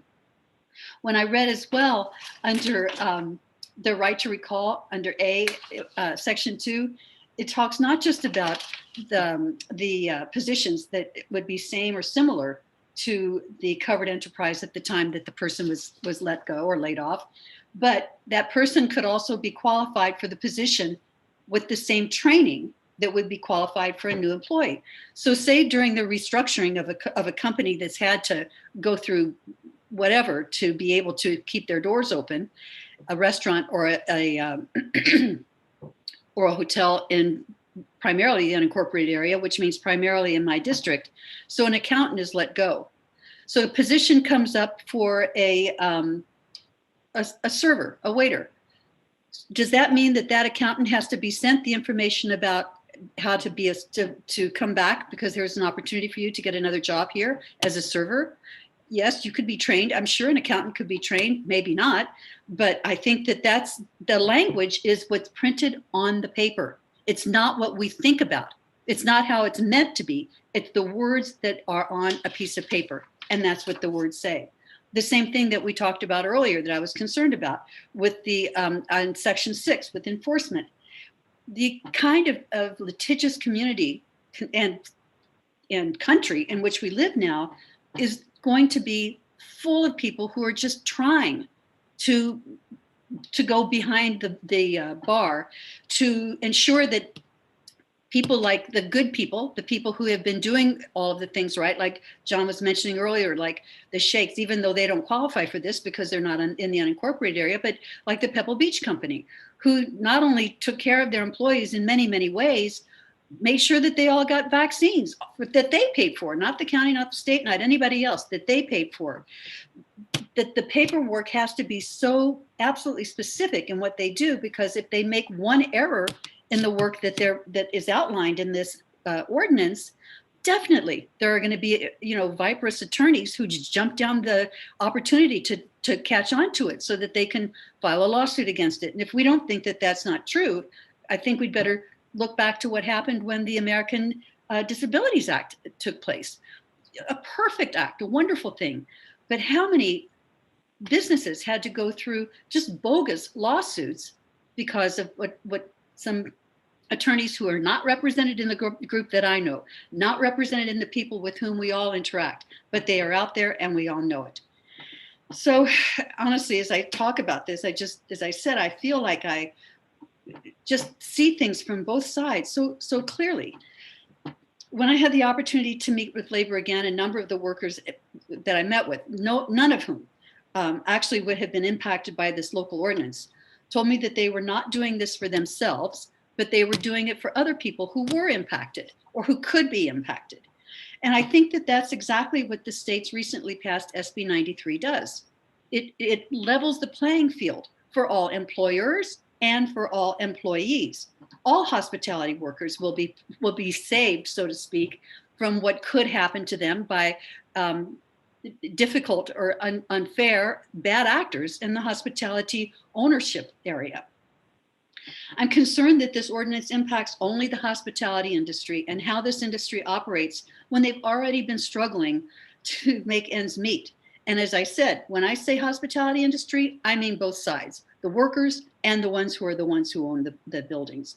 This ordinance would only apply to businesses in the unincorporated area of Monterey County. And as I said, I looked at the specific businesses who would have to comply. Most of them, if not all of them, are in my district. And I understand that many of the employees who work for these businesses may live in other districts, but a number of them live in my district. So I feel like I represent both the businesses and those who would be impacted and the employees who live in the district.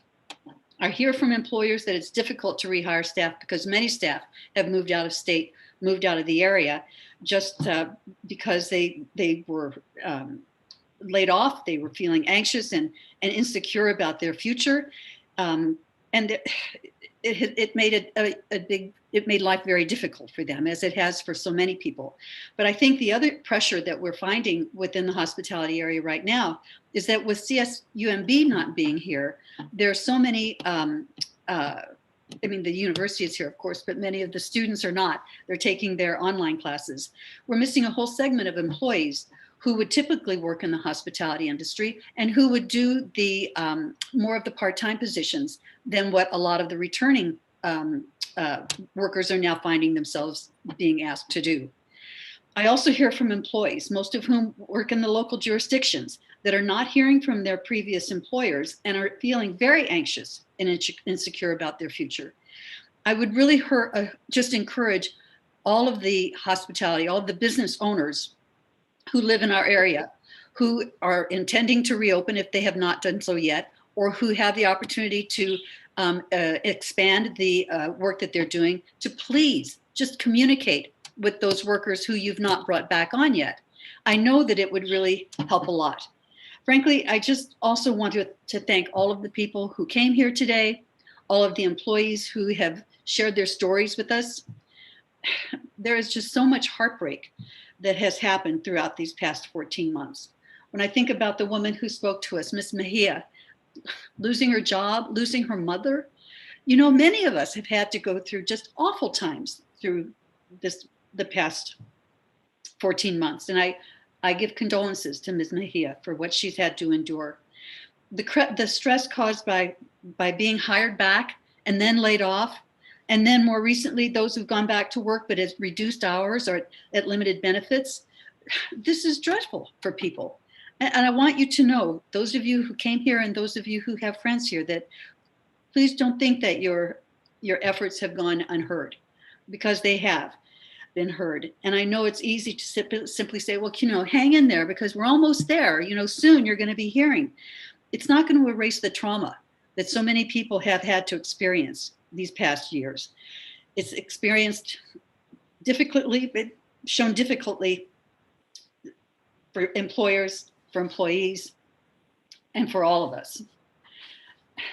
As I look now so where are we going to go from here? There were a couple of people said things that I just strongly agree with. And one of them was that the truth is we all have the same goal. All of us who are here, with the workers, the employers, we all have the same goal. And that's to have a society, a community that thrives. And that's what I think we need to try to get to today. You know, we have to be able to balance out both the needs of the workers and the employers. And if we can't do it, I can't think of any group that could. We've got SB 93. And I think that the ordinance is a good starting place. If we want to do something to have some different kinds of additional strictures on. But clearly, it's not completely acceptable to the business owners. I mean, that's as clear as can be. You could hear that today. Don't you think there's some opportunity for us to be able to meet in the middle? It doesn't sound like we're terribly far off. There are certain things that I hear that could not change or will not change or will not want to be changed from each side. But we're smart people. I believe that we've got the opportunity to be able to come to some sort of an agreement so that we can have both, if that's really what's needed here. But it has to be something that we both sides agree on. And so rather than try to change an ordinance on the fly, because God only knows everybody's got to be exhausted today as it is already, I think that it would be better if we would be able to go ahead and take the 5 days that's needed, 7 days, whatever it is, until the ordinance could come back. But during that interim, that we really sit down and come up with language that this ordinance would be acceptable to both the hospitality industry owners and the hospitality industry workers. I just feel that that's an opportunity that we have, that we would really be not showing the leadership and the responsibility that we really owe to the people who live in our community, the people who work here, and the people who have businesses here. So that's what my thought is on the whole kit and caboodle. So thank you very much for your patience in letting me present what my feelings and thoughts are. Thank you, Mary. And I do hope that there is some place that we can find that builds on, what AB 93 has in place and offers our employees the protections that I think that they're actually, they're looking for and that we want them to have. Supervisor Lopez, do you want to weigh in next? Yeah, thank you, Madam Chair. I've spent a lot of time on this in the last few weeks, as most of you have, meeting with different groups and heard nice things, not nice things, and it's been it's been a fun ride these last couple of weeks with a lot of different tensions than we faced during COVID.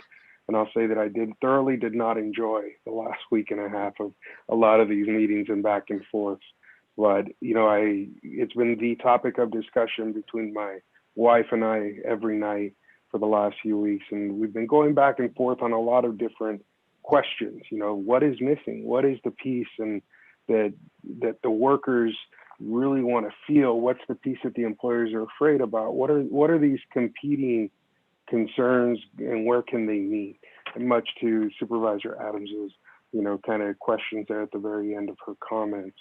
And as I think through those, and I've spent a lot of time doing so, there's a few pieces that really stand out to me. And so when I think about what I'm prepared to do today, willing to move forward with, to me, there's this clear concept specifically on the right to private action. That's the piece that I think in terms of fear, right, for the employee. At the end of the day, they're fearful of getting lost, and I'm gonna share this concern with them in terms of the state system. It's not an easy system. Look at EDV. Look at the way things work at the state level. They're not effective and consistent. And I want a system for them that is effective. And so when I boil it down, it's that right to private action without the language on the punitive damages, which is something that I would be comfortable moving forward today in terms of that sort of center point and key focus. Now, again, that's the right to private action without the punitive damages language. And I'd like to see it through the end date of January 1st, 2022, which is the end of this year, with the right to revisit as a board to see if it is working for our county and its employees, or the employees of the industry within the county. Now, why that's important to me is I think some of those other pieces, I agree with the thoughts shared by many in terms of SB 93 and wanting to see how it works. But I think the tool that's missing is that quick ability to get a response in terms of action. And I think that our local courts could provide that, but I don't think it should be a punitive process. I do think there needs to be someone in the middle. And for me, that's sort of the point that I'm at right now in terms of comfort moving forward with an ordinance. And so after much deliberation, after many conversations, that's sort of where I'm sitting. And so I'm happy to see what my colleagues think about it. Thank you, Supervisor Lopez. Did you have any thoughts about retraining programs or offering positions beyond the position that someone has most previously held? My fear on that is just the vague nature and the fact that, well, what does that mean, right? And there's, at this point, we haven't seen it come up yet. For me, it's really that focus. I believe in the conversations that I've had with several people that it's just going to be really a demand on getting people back, because a lot of people have left the area. I mean, I've talked to people in the last week that saw family move out of state looking for places where there was opportunity, where the states had not kept closures as hard as they had here. So at this point, I think right now, in terms of moving forward today towards an ordinance, that right to private action is where I'm comfortable moving forward. Okay, great. Thank you for weighing in on all of this. I know it has been a heavy weighed heavily on so many of us trying to understand the dynamics at play. And I know that you may have folks that have moved out of the area, but in District 4, where we have, just tremendous workforce that has relied on hospitality and has been just absolutely decimated, many of our employees are still in the community. Their kids are returning to school. Their family members are returning to work. And they're very clearly not looking for a handout. They're looking just to get back to work so they can continue earning money for their families. Supervisor Adams, you had mentioned that you might be willing to meet somewhere in the middle. Does the private right to action without punitive damages, does that sound like something that might be that just sits on top of the existing AB 93? I heard you saying that you were supportive of the ideology or the concept behind AB 93 that allows people to be called back into their jobs, without expanding to a whole new ordinance for Monterey County. If we were to use AB 93 as a baseline and simply SB 93. Sorry, SB 93, SB 93 as a baseline, and doing just, I don't have the right words in front of me, but sort of the add-on supplemental ordinance that allowed for the private right to recall without punitive damages. Is that something that you would be open to? That's one, but there's more than that one. But I would be happy to see that one. Yeah. Okay. Without the punitive damages, so that that entire number 3 would be gone. The entire thing that would be gone. I can see that there might be some other language that needs to be amended in section 6.2. Chair, if I could interrupt, I actually have a supplemental ordinance drafted, and I think if I put it on the screen, walk through it, because Supervisor Adams is looking at the full ordinance and not the supplemental one. So let me share my screen. Okay, so we're going to put the supplemental ordinance, not the full ordinance, because I think at this point we're just simply talking about the supplemental ordinance. So it's going to be brought up on the screen, and if we could maybe figure out how to give some, thumbs up to Les Gerard so that we can. So, thank you, thank Chair. you. This is a due course ordinance, and just to clarify on the due course ordinance, if you were to introduce it today, provided we can get it published in the weekly on Thursday, it could be adopted next Tuesday. But if there were any changes between today and next week, it would have to be reintroduced. So what you would be introducing today would have to be the item if you wanted to adopt it next week. And then it's effective 30 days thereafter. So the differences are really come down to 3, and then the termination date. So businesses like the Pebble Beach Company are already covered by SB 93 and the definitions of laid-off employee and all of the conditions in SB 93. What this ordinance does is it supplements SB 93 by making it applicable in the unincorporated area of Monterey County to restaurants, including franchises. So if you want to supplement SB 93 and making it applicable to restaurants, this would be the vehicle to do it. The other big issue Les, is... can I pause right here and get some consensus on that point?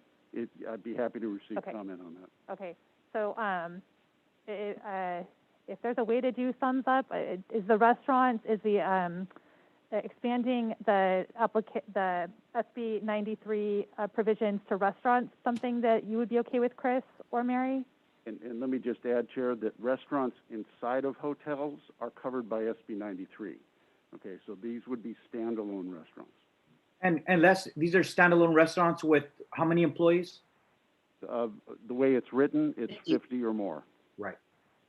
Except for the franchisees, which could just be The franchises, it's 500 or more, no matter where they're located. So this would apply to the extent that they exist in the unincorporated area to companies like Starbucks and McDonald's or other fast food franchises. And you could choose not to make it applicable to franchises if you didn't want to do that. So I think we're looking for some feedback. To franchises, then that would work for me. Okay, so restaurants and excluding the franchise piece, it sounds like there's, Luis, Supervisor Alejo, am I safe to assume that you would be supportive of that as well? Yes. Okay. So delete franchises? So deleting franchisees? Well, let's hear if it depends at this point, because if depends where Supervisor Lopez stands on that also, and then because I think we could still do a ordinance like this, the shorter version that Les is presenting. If we have 4 votes, we could be able to approve it today on an urgency basis. We could, yep. No, that's it. Without any Supervisor change. Lopez, do you want to weigh in on the thought about restaurants excluding franchises? I mean, I'm fine with it excluding franchises. It's a question of whether that, I'd rather, for me, I'm focused right now, and I think I've made clear what my intent is. And that's something that I'm ready and willing to go with today. It's that question of if it's broader, I'm not there yet. I'm just not. Okay, so you wouldn't be prepared today to support the inclusion of restaurants? Not at this point, no. Okay. But Mary's prepared to possibly include restaurants so long as it excludes franchises. Okay, next point. What else have we got? The next one is the training provision, which is here on the screen, section 4B. which is different than SB 93. So that's what the supplement is. This is the actual language that would be the ordinance. It is not what I'm looking at, which is the entire language of the ordinance. That is correct. No, this is brand new, Supervisor. I've edited this down to be a supplement to SB 93. So it's actually section 4A has the training qualification that's up on the screen now. You know, I must tell you that as much as I respect your approach, Wendy, I just feel like this is no way to make law, you know, to try to do this, which I feel is on the fly. I think that what we ought to do is just take a look at giving it this time. You know, I feel like we're on a track. It's a good opportunity for us to come to some kind of an agreement, something that we can all work on together. But at this point, just trying to do it, yes, here, no, there, I don't feel comfortable doing this. This is something that's going to be lasting, and it's something that's going to impact people's businesses and people's working lives significantly for time to come. So I really go back to my request that I made when I made my remarks, that if we could do whatever we need to do today to allow the 1 week until next week to come to agreement, to pull together a group of people who will work out the kinks, and that we can come to agreement. Somebody from the worker side, somebody from the hospitality side, and somebody from the county side, so that we could make this work for everyone. But I'm fearful that trying to do it this way is just, it's uncomfortable. If I feel uncomfortable about it, I'm sure there are others who are feeling uncomfortable about it. No, I totally hear you, Mary. And I think the challenge where I'm struggling is that because of, you know, Brown Act, of course, once there's a hospitality ad hoc that's had conversations, that limits any ability to get a sense for staff. Staff need some direction to know how they would need to draft something that would actually have votes to get approved. And so if you're already talking to someone, if Alejo's already talking to someone else, really the only time for us all to be in the same space and get a sense of what might work, what might feel appropriate, what might have votes to move forward, it would be, you know, in this public venue. And I understand. So maybe what we do is we get some sense of like, what are you comfortable with? What would Chris be comfortable with? And then we can ask staff to go back and draft something. But if you're not comfortable moving forward today, I understand that. But I do think we need to give some direction, being that this is now the second time that it's come to the board, and that there have been, you know, some committee meetings held and staff work on it. We need to give Les something to work with. Yeah, and there's only four points that we're really talking about at this stage of the conversation. And I think I'll just add, you know, Mary, and I'm with you. Like, I get it. It feels like we're sort of on the line to have to make decisions on the fly. So if there is something, some part of this that you're not comfortable with, just say, like, I'm not prepared to take I mean, Chris just said, I'm not prepared to support including restaurants. I think at this point we're just looking at like what would we potentially have support for. So if we don't have restaurants, we don't have restaurants. Supervisor, I might suggest a continuance to next week. I mean, it's already after 3, and we have another of them. Okay, so why don't we go through what the other 3 points are that you wanted to get direction on? If there is, Mary and Chris, if you guys are comfortable giving any direction on either of these remaining 3 points, we can then figure out where we go from there. The other points, quite simply, are the training requirement, which we've talked about. And then if you look on the screen, section 5A3, punitive damages and attorney's fees, I got a sense that one should come out. And then finally would be the effective date and termination. If a due course ordinance, I would plug in the 30 days. But then how long do you want it to last? And I think Supervisor Lopez suggested January 1st of 2022 unless renewed. That's, I think, what I heard Supervisor Lopez suggest. That's correct, Les. Okay. And I think I heard you say, Supervisor Lopez, that you weren't at this point interested in adding any training provisions. Right. Okay. I think the other question though that Les skimmed over was just on the attorney's fees, because if a worker can't recoup attorney's fees in a successful case, then how would that worker be able to get any attorney to represent them? So I get the punitive that Chris said he was not willing to support today, but if you take out attorney's fees, workers are going to have a hard time trying to find any attorney to be able to represent them when they can't recoup those costs. That's a correct. My intent was not to strike the attorney's fees. It was just the punitive damages. Got it. My intent was to strike attorney's fees, because I think that's the only way we're going to be able to keep the bad actors out of the mix. But then you basically give no right to a worker at all, because no, what if we not get any legal representation? You'd be disenfranchising workers from basic rights that are standard in the labor code.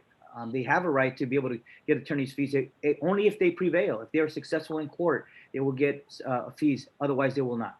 So what if we were able to limit the attorney's fees, not to exceed $1,000, that sort of thing, so that it would not be the kind of red flag that would draw an unconscionable person to want to represent them?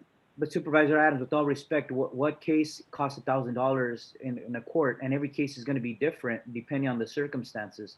That's just unheard of to say that you're going to limit attorney's fees to $1,000 when you know that's not the reality of what attorney's fees cost, and each case is different based on the circumstances of that case. Okay, so I hear limiting punitive damages, but allowing if an applicant or if an employee were to prevail in court, that Supervisor Lopez is willing to include reasonable attorney's fees, or however that's worded. It sounds like Supervisor Adams may not be comfortable with that piece or wants to put a limit on that. And then did we get rid of the training issue?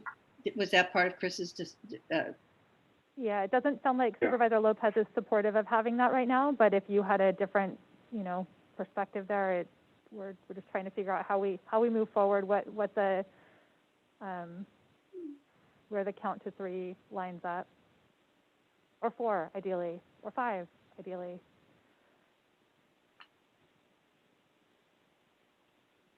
So Les, I think there's some direction here. I think there is, and we'll bring it back, and perhaps we can posture it again as potentially an urgency ordinance or a due course ordinance when we bring it back next week. Okay. And I see Supervisor Alejo's, your hand is raised. Did you want to make a motion now, or did you want to wait and have it come back again next week? No, I like to make a motion. I think we're pretty clear on the only pieces that there is a majority agreement on, and that is the extent. It's allowing a private right of action with the attorney's fees, and the time would extend through January, I think, what'd you say, January 31st, 2022, with an option to renew at that time. So, Chair, I would need, if you wanted to do something today, take an action today, I need to finalize this and bring it back in written form. Okay? Okay. So I don't think we're ready. I think what we have is draft. But it's only 3 small provisions that I just expressed. County Council, we could table this and then bring it back just so we could put it in draft form, and then we could take a vote on it. At least the majority take a vote on it. I think you're going to have the draft and recirculate it. So the options would be if there's 4 votes in support of a supplemental ordinance, a due process ordinance, due course ordinance that includes a private right of action without the punitive action damages, but does include the does include the attorney's fees that ends January 31st, 2022. If there's 3 votes for that, we can pursue it as a standard. If there's 4 votes for that, then we could pursue it as an urgency. So it comes down to how many votes there are and which way. But Supervisor Alejo, if I heard you make a motion, I will second your motion. Yes, I'll make that the motion. Well, okay. I would defer the motion until I bring it back. Okay, perfect. So we have a motion that's been motioned and seconded, and a request from County Council to defer the vote on that until the end of the day. Till I finalize the ordinance and bring it back for the board to consider. Okay. Thank you. Great. Thank you. All right. And with that, we will table this item 24 from 10:30 this morning. Move on to, let's see here. So I'm actually going to take a quick look at the agenda because I think we're going to need to move some things around. so let's see if we can ask, I lost Charles. If we can ask our Civil Rights Office to postpone item number 25 to a future meeting. Nick, are we able to do item number 26, which is our COVID update? Is there anything urgent that needs to be presented today? Not unless there is any particular late-breaking information from Dr. Moreno. I think that would be the other items. The guidance on gatherings and the emergency broadband benefit program could be deferred. I think I would recommend asking Dr. Moreno if there's anything critical he needs to inform the board about. Otherwise, we could postpone. Okay, why don't we check in with Dr. Moreno, see if there's anything critical for the COVID update briefing here. Otherwise, I would say let's defer the other items that we're going to hear from till next week. Okay, he may be on the call right now. I'm here. Dr. Moreno, are you? Yes, I'm on here. the call with us? Probably on. Anything that can't wait till next week? No, there's no late, as you refer to, no late breaking news. Oh, darn, I was hoping that you might be able to tell us that we've just suddenly dropped into some, green tier somewhere, but no? No, We Chair. could use that good news right now. Okay. We can bring all the other items back next week, Madam Chair. Okay, perfect. So I'm going to ask that we bring all of our items on item number 26 back. The funeral, item number 27 is our funeral and burial assistance program. Is that timely? Do we need to act on that? That is a response to a referral from Supervisors Alejo and Lopez, and I would really defer to the supervisors. I mean, we're ready to go if you would like a short presentation, or if you could defer it. It's will of the chair. Supervisor Alejo and Lopez, do you have a preference as to whether or not we take this now, or? Yeah, well, Madam Chair, the scope of the referral is much more limited. As we know, the FEMA program is going to encompass and provide that benefit in a significant way for most cases retroactively to January of 2020. What staff was working on was on options for those Monterey County residents that don't qualify for the federal reimbursement program. We're going to present options to us to consider. So it's basically to fill in the gaps for those smaller portion of residents that won't qualify for FEMA, primarily because of their immigration status. Sure. So are you asking that we hear that today, or do you think we would be able to table that till next week? I believe it's a short presentation. Okay, let's move forward with it. And then just so that we are all aware, we do have what I'm assuming is going to be the sheriff had asked for a reasonable amount of time to give an update about their 2021-2022 budget request. So we still have that on our agenda for this afternoon, as well as a few more ministerial land use items. So just wanted to make sure we're all on the same page in terms of how we're proceeding through our agenda items today. But let's proceed with. Yep. Yeah, sorry.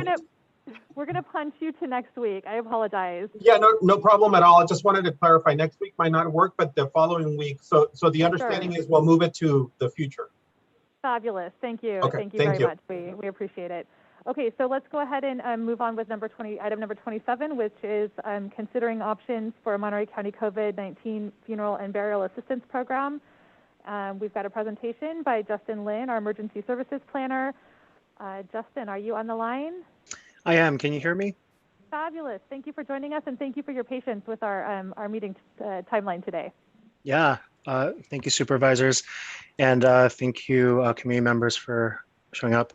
So I'll try to keep this as quick as possible. This is just going over the potential funeral and burial assistance. I'm going to go over the FEMA program so people understand what it captures. And so this is the process FEMA utilizes. We need program awareness. There's a toll-free application number for people to call in. It's multi-language. And it started on April 12th. It's toll-free. There's operators from 6 a.m. Monday through Friday to 6 p.m. Pacific time. And it's also TTY for the deaf and hard of hearing. And the number's on the bottom of the page. The next thing is FEMA does an eligibility review. This requires applicants, these are the people applying, be US citizens, non-citizen nationals, or qualified aliens. The death occurs in the US. COVID is attributed on the death certificate. It doesn't have to say COVID, but attributed. And there's no requirement repeat, no requirement for the deceased person to have been a US citizen, non-citizen national, or qualified alien. FEMA currently covers COVID-19 related deaths after January 20th, and the final coverage date for deaths and when the program finishes has not been announced. Finally, once you go through the application process, you can upload documents in these 3 places: through the website, through fax, and through mail. And this is just an overview of what's covered in terms of expenses: transportation for up to 2 individuals to identify the deceased individual, transfer of remains and repatriation when the death occurs in the US, a casket or urn, burial plot or cremation niche, costs associated with producing and certifying multiple death certificates, additional expenses mandated by any applicable local or state law or ordinance, arrangement of the funeral ceremony, use of funeral home equipment or staff, cremation or internet costs, marker or headstone, and clergy or officiant services. If anyone has questions, there's links that's provided when you go to the actual PowerPoint. So that's the overview, and here are the options we need some direction for. So the first option is FEMA we can have a standalone FEMA program, and the county will continue to assist by providing information and support navigating this program. And it's a baseline of operating costs, so there are no additional costs. The second option is that the county can develop its own program, and it does 3 things: provides information and support navigating the FEMA program, provides the same benefits with the same eligibility criteria as FEMA's program, but the difference is it covers a specified period after FEMA's program ends. And at the bottom, we have county costs, which just shows how much it would cost for 10 applicants, 100 applicants, or the average per month. That's been our death toll in Monterey County. The third option, similarly, is the county can develop its own program that provides information support navigating FEMA's program, again, provides the same benefits with the same eligibility criteria as FEMA's program. C, covers a specified period after FEMA program ends, which is also the same. And the difference is it extends the eligibility criteria and benefits to include undocumented residents. And this likewise covers the same period as FEMA's program and what would be the county's program. And it's the same cost structure based on number of applicants. And the fourth option is just to look at it at different reduce option 2 and 3, but reducing the maximum benefit. And these are the different costs. Are there any questions?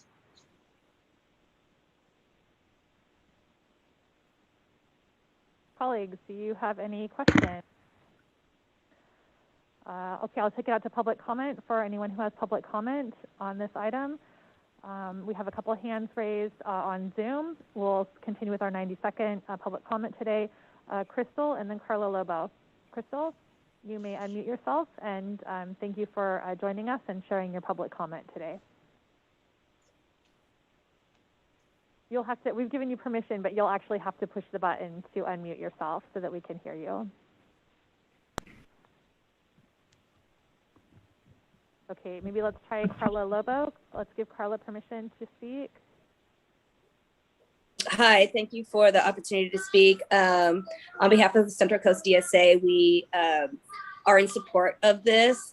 This went in effect, as they mentioned, April 12th. It is retroactive up to January 2022. You can get a max up to $35,000 total. So if expenses were done within a family effort, each individual can actually recoup their expenses.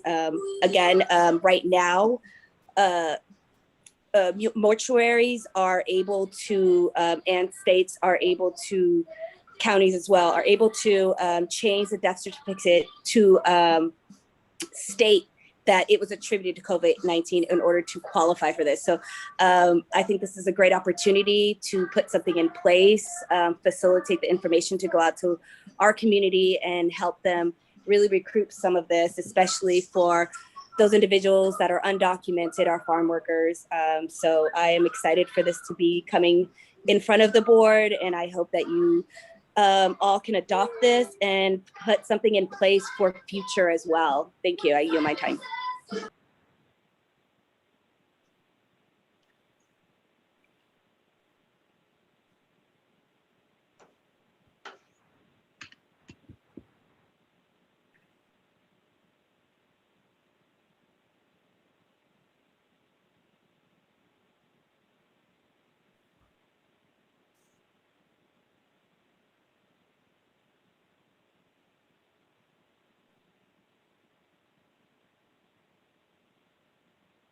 Madam Chair, if you're speaking, we can't hear you.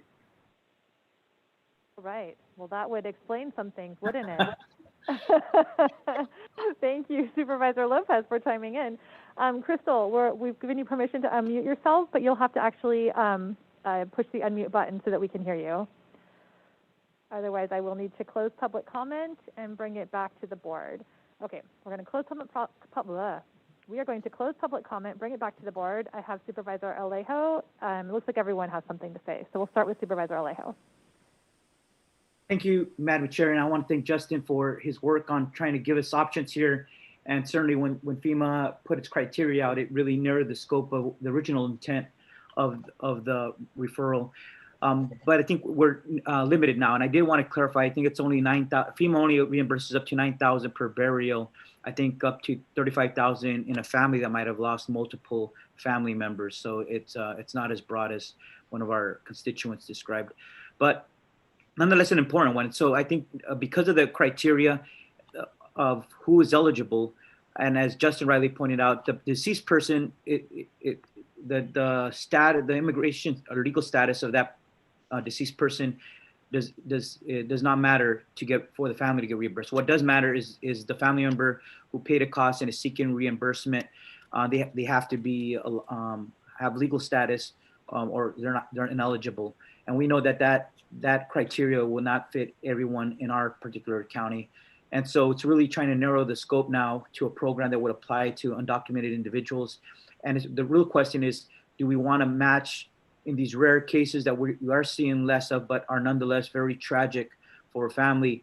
Do we want to match the federal program at $9,000 per burial, or at least consider a portion? My intent was originally to consider at least paying a portion of what is an average funeral expense, and the research shows that could vary from almost $8,000 to $12,000. So I would ask my colleagues that we could give direction for Justin to come back next week, or to provide a program that would either match the 9,000 FEMA program, or at least do half of it, or up to $5,000 or something that would, at the minimum, pay a significant expense for these families that have not only suffered by losing their loved one, but are put in an economic crisis by not having to raise money to pay those expenses. And of course, we would have the language up to, because sometimes if there are expenses that are much less than that, we wouldn't have to pay that full maximum amount under one of our a local program that we would create. So thank you. So I would propose one of those two options, but I'd love to hear what my colleagues think about creating such a local program. All right, Supervisor Adams. Thanks very much. I guess I'm just kind of wondering about how all of this would work out in addition to what the cost would be, because I don't know that we have really the metrics in hand. But I'm just wondering who would be able to, number one, do we have the information on the family members that we would be able to reach them? That's one question that I have. I'm kind of sorry that I didn't get my questions answered beforehand. Want to know what we have as far as a plan to create awareness of the program, and if we have any idea of how many families of the 300 who've lost a loved one from COVID are low income and would qualify for this. In other words, do we any idea how many people we're actually talking about as far as eligibility, and where does that information come from? So I think that's, kind of what I'm thinking about. My thought was that we would have, I think what Supervisor Alejo was essentially saying, that we would go with option one, but with the side program that we would have for undocumented people in our county. And again, I still would like to find out what the scope of that would be. And then again, if who would be running this? Is it the health department? Is it the coroner's office? Or what entity would be charged with handling this essentially new program that we would be starting? Thank you. Thank you, Supervisor So Adams. Supervisor Phillips. Yeah, I would support obviously FEMA and assisting them, and I think it may be bad in some respects, but $9,000 seems to me pretty good for the people. I'd like to see us have a program, so I don't see trying to put more into that beyond the 9,000, but I'm supportive of programs that we're talking about that for people that wouldn't qualify. We ought to assist those in similar ways that they would be covered under FEMA if they did qualify. But how many do we have? I don't know, maybe Mary asked it, but do we know have any idea how many families we're talking about or how many people we're talking about? Justin, you have any idea? Yeah, unfortunately, that information is really challenging to get. We've reached out to the sheriff's coroner's office and as well as the Department of Health, but that's information that isn't collected. And when you look at vital records and death certificates, there's names but no contact information. So you're going off of, we'd be making a lot of assumptions if we were to give a number. Okay, I understand. Yeah. Thank you. And Justin, maybe you could put back up the slide that showed the options that we're looking for direction on now. Supervisor Lopez? Thank you, Madam Chair. Yeah, I'm supportive of the concept, and I want to just get to some of those questions as well in terms of what we're talking about. I know that overall right now in Monterey County, the number is 364 people who we've lost to COVID. And so when I look at that number and do some estimates in my head, I can imagine we'll be dedicating a couple $1 million to a program like this at the full $9,000 rate, based on some assumptions. But again, I think the key question for me is, is it needs based or is it just it's available? And I think that's one of the key pieces. I want to make sure that we're there for the families who need it the most. But again, I think coming back with something that shows that the coverage up to the 9,000 and presents us some of those options in terms of, do we want to cap or do we want it to be a feed through where somebody can approach the county and say, here's my situation, and we help them determine whether or not they're FEMA eligible before going to the county program. I think those are some of the things that I would want to see spelled out in the proposal that we finally vote on. But again, I'm supportive again in the overall concept that we're looking at today. Thank you. And I guess I struggle a little bit because the funding that we're talking about right now is really funding that will likely come out of our upcoming year budget and out of the limited COVID funds that we're receiving that have a multitude of uses available to them.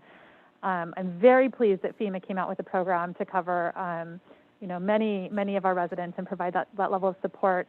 When I look at just comparable costs, right, which I know we're not talking about, apples to apples, but for the cost of one burial, we can have 15 people covered for a full year under Esperanza Care. These are people living and working, possibly people who haven't, been able to go back to work, but access to primary health care, prescription medication, specialty laboratory services. So I struggle a little bit to understand how this funding request fits into the bigger picture of all of the different COVID funding needs that we have coming forward. I do definitely want to see us promote and help people. Like if we need to commit staff resources to help people participate in the FEMA program, to maximize everyone that we can getting that FEMA reimbursement, I'm 100% on board to support that. But I think that the question for me is how much additional funding do we allocate for folks who fall through, who aren't available, who don't qualify for the FEMA reimbursement piece. And I think, need to see that in terms of the larger budget conversation. Madam Chair, if I can add, I would be open as Supervisor Lopez as the co-referral with me on this to be able to have Justin bring some language just to limit it to our more low-income families. That would be one, as it's trying to provide the resources to those families with the greatest need, those who could least afford expensive funeral and burial expenses. So I'm open to that concept. Number two, I think we could craft a program so that it only applies to those cases where family members did not already benefit from the FEMA program. Number two, so that way they're not in a particular case already got the FEMA program and then they'd be trying to get the local program. So we could include that particular language. And then on a budget request, because I don't think there's going to be a flood of these cases that under these criteria would qualify. I think our board could approve a fixed amount, for example, $250,000, and just to initiate this program and see how it works. And if it is being overutilized or utilized by a significant number of more people, staff could always come back to us and ask for an augmentation. But at least that puts some limit on as we try to roll out a new program for only a very, I think, a more narrow scope of residents that don't qualify for the FEMA program. I think those would be things that would assure us that staff would come back to us in the case that the money were to be expended rapidly. So Justin, you're looking for some direction from this board about what to bring back. And I don't know if I heard clear direction. Did you get clear direction, Justin? Yeah, I do need some additional direction on which particular programs to implement. Right now, it sounds, what I heard was additional language. And just to clarify for option one, we are currently implementing support to get people registered with FEMA if it's applicable and they're eligible. Great, thank you. So any other further direction?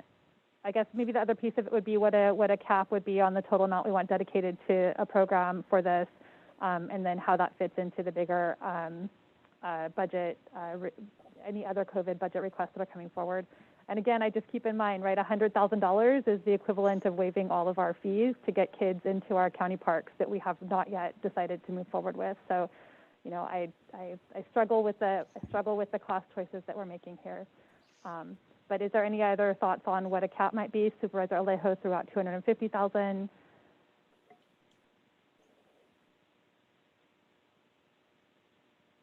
Okay. I mean, if we're needing a cap, I think, you know, setting aside, you know, for me the number's a little higher. I'd say 500,000 to $1 million, depending on where the board is. You know, just to start, I think $500,000 would be appropriate, if not $1 million. Okay, Supervisor Adams, did I see your hand go up? Yes, thank you. So, Chris, I just guess I want to know, $500,000 or $1 million? I'm really troubled by this. In addition to the FEMA money that we would be getting? No, it's not in addition to the FEMA money. This is for the families who don't qualify. That was the question, right? Yes. Yeah, so what I'm looking at there at the equivalent dollars, the $9,000 a family, we're looking at how many families we could cover. For 900,000, that's 100 families we could cover. And so that's where the $1 million number came from for me, in terms of, do I think there's at least 100 families? That sounds about right to me. If we want to start at $500,000, and then if we hit it, come back and, you know, come back, that's something I'm okay with. But I want to, you know, be realistic about, you know, where we saw the disparate impacts through the crisis as well. I guess I'm uncomfortable with this, with the amount of money, particularly because, again, once again, we're jumping out of the whole budget process. You know, this isn't being weighed in light of everything else. Just as Wendy has been calling out numbers, you know, all kids could go to parks for free. You know, Esperanza Care. I think we are making decisions in a vacuum. And that's not a good way to run a county. I feel like we need to have this embedded with the other issues that we're having to deal with as far as the budget goes. And I'm uncomfortable doing this. I can tell you as well, I mean, I had some pretty morbid thoughts. Where are the bodies now? My expectation is I mean, I'm just kind of curious about some of the specifics around that. I don't know where are the bodies? I'm hoping that we do not have, you know, an ice house, you know, full of people's remains. It kills me. I don't think anybody in this room has done more funerals recently than I. And I can tell you down to the penny how much it costs to do one, quite frankly. And I think that $9,000 is extremely generous. But I'm not feeling comfortable with the way we're doing this, just yanking things out of the budget process and making decisions in a vacuum. Okay, thank you, Mary. Thank you, Supervisor Adams. It looks like Supervisor Alejo has his hand raised and Supervisor Phillips. If it's okay, Supervisor Alejo, I'm going to jump to Supervisor Phillips and then bring it back to you. Okay, perfect. Thank you. Supervisor Phillips. Well, I would, Chris, what do you think about a cap of $500,000 on that? I'd be good with that.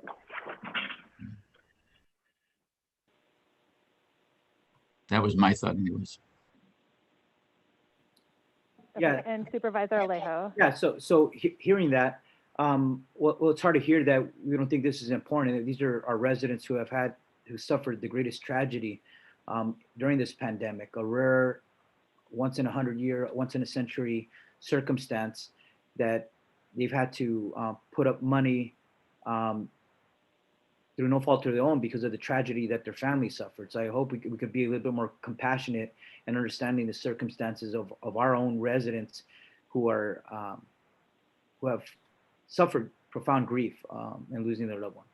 But in hearing the comments of my colleagues, if I need to make a motion, I'll do that to have Justin bring back a proposal, hopefully next week or the week after that, that would cap a preliminary program at $500,000 to bring back language to narrow it to lower income families and up to a maximum of 9,000 so that it matches the FEMA program.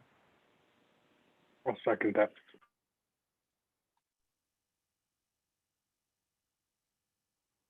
Let's take it out. We already did public comment, right? Okay, I believe we did public comment. Yes, okay. We have a motion from Alejo, a second from Supervisor Lopez to ask staff to direct staff to develop a program, putting a cap of $500,000 with a benefit up to $9,000 for low-income families who've lost a loved one due to COVID. And I think we would clarify, Supervisor Lopez, if you're okay with it, to apply to those cases that where families are not already applying benefit from the FEMA program. Absolutely. Okay, thank you. Yeah. Yeah, okay. So we have a motion and a second. There's still some hands raised. So Justin, did you want to add anything? Is that clear? Yeah, I did need, before we voted, I needed clarification on what low income is. Some ordinance, Monterey County ordinance defined it as 80% of local median income, but I wanted to know if there was something specific that you all wanted to use. I think that's in some of our other programs. That would work with me. Supervisor Lopez? That works with me. What is that number? Based off of, I think the most recent census that I'm looking at, it's a range, and I'll have to get back to you on that. Yeah, it depends on the family size, right? Yeah. Supervisor Adams, did you have any other questions? Your hand was still raised. I do. I wonder if Justin can also include the cost of putting this program together, in addition to what the outgoing dollar figure is, how much internally it's going to cost in staff time, et cetera. I've added that. Thank you. Great. So it sounds like there's a motion. There's a second. Questions have been answered. I don't know that I can support what's being proposed without seeing it in the context of some additional information. I think this is, we talk a lot about wanting things to go through the budget process, and this does not feel like it's a part of a process to me that gives us a clear picture of what the needs are and where we're prioritizing funds. So we'll move forward with the vote, but I'm hoping that when it does come back that we can get some of that context before we vote to actually put the program in place. So we'll ask for a roll call. Madam Chair, you have another hand up. Gary Malays. Oh, sorry, listen. Gary. Yeah, sorry, I missed you. Yeah, thank you. Yeah, I'm sorry. Thank you, Chair. I just wanted to clarify the length of time that if you do vote to have this program developed, do you want it to be an unspecified period or end at some point, 2022, or we don't know when FEMA's program is going to end, or do you want to leave this open-ended, the same as FEMA's? I don't know about Supervisor Lopez's style as a seconder to the motion, but we could perhaps put a limit of December 31st, 2022. I'm good with that. That would be less than 2 years. Thank you.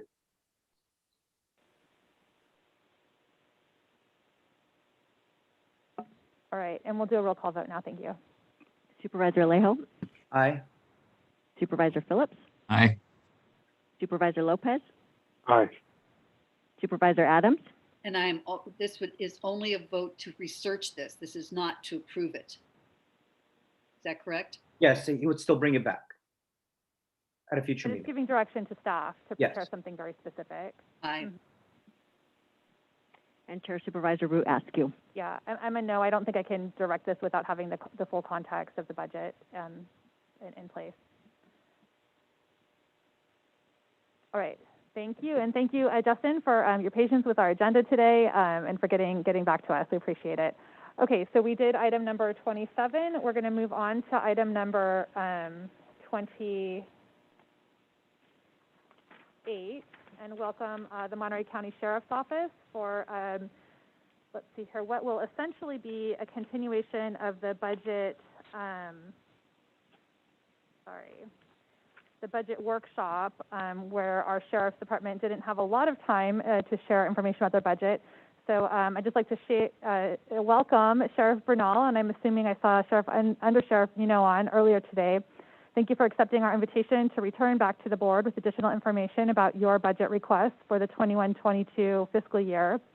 Earlier this month, as part of our budget workshop, we received an initial presentation that included a request from the Sheriff's Office for $12.5 million in augmentation funding.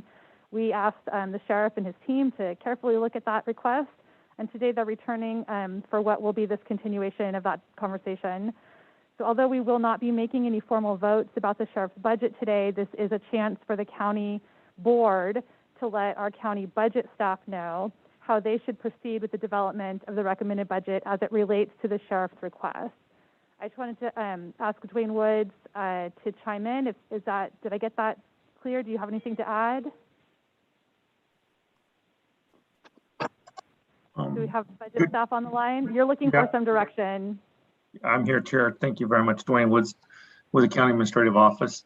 Thank you so much. Indeed, I just so the board understands that we, as in the budget office, would look at this presentation and any direction that the board provides from this presentation as a continuance of direction from our budget workshop that we previously had, and so that the budget staff is very attentive and paying attention to what the board believes is priorities dealing with this department's budgets. Thank you very much. All right, thank you. Sheriff Bernal and Under Sheriff Mino, thank you so much for joining us. We're really pleased to have you with us today. We'll pass the microphone to you. Thank you, Chair Askew. I appreciate the board taking time for a more detailed budget presentation.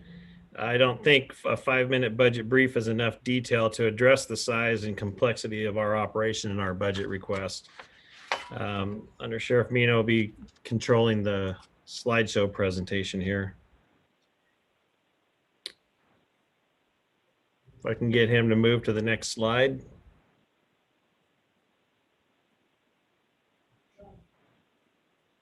I think I heard him in the next room saying he's stuck.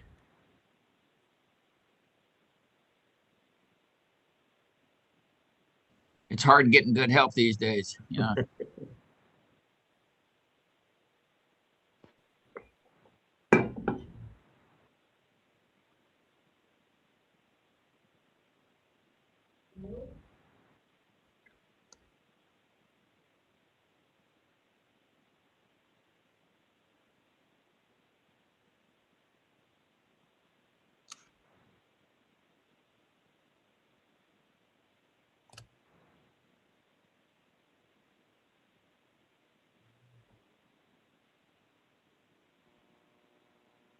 There we are.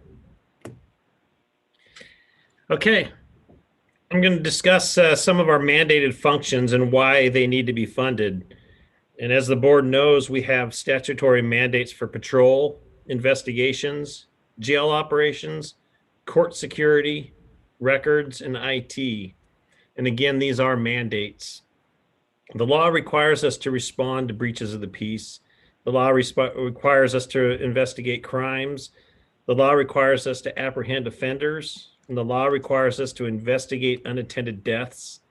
It requires us to operate a county jail, and we have very little and almost no control over the population of that jail. The law requires us to attend all superior court matters, and the law also requires us to share data with the Department of Justice. I'm discussing these mandates as a simple reminder of our functions and services, and these are not optional. These are core county services that we are required to provide. After the budget workshop, I met with Chair Askew and provided some additional detail about our budget request. The chair spoke about the size of our budget and had many questions about the allocated funds and how they are expended.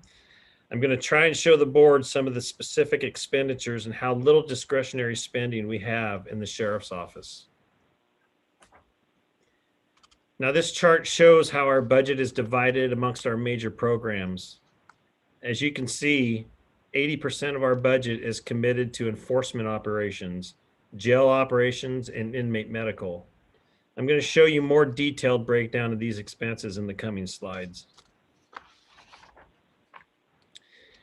This chart shows how our budget is spread amongst major spending categories. As you can see, over 2/3 of our budget, of our entire budget, is dedicated to personnel costs. Many of our sworn and civil posts have to be covered on a 24/7 basis. We have state mandates to operate the jail, patrol, courts, civil, and records. In order for us to meet those mandates, we have deputies, custody and control specialists, correctional specialists, record specialists covering shifts around the clock every day of the year. Our administration, IT, and fiscal personnel provide necessary support to all of our mandated functions. If you combine the costs of personnel, inmate food, and medical, general liability, and cow cap, these four categories consume 88% of our entire budget. There's only 12% used for all service and supply needs agency-wide. Jail operations, a little over 60 million. It is mandatory for the county to operate a county jail and to care for the inmates in our custody, and this budget is nearly $61 million. This chart represents the major expenses categories in the jail budget. We did not include every line in the budget. The vast majority of our expenses in all of our budgets is personnel. Considering time off, on and off duty injuries, and mandatory leave requirements, it takes nearly 5 full-time employees to fill one slot on a 24/7 schedule. We are required to conduct an annual staffing analysis pursuant to Hernandez litigation, and we do that ourselves. And this settlement calls for the chief of correctional of our custody bureau to conduct this analysis. The jail is an extremely labor-intense unit as we have mandatory minimum coverage requirements to meet our state mandates, as well as the mandates in the jail litigation. We transitioned to 12-hour shifts last year in the jail to improve coverage and to reduce overtime.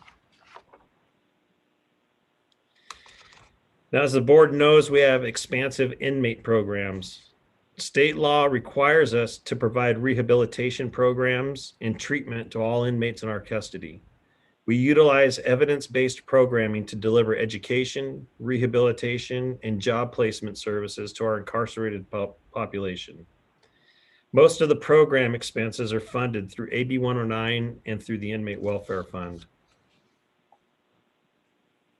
Inmate medical. Inmate medical services are provided by WellPath. In 2020, we expanded our contract services with WellPath to include a jail-based competency treatment program. Now, this program is designed for inmates who are incompetent to stand trial. In our first year of operation, the JBCT program has restored 25 inmates to competency. The JBCT program is fully funded by the California Department of State Hospitals. And while we're talking about WellPath, I'd like to take a moment to thank them for their COVID-19 response this past year. They have been instrumental in the testing of our inmates and our personnel. Additionally, they administered COVID vaccinations to all of our employees, our volunteer units, the DA's office, the public defender's office, and are actively vaccinating our inmate population. Enforcement operations, patrol.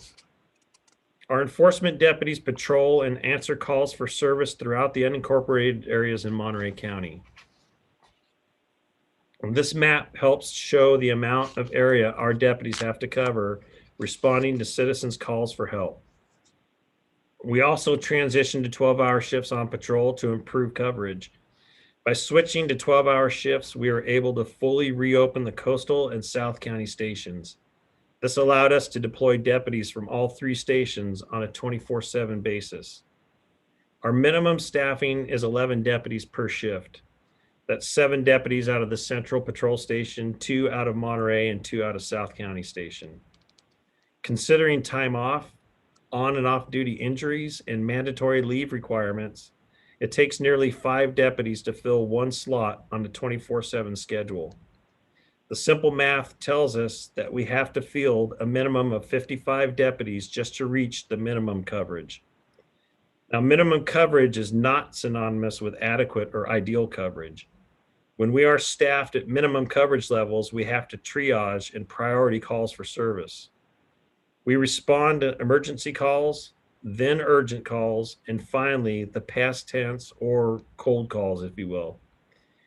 When we have minimum staffing, it is incredibly difficult to dedicate time for less urgent calls for service. For example, large parties, trespassing calls down at the Green Bridge, illegal camping along the coast, illegal campfires in the National Forest, for example. We have very little time for proactive patrols. Now, this chart shows the major category expenses for enforcement. Again, the biggest portion of the enforcement budget is consumed by personnel costs. After accounting for personnel and general liability, we only have 3% of our funds remaining to cover the services and supplies for patrol. Investigations and coroner. California law requires us to investigate public offenses that occur in Monterey County. Additionally, the law requires the sheriff coroner to inquire into the circumstances, manner, and cause of all violent, sudden, or unusual or unattended deaths. We meet those mandates with assigned detectives, crimes against persons, property crimes, and coroner.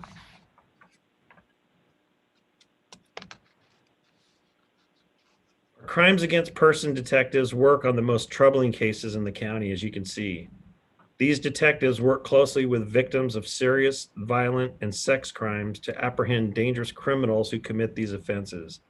This slide shows the statistics for 2020. There were a total of 217 cases.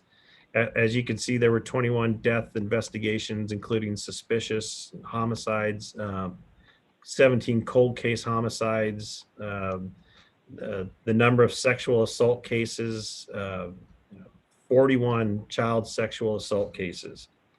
We have 11 detectives that currently work these crimes, and we have 5 coroner detectives.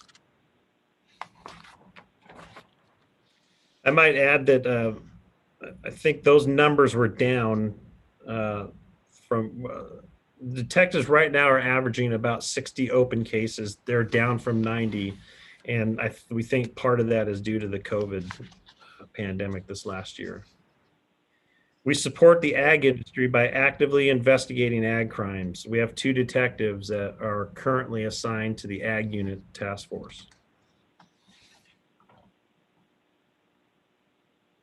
Our Mad Cat unit, which is a detective and a sergeant who teams up with a Salinas PD officer and a California Highway Patrol officer. Our Mad Cat detectives are on pace to double the number of recovered stolen vehicles this year.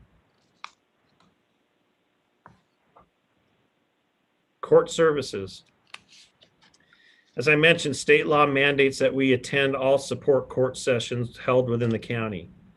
The Court Services Division is responsible for the security of 20 courtrooms spread throughout 5 courthouses located in Salinas, Monterey, Marina, South County, Juvenile Hall, and also the annex over in Salinas. We've cut services. We've actually cut 6 positions, 5 deputies and 1 commander. So we went from 25 assigned to court services down to 20 just recently.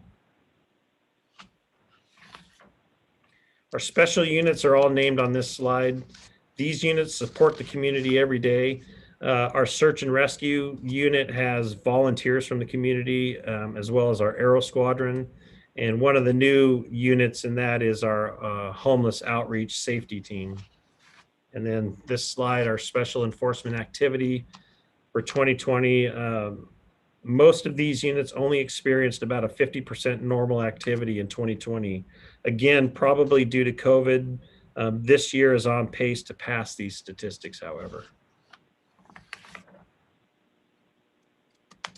Professional standards and training. Now, state law sets the minimum standards to hire and train peace officers. Our professional standards unit coordinates all phases of the hiring process to ensure that we are in compliance with state mandates for hiring personnel. We undergo a biannual audit from the California Commission on Peace Officer Standards post to verify our compliance with hiring standards. The state also dictates the training requirements for all new and existing peace officer positions. Our professional standards unit coordinates all training for new recruits and existing positions. This unit has developed a cadre of instructors within the sheriff's office to teach many of our own post and STC certified courses. We are required to meet different mandates in both the jail and on patrol. We undergo biannual audits from post and from STC for the jail to ensure that we are in compliance with state training mandates. The California Penal Code also requires we have a process to investigate complaints of peace officer misconduct. The professional standard unit conducts or oversees outside contracts for investigations into allegations of misconduct in accordance with state law. Records and warrants. We are required to maintain a digital link to the Department of Justice for the secure transmission and receipt of criminal history, booking photos, and fingerprint data. Our records warrants personnel also work 24/7 to process reports and enter and validate warrants. Our civil unit processes and serves civil papers as required by state law. This budget supports the civilian personnel assigned to the civil unit. There is also 1 deputy sheriff from enforcement and assigned to serve certain civil processes. Evictions can be volatile. They do domestic violence restraining orders, till taps, evictions. So that's why we have 1 deputy that's assigned to the civil unit. Administration, fiscal, and information tech. Our administration, fiscal, and IT personnel support all other functions throughout the sheriff's office. We have 10 full-time employees in the fiscal division. They do budget preparation and management. They do payroll processing, processing of almost 500 permanent and temporary employees, analysis of over 300 payroll codes through 9 bargaining units. It's a 24/7 operation, and employee reimbursements. They also do accounts payable and revenue accounts, receiving and billing, inventory of our assets, bank reconciliations and lease accounting, review of contracts, board reports and MOUs, also asset forfeiture and unclaimed property accounting. So this slide shows our recent budget history. And as you can see, we had 475 full-time employees in fiscal year 1920. Last year, 2 positions were deleted and 17 peace officers were unfunded. At that time, we were at historic low jail populations of about 600. Last year, I told the board I would try to manage our budget and needs with the unfunded positions, but it would be difficult if our jail population increased. Today, we have over 925 inmates in jail, and we desperately need those 17 positions funded again. Without funding, we have not been able to fill those positions and have seen our patrol deputies decrease over the past year because we have to meet minimum staffing levels in the jail. Please note the other highlights in the general liability and the CalCap areas. Also, if augmentations are not funded, we will have 30 fewer positions than we had one year ago, and this will result in service cuts to the community. Now, this sheet is a summary of the augmentation request, and there is more detail on each category on the following slides.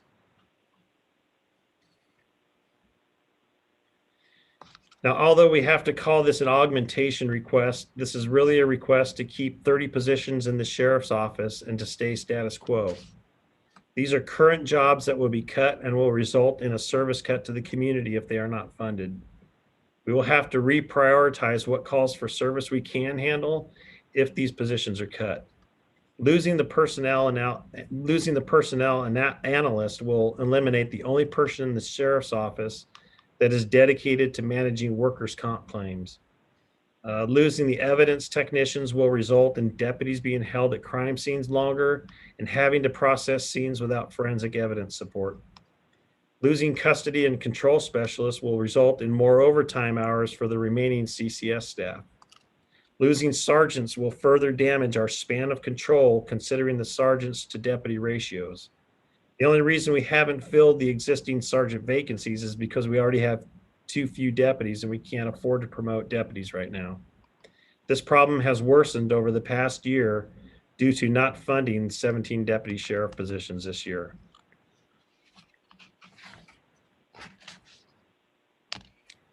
These requests are actual augmentations. These are requests for new positions to meet the changing demands for our services. None of these are peace officer positions. We won't be able to meet the timelines and demands of SB 384 if the board doesn't fund the MA3 that we are creating specifically to deal with this new law about sex offenders. We have missed funding opportunities this year, and we are asking for the MA2 to help manage existing grants and to actively seek new funding opportunities to augment our services and offset our costs. The Sheriff's Office IT department is supporting over 500 employees for all core public safety systems dedicated to the department. Recently, they have expanded into assisting investigations with digital forensics for extractions, analysis of media coming from jail and or crime scenes.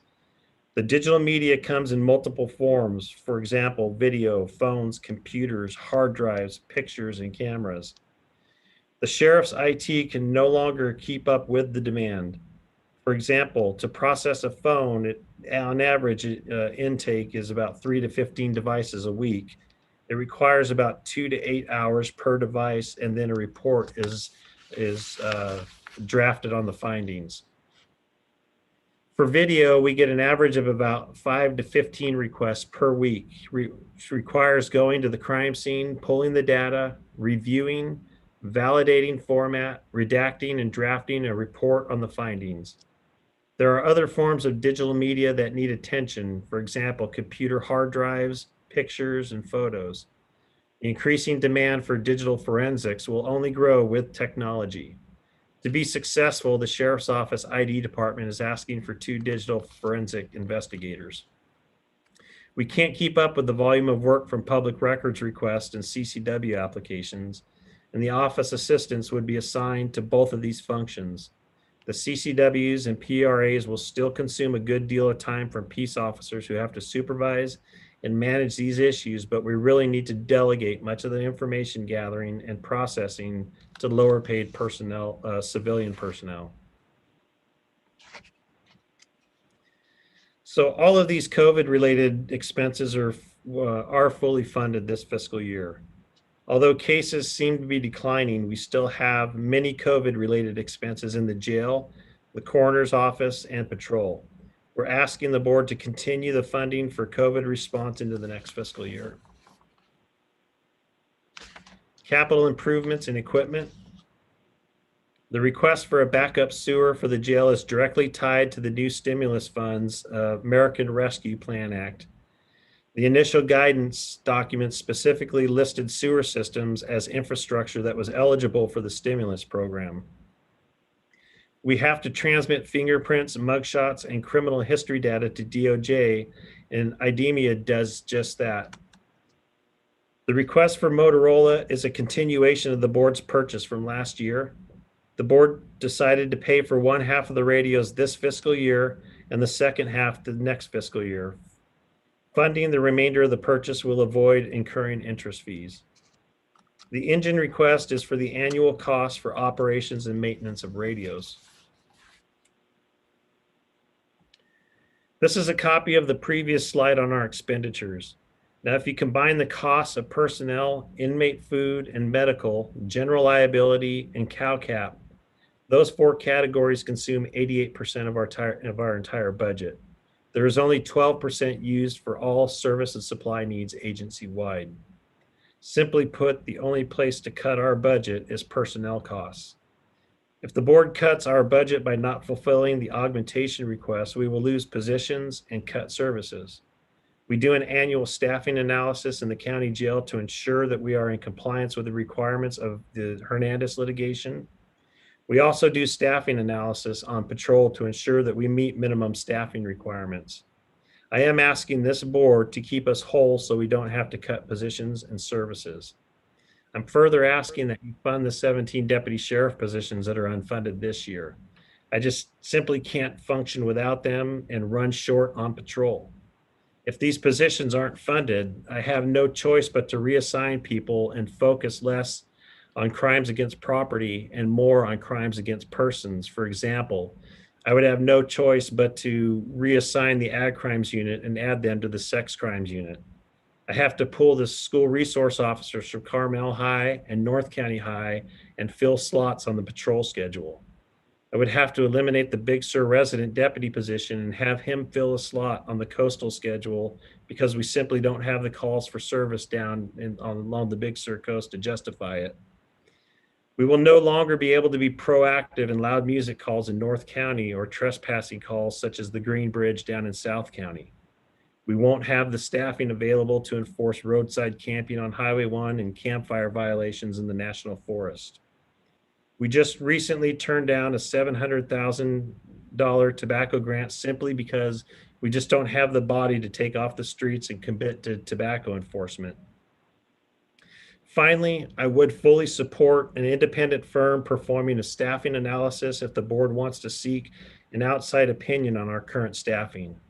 I have reviewed previous staffing studies from outside companies that were conducted in 2006 and 2016. Both of those reports concluded that we needed more people and not less. They said at least hire, that said, I'd at least support that you hire a firm to study and make an informed decision on our staffing before you cut our positions and services. With that, I am prepared to take any questions or comments that you might have. Great. Thank you very much, Sheriff, for your time and for bearing with our long agenda this afternoon. I'm going to take it out to my colleagues for any questions. Supervisor Lopez. Yeah, Sheriff, I'm wondering, can you turn back the slides to the 30 positions at the $4 million? That one. I'm wondering of these, you say positions that need funding, but are these filled positions? I'm just curious. They are, some of them are filled, most of them are not filled. Okay. I just know that, you know, in the past when we've had these conversations about the need for open positions, one of my biggest concerns is obviously making sure that there's natural attrition, retirements, and people moving away. And when you send folks up to academy, making sure that you have the slots to plug folks into.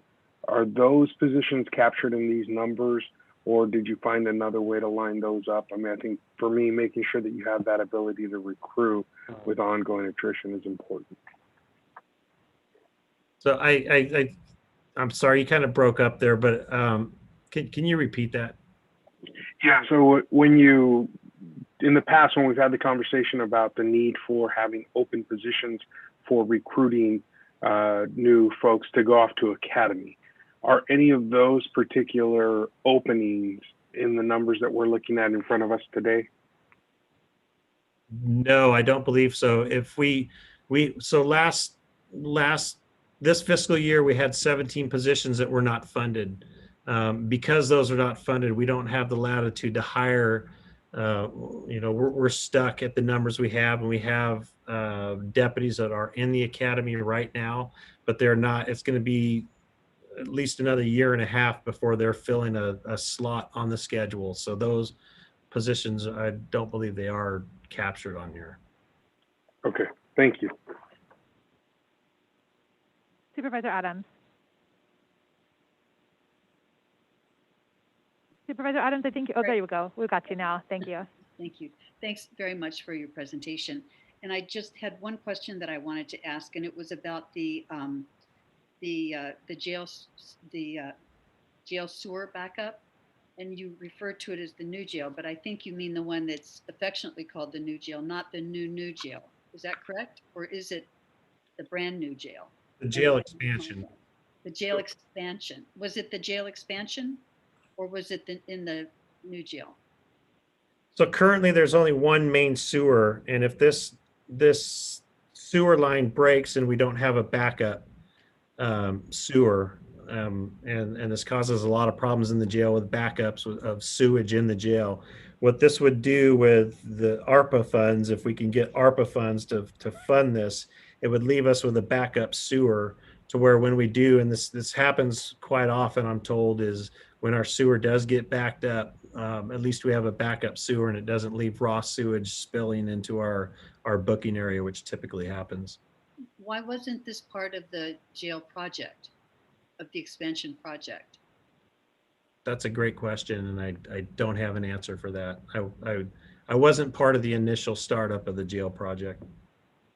Supervisor Adams, just briefly, it's been a long there's been a long-term issue with we have the ability to treat sewage as it leaves the building. There is one main line that goes out, but when the ARPA funds came out, there was discussion about being able to add infrastructure like sewer, so it was specifically named. So really, this looked like an opportunity that if the ARPA came through, that this might be an ideal way to fund, what's been a long time issue. So if we have problems with that main line that leaves the jail, that there is a way to bypass the main and take a second route out, so we can fix the problem with the existing line. So really, it's a duplication. It's extra infrastructure.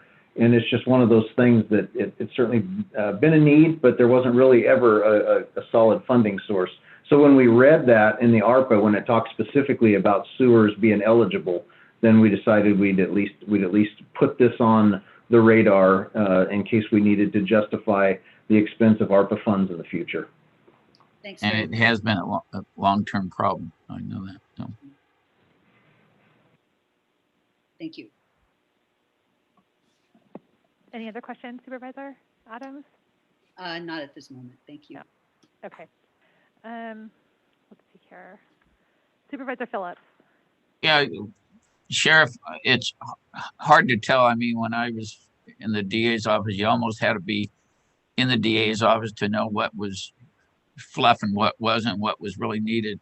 You mentioned something about having someone look at this from a law enforcement standpoint and make a recommendation to us. Is that something that you were serious about?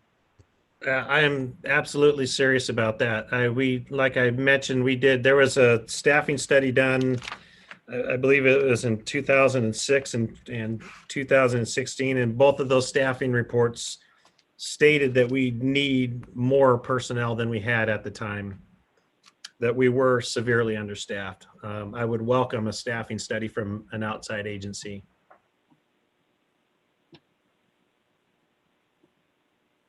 Great, thank you. Anything else, Supervisor Phillips?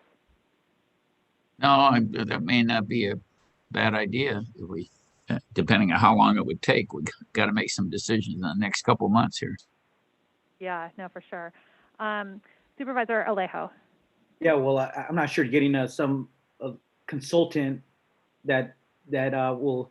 We know certain consultants, you can get them to give you the outcome that you want, and I'm not sure that's going to be a good use of our resources, because you have to be careful what you wish for here too, because you put in consultants, and then they could give you any number of needed staff. I think every department could get a consultant saying we need more department staff in social services in the health department, and so on and so forth. So I'm reluctant about going down that path.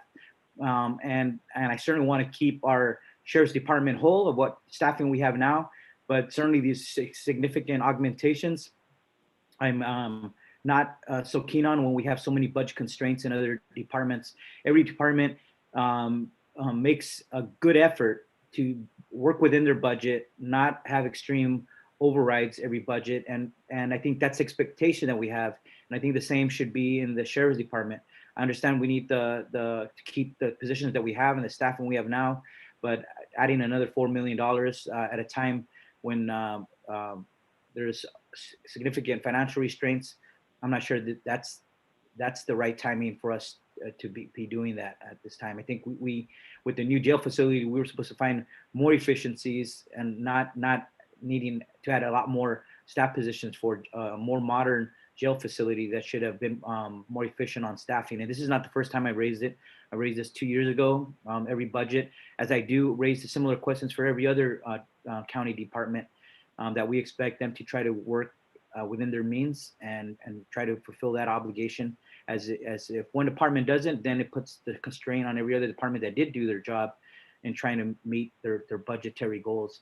So that's kind of where I'm at. And I think that's it. Can I address that?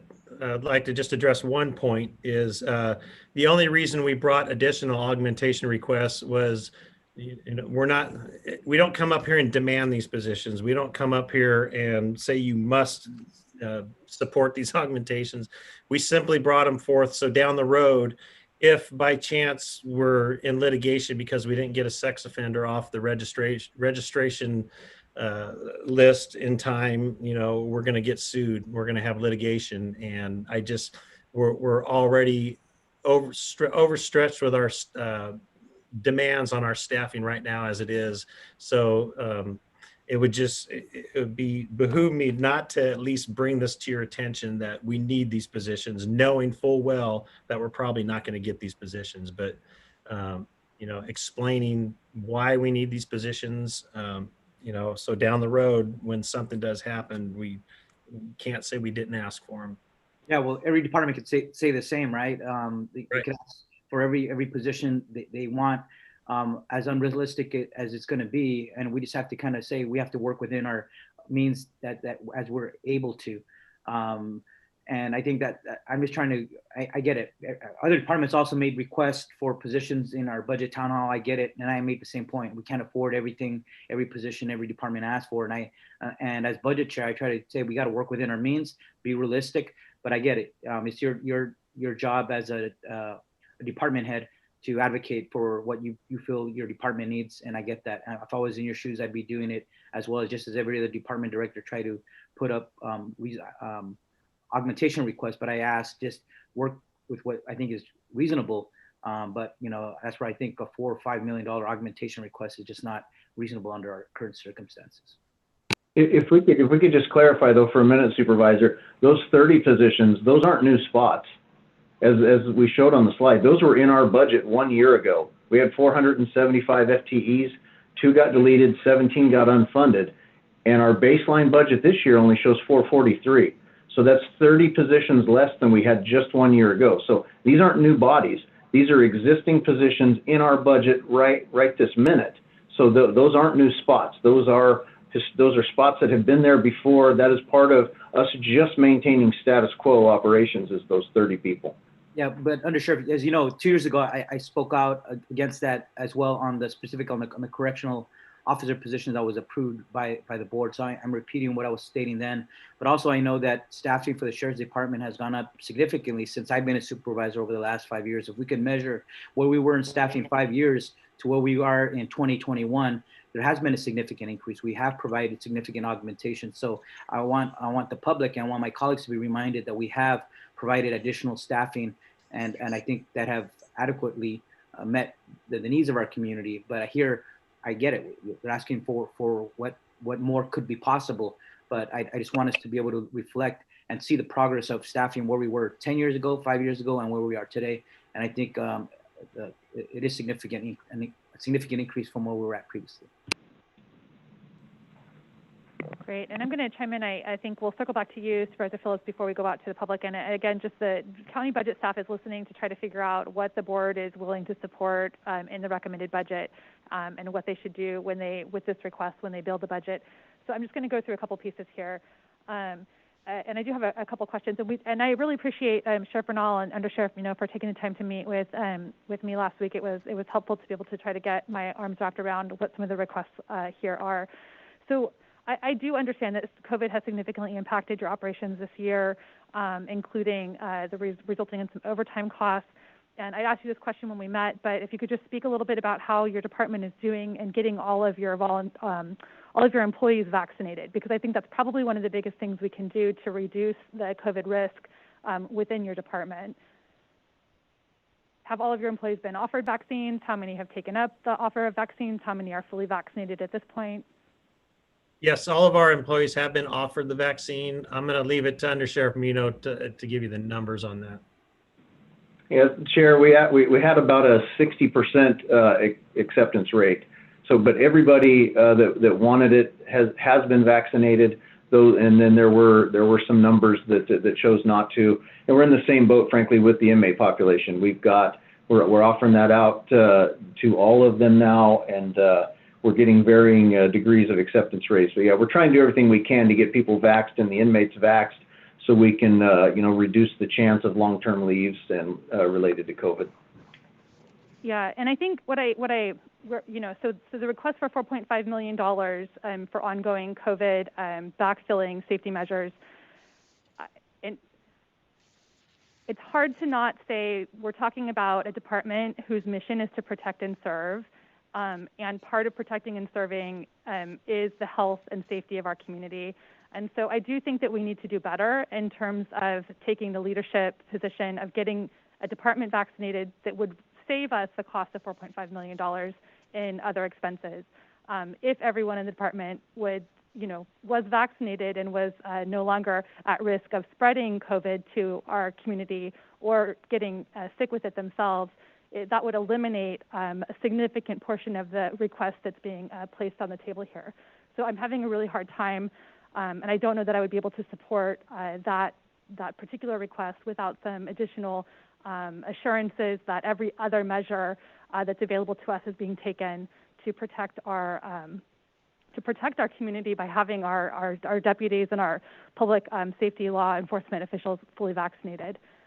In terms of the capital improvement request, you had, I think it was the Motorola that we'd already approved in the past, and the engine. I know that the live scan, we're looking at an option that would potentially eliminate some portion of the cost of that expense. So I'm comfortable continuing to support the things that we've already committed to on the capital improvements and equipment request. But the jail backup sewer system, I think having that prepped and ready to go so that if there are state or federal funding opportunities that we're able to compete for those funding grants. We do have a contract with Nothaman, so I would just make sure that we've got all of those documents and planning documents lined up and ready to apply for. But I'm not sure that I'm ready to see that fully funded in a augmentation request. On the augmentation request for new positions, this is where it gets a little dicey because we don't get to tell you how to spend the money once we allocate it to you. But I do think the position, the management analyst 3 position that you need to meet the statutory requirements of SB 384, I would hope that that's one that you can find a way to get funded within your allocated budget and staffing requirements. I think it would rise to the level of priority for me, but I would hope that it's something you can figure out how to embed into the team that you already have in place. And then I think, and I'll put this, maybe I'll just put this back on you. Like I said it earlier in our conversation on other items. I talked about it during the budget workshop. We don't have unlimited resources. And so every dollar that we allocate, every $1 million that we allocate to one program includes like a very intentional choice in my mind to leave another urgent need unfunded. So when we talk about, funding 3 vacant deputy positions versus expanding Esperanza Care for 2,000 workers who need health care, like in my mind, that's a choice that I'm making. And so the question is 3 deputies, unfilled vacant positions worth the equivalent of 2,000 people having access to health care? And I don't know that, I don't know that you can answer that question. I mean, it's my job to answer that question, I guess, sitting here. We talked earlier about, parks, $100,000. I could look at your list here and say, that's one position. Or do we give every child in Monterey County access to county parks? There are these trade-offs that we have to make sitting here. And so when you bring us the request and say, hey, this is what we want, you're asking me to choose these positions over these other very fundamental basic health and social safety programs, social service programs. And it's a difficult position for you to put us in. And I think that's what we're asking you to hear when we say, go back and look at your budget, take a close look and understand the choices that we have to make so that when you bring it forward, you've sliced and diced and you've made your priority choices. Otherwise, you're leaving it to us to make those priority decisions for you. So having said that, there's not a lot here that I can give direction to budget staff to say I want to see built into the budget. And I didn't see anything prioritized out from what had previously been brought. But if there are, 1 or 2 things that you feel like are top of the list priorities, please do let us know so that we can give that direction if needed. Our biggest priority is to keep us whole, to keep us the way we are today, and keeping in mind that we have 17 deputy sheriff positions that are unfunded, and we are working bare bones on patrol and in our detectives unit right now because we have to keep that jail staffed. If, like I mentioned, if we don't get those, if we don't stay whole and we can't fund those 17 positions that are unfunded, I have a choice to make. I'm going to have to make cuts. I'm going to have to pull resource officers out of schools. I can't have them sitting at high schools when I have holes in my schedules, people not patrolling the community. I'm going to have to pull my Big Sur deputy out of Big Sur because I can't justify having him down there when we don't have the calls for service down there.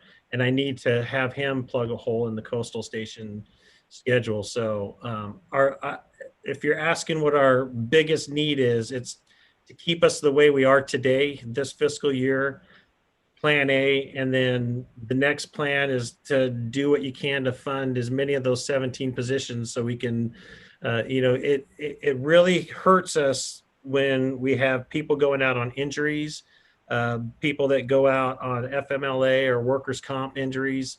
We have about 30 deputy sheriffs at any one time that are out for a variety of different reasons, and it really puts a strain on our schedule. So if you're asking what our biggest ask is right now is to keep us whole the way we are today and consider funding as many of those 17 positions as you can. Thank you. So go to Supervisor Phillips, and then I'll take it to public comment. Supervisor Phillips. Yeah, I think the sheriff's entitled to some of this. And it really bothers me about not funding those 17 positions. But I think someone ought to look at this with depth from the outside, or have Dwayne Woods go through each one of these things with them and come back and recommend us why he should get it or shouldn't get it. But someone ought to look at it in depth that knows budget stuff and knows the sheriff's department to make a recommendation to us. If I may, Supervisor Phillips, you made a great point.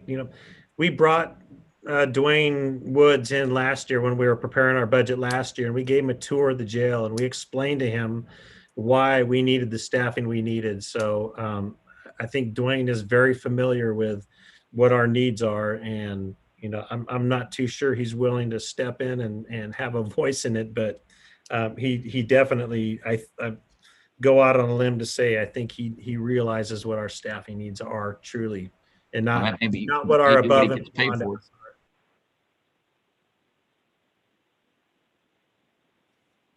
Sorry, you can finish, Sheriff. We'll let you finish, and then I'll call on Supervisor Phillips. Thank you. No, I was done. Okay, Supervisor Phillips, did you have a follow-up comment? I'm done too. You're done too. Okay. All right. We're going to take it out to public comment. Thank you everyone for joining us. It looks like we have a couple hands raised. I don't think there's anyone in the audience. Nope. Okay. We will go to our Zoom audience.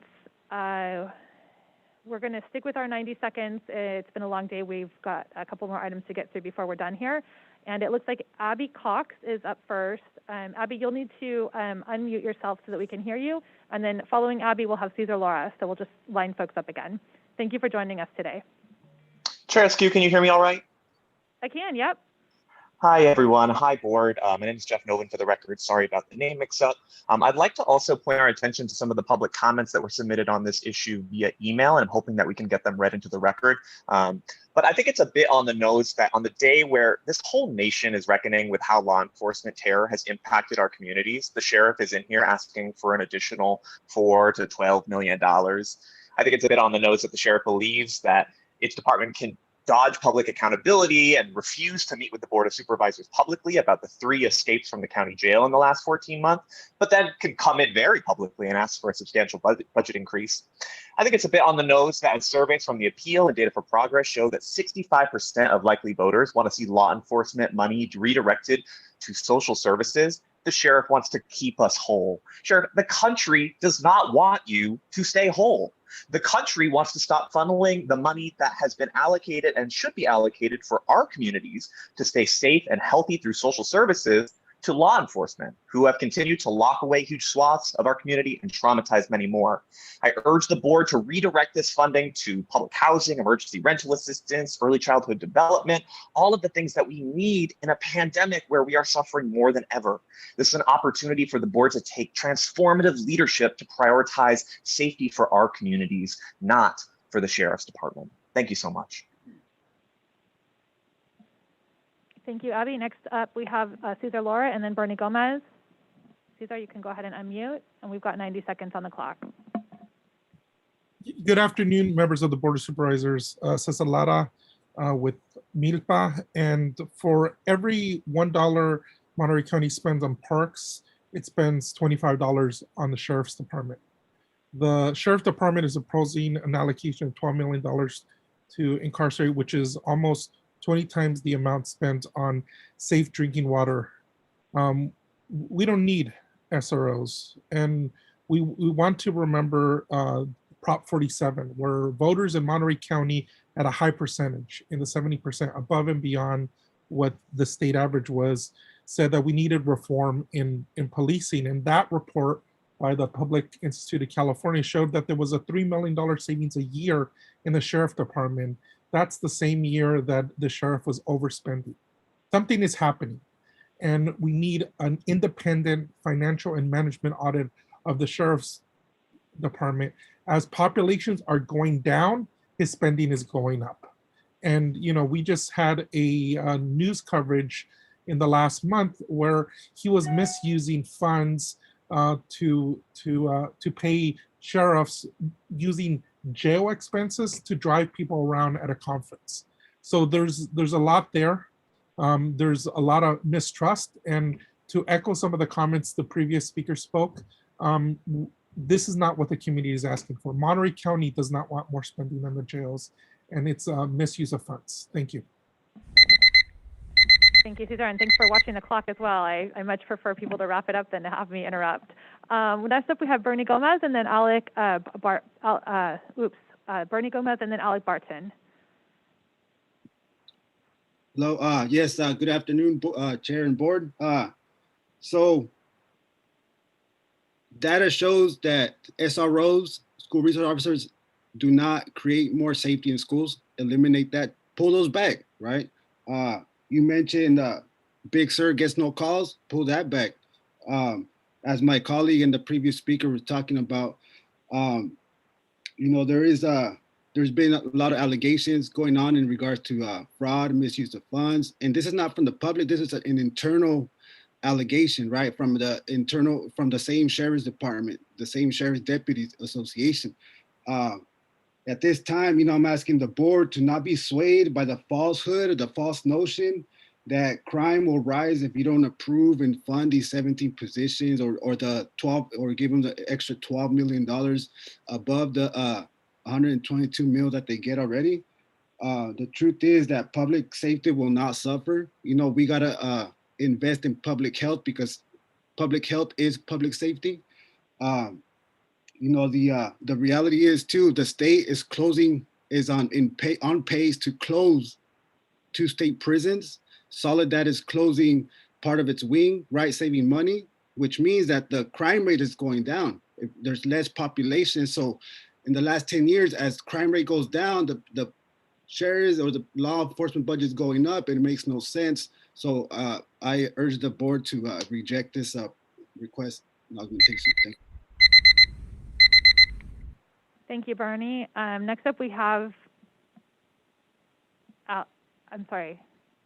Alec Barton and then Carla Lobo. Thank you. Thank you, and good afternoon to the chair and board. When you're dealing with public funds, transparency is the baseline. We have a sheriff who feels comfortable simply declining requests to address the Board of Supervisors in open session. We don't really know how our tax dollars are being spent. We don't know why the sheriff's office keeps losing track of inmates at the county jail, and we don't know what conditions are like for people incarcerated there. Governments throughout the country fund police departments at the expense of public health and education, social services, and community infrastructure. Monterey County residents continue to deal with the devastating impacts of the COVID-19 pandemic, wildfires, and other natural disasters, income inequality, and housing insecurity. We don't need more of our dollars going to the sheriff's department. The sheriff has focused his remarks on state mandates that he says require additional funding, but I remind the Board of Supervisors that you control the purse and you determine how our tax dollars are best spent in promoting public health, safety, and welfare, not the sheriff. Resource officers don't belong in schools, so if, as the sheriff says, the reduced budget will force him to take them out of schools, that's great. I implore the Board of Supervisors, to deny the sheriff's request for a significant budget increase. Spend the millions of dollars you'll save on projects and programs that will benefit the community instead of contributing to a culture of over-policing. Thank you. Thank you, Alec Barton. Carla Lobo, you are up next, followed by Alexis Magdaleno. Thank you. I'm going to echo what a lot of my comrades before me have said. We are over-policed. Not only are we not transparent on our sheriff's department, but we're also not allowing the respect that the board deserves to even answer questions or even take into consideration that every other department worked within their budget. You came with the exact same budget, no changes, no revisions, anything other than pictures and graphs on trying to mediate on whether public safety is going to be affected or not. As we know, it hasn't been transparent and it continues to not be transparent. To sit here and say this is what's going to be affected without us knowing what really is, and I say us, the public, the constituents, the stakeholders that do not want any more policing. All of our cities within our county have over 45% to 50% of their budgets going to policing. A sheriff comes in here and asks for all this money, but doesn't say anything that they're going to do if they don't get it, because they assume that they're going to get it, meaning that they know that they can do whatever they want because no accountability is being held. Internal investigations need to be done on the budget. How do we know these resources this money is really being utilized to protect our communities? Our over-policed communities are Salinas, seaside, and who lives there? Black and brown folks. I yield my time. Thank you. Next up, we have Alexis Magdaleno. And if you've already spoken, if you could take your hand down, that would help me keep track. Thank you. Alexis, we've got 90 seconds on the clock for you. Thank you for joining us today. Good afternoon. Thank you, board. Alexis Magdaleno, South County resident, community member, also with Milpa. I want to echo everything that my colleagues and community members have mentioned today, that this is a very concerning request. This is also something that we've been echoing for the past couple of years, that the population crime rate has gone down, but the budget continues to go up. I think it's time we make those critical investments, those long-term investments into our public health, the infrastructure of our communities, to continue supporting positive alternatives to incarceration and providing the adequate resources for communities to be able to fully take care of themselves and not always have to rely on incarceration for resolving their problems. As was mentioned, incarceration is going down. New laws continue to impact the way that we incarcerate folks. AB 1950 is a new law that will have a major impact here in Monterey County, being that it will reduce probation from 3 years to 1 year for felony, or 1 year for misdemeanors and 2 years for felonies, which will drastically reduce the amount of people being incarcerated in our county jails for probation violations. So again, echo what our colleague said. Thank you. Thank you, Alexis. Next up, we have Aram, and then Aram Coronado, and then Juan Gomez. Thank you. Hello, buenas tardes, everyone. I'm Coronado with Milpa. I just want to point out that as the sheriff is trying to control and patrol and ask more funds, let us not forget that in 2018 and in 2019, there was 2 Monterey County deputy sheriffs arrested of charges of rape and battery towards inmates. And yet again, they're coming every single time asking for more budget. You guys should all be ashamed of yourselves. Let me repeat this again. In 2018 and in 2019, there was 2 Monterey County sheriffs arrested of charges of rape and battery towards inmates. And yet again, you're asking for more funds. When you're sure that money goes to these investigations, I hope these deputies are being held accountable, which I doubt. There are no studies that show or prove that SROs protect our youth instead they criminalize them. I'm asking the board to please stay vigilant and invest in our communities. Thank you. Thank you for your comments today and for joining us. Next up, we have Juan Gomez, followed by Karen Araujo.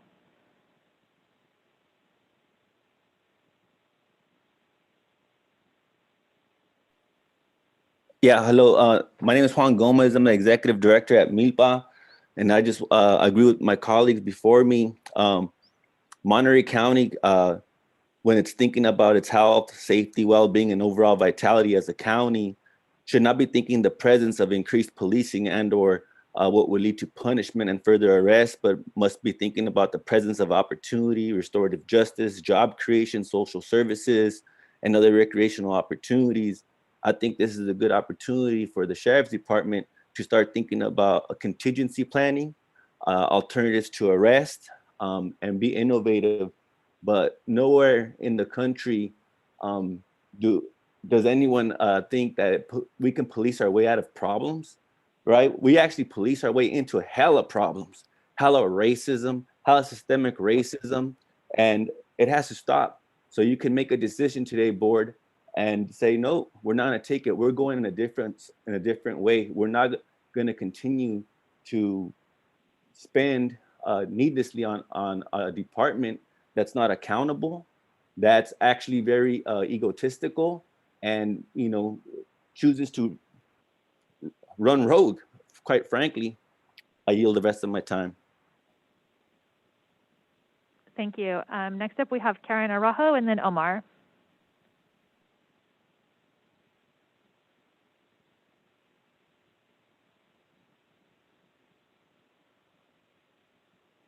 Okay, bear with us, Karen. They're going to move you around a little bit. So let's go ahead and have Omar speak. Well,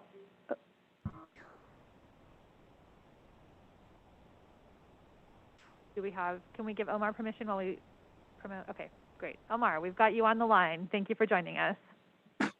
Hello again. My name is Omar Perez, resident Salinas, and with Chinampa Local Community Biolab here, rooted in East Salinas. And just want to echo everything all my colleagues and comrades here have stated. This is a blatant disregard to the board. The sheriff's department wants to come in here and ask for more money, and while we have ongoing investigations, and while there's a blatant disregard for any kind of accountability on their part. I think with the money that they're asking for, that could be reinvested into things like employment training for our community, into high-paying jobs into the local industry. We can put those funds into housing, into parks, into social services, into things that will benefit holistically our community and provide not just public safety, but public health. And so I think looking at this, I think we the board, I urge you to stay vigilant. I urge you to stand strong and reimagining and revisioning how we allocate this money and how we invest in our community. The budget is setting your priorities, and priorities should be towards the community. And during this pandemic, we should be supporting our community and getting through the pandemic, supporting our community in providing our youth with services to gain access to resources, to build on their education, to get a leg up in society, and not just be incarcerated. I think when the sheriff said, I will finish one more time. Thank you, Omar. Thank you for your comments, and thank you for joining us. I don't see any other hands raised, so I am going to, Karen Araujo, we've got you on the other side. We brought you over, so Karen Araujo, thank you for joining us. Thank you so much, Madam Chair. I had no mute symbol displayed until shortly before Mr. Torres spoke. I noticed 5 categories, Karen Araujo of Salinas, I noticed 5 categories. 50% of those proposed new positions are in jail operations. And I also heard the sheriff refer to 925 inmates in the jail. So looking at that as a layperson, what comes to mind is, do all those 925 people need to be in jail? If that is an immovable part of the staffing area, can the community, those individuals, and the safety of Monterey County be best served in some other way that is more cost effective and also invests more in the long-term sustainability of the human beings residing here in Monterey County? So I hope they're looking at alternatives, public-private partnerships, limited movement options, home confinement, things like that. Also, I was surprised to hear that 40% of the sheriffs have declined being vaccinated. That leaves me feeling shocked, very concerned, angry, and confused. Thank you very much. Thank you for your comments today. It looks like we have one final comment, hand raised. Oh, sorry, we have a couple here. Okay, we've got people moving all over the place. LaVacia Franklin, you should be able to unmute yourself. Thank you for joining us today. Hi, yes, I'll be real quick. I just really want you to deny the request for additional funding from the sheriff, and I'll yield the rest of my time. Oh, all right, thank you. Thank you for joining us. The last comment, it looks like, is from Milpa Collective. We'll give you permission to unmute yourself. Hi, good afternoon. My name is Rosaura Figueroa Mendoza. Thank you, Chair Root Askew and Board of Supervisors.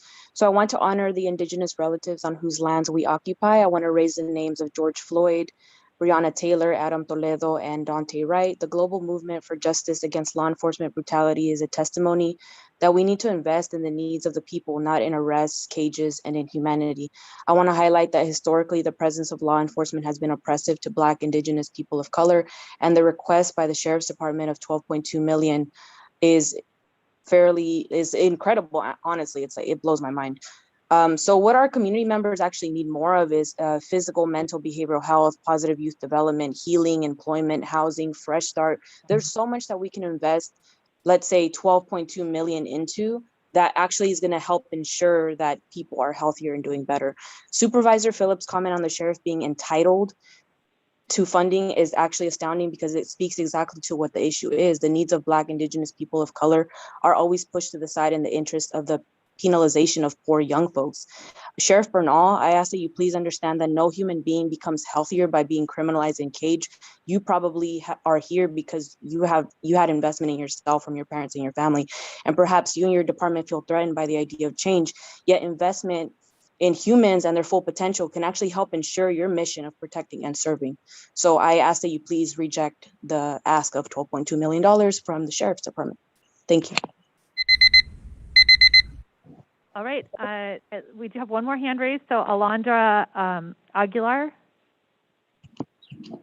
Hi everyone, I'm Alondra calling in from South County. So I just kind of want to echo what everybody has said, that I agree that it's very concerning, that this request is very concerning. It's a large amount of money.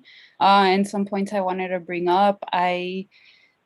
We don't need to fund staff for a jail of 900 and plus inmates if we stopped criminalizing our Black and brown and our people of color, our different community populations, right? We wouldn't have those 900 inmates if we actually took care of our community and did care about public safety, because public safety is not policing. Public safety is, as everybody has mentioned, it's public health, it's having access to parks, having access to food, it's having that security. So that's one point. And then the sheriff mentioned that if they don't get funding, that they would have to take school resource officers out to fill other places, but they said it as if that was a bad thing, when in reality, we shouldn't have school resource officers, we shouldn't have police in our schools, we shouldn't have them with our children.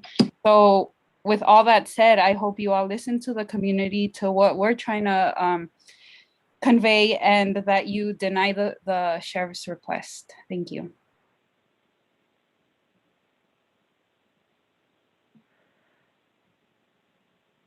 Right, thank you. Okay, if there's any other public comment, please raise your hand so we can keep track of how many more calls we have. I have one call. I'm going to call this, I think, our last call, unless some other hands go up right away. But Lupita, thank you for joining us for public comment and sharing your thoughts with us on this issue. Thank you for having me. I just want to say, echoing everybody else who has shared their thoughts, I don't believe that the funding should go for the police anymore. I think that just around 2 weeks ago or so, we talked about budgeting, and there was a recent increase in the budget for the police. So I do think that it is time to put the budget somewhere else. And I want to strongly say that the police isn't the only department that has suffered due to COVID. There's been countless, pretty much every other department is suffering. And I want to echo the same thing that the person before me just said, that the taking away cops from schools, that's not a bad thing. That's something that we've been trying to push. I believe that counselors should be in schools helping the youth, not the police officers. But police officers you go to when people are in trouble. And I also want to say that the board, please listen to everybody who has spoken. Everybody who has spoken has pretty much said that they do not want this budget to pass. Thank you for the board. Thank you to everybody listening. That's it. That's all. Thank you. Thank you. And I will just mention, we received quite a few letters today. I believe it was upwards of 100. They appear to be mostly form letters, but just want to thank everyone who took the time to share your thoughts with us via email. You're always welcome to email the Board of Supervisors with your ideas, thoughts, concerns at cob@co.monterey.ca.us. We read it all, our staff reads it all, and it does help us make informed decisions. With that, I'm going to close public comment, bring it back to the board. Any final comments to let budget staff know what we're thinking about, how we would like them to proceed with building out the sheriff's recommended budget for the recommended budget hearings. Thank you. Supervisor Phillips. Yeah, I just want to comment about this extensive organized anti-sheriff campaign that's been done. It's obviously someone's put some time in this. Like you mentioned, we received 100 on a budget matter. We received over 100 emails of all types, and it's unhealthy, frankly, when we're trying to deal with budget issues. But to answer a few of those things, we fought to get a resource officer out here in North County, and we want a resource officer out here, and it's been a good, positive thing. My son teaches at that school, and he can verify that. And we don't want to get rid of officers on patrol. When my people call about a loud party, we have enough trouble getting an officer out there in time because they are shorthanded. So I just want to speak that I'm not for getting more officers off the streets. I think we need at least what we have there now.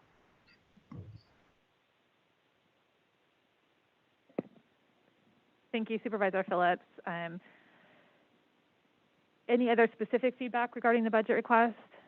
Otherwise, we'll move on. Okay, Chris Lopez, Supervisor Lopez, any specific feedback for budget staff? Yeah, just specific feedback for me. The clear need is still patrol. As folks know, my district is a little larger than the size of the state of Rhode Island, and in terms of coverage, we're lucky if we have 2 people covering from Gonzales South. And looking at that and understanding that there's right now, last week I was in the middle of a meeting, one of my first community meetings in person down in Lockwood, where we were looking at the placement of a sexually violent predator in Lockwood. And again, that's one of the key questions that comes up from my communities repeatedly is where are we on coverage, right? And we have issues. So as we look at priorities, my request is to continue to make sure that we have coverage, especially in our rural areas. I can tell you when I walk the streets of Chular, when I walk my communities, that's the biggest request. Everybody wants a deputy resident. Everybody wants somebody in their community who can show up quickly. And I don't have that. I don't in San Ardo, San Lucas, Bradley. And so while I appreciate all the comments, in terms of direction for me as we develop this coming year, as we're giving direction to budget staff, I want to make sure that the coverage continues to be there for my district at the points that it needs to be. That is my focus. Thank you. Thank you, Supervisor Lopez. Supervisor Alejo. Yeah, I wanted to just say that to my colleague, Supervisor Phillips, that the comments that we're hearing locally is not unique to our Sheriff's Department. If you watched the City Council meeting in Salinas a few weeks ago, it was the same community conversation there. In Seaside, and plus these are conversations happening nationally, obviously with all the issues that have confronted the cases of police brutality. It has brought a conversation that has all local governments really looking at where we invest our limited dollars, where the greatest need, and it does involve community input about where we should be putting funding, but also balancing that with public safety needs. I always get that. I just remember our community a few years ago really suffering with a lot of violence here in Salinas, and luckily that has gone down significantly, but that's been because of multiple community efforts, not just law enforcement, not just better community policing, but a lot of great work being done by our schools, nonprofits, community leaders, neighborhood leaders. I think everyone could take credit for that, but I think this is just an ongoing conversation that's not going away. It's going to continue to be. I think these voices are going to continue to press us about where we put resources. And it seemed, I know we asked for this a more detailed presentation, but I think the intent was to have our Sheriff's Department really come back to us and look at where we could find greater efficiencies and not just get more time and ask for the same thing from what we heard a couple of weeks ago. I think that was the intent, was to have the sheriff come back and really tailor where the needs are. Comb, as I think one of our colleagues said, with the microscope, really kind of fine tuning what a realistic budget is and where the greatest needs are, not just a long laundry list of what would like if we had the money to fund everything. I think that wasn't the intent of today's presentation. So, and as I always say, I think we press every department to find efficiencies and stay on budget. We have a referral trying to consolidate our juvenile hall and the youth center for more long-term incarcerated youth. I think that closing the youth center down in East Salinas would save us $13 million, if I'm not mistaken, that could be better used on the things that our community is asking for: more youth programs, more unemployment programs, job search programs for people being released from incarceration. I mean, there's other serious things that we can. So I think as we move forward this year, I look forward to taking a look at also those departments where we could find some greater efficiencies and not just continue to sustain programs because we just had them for years when our populations, and especially among juvenile youth, have declined, I think, over by 2/3 from what they were 10 years ago. So this is the time to have those conversations. And I also just want to lastly just stress, we have a lot of pressing needs. And I think our community has been asking us, where can we put other resources? Yes, we need to maintain an adequate level of service from our sheriff's department, but the community, I think, is right also. Where else could we be doing more and more expansive work to have better outcomes that will make our community safer and that will provide greater opportunities for youth and adults of all ages throughout Monterey County? I think that time is now, but I look forward to having a just budget, but also a budget that reflects what the community is asking for, and a budget that calls on all departments to really work efficiently within the allocated means that they have and not have the significant overruns as we have seen historically from some departments. Well, I agree with a lot of what you said, but it seemed to me we're scrutinizing the sheriff a little harder than we are the others. And I know yesterday I was heading home and I got the call that the bomb squad was there blowing up a bazooka right near my house. And they were out there and had it covered. So those are the things we need the sheriff out there for. So thank you for the Definitely get input. that. But if you saw that Salinas meeting, it was a very long one, and similar concerns were being raised there about the Salinas Police Department. So my point was to say it's not alone, that there were very significant many hour-long meetings about the city budget here in Salinas as well. But I get what you're saying. When those incidents do arise, you do want quick response, as do your constituents, Supervisor Phillips. So I take that to heart. Great. Thank you for I think this has been a good dialogue, and I want to thank the sheriff. We issued the invitation to come back, and I appreciate the way that you were able to, I think, highlight some of the mandates. And I think some of the conversations that I have with community about budget-related items, there are things that we don't have choices, that we are required as a local government, that you are required, Sheriff Bernal, as the sheriff, to do. And we are locally required to fund certain operations, right? We can't locally decide that we just don't want to have a jail and close the jail. That's a mandated, required program that we're here to operate. You listed out the other mandated programs that you and your team deliver on behalf of the community. So if we want to change those mandated programs, that's something that has to be taken up at the state. But locally, there are a number of different things that the sheriff's office does that you're required to do on behalf of the county. So thank you for presenting some of that information, answering some of those questions. And I also wanted to just, very clearly, I know that some of these conversations can get long, but I do think that the feedback is important, and it's going to help us develop a county budget that does incorporate the voices of the public. I know it's, we're paid to sit here, but the public is not paid to sit and participate in our meetings. And so I just want to recognize the time and energy that the public puts into following our agendas and speaking up when issues matter to them. So we appreciate you, and we value the insight and input that you bring to the process. This is your public process that we're here working on. I do think that there is possibly, the sheriff mentioned a staffing study. I can't keep track now, but I heard someone mention possibly, performance and fiscal audit. I think that really trying to understand, all of the different components of what's happening within the sheriff's office could be helpful. There are positions that you mentioned, Sheriff Bernal, that are just already embedded in that $120 million budget. And then there are other positions that are listed here that sound really important. We're not in the place where we get to, swap positions out. That's all where you sit. But I do wonder if there are efficiencies, or if there are places where we could, at one point we talked about having,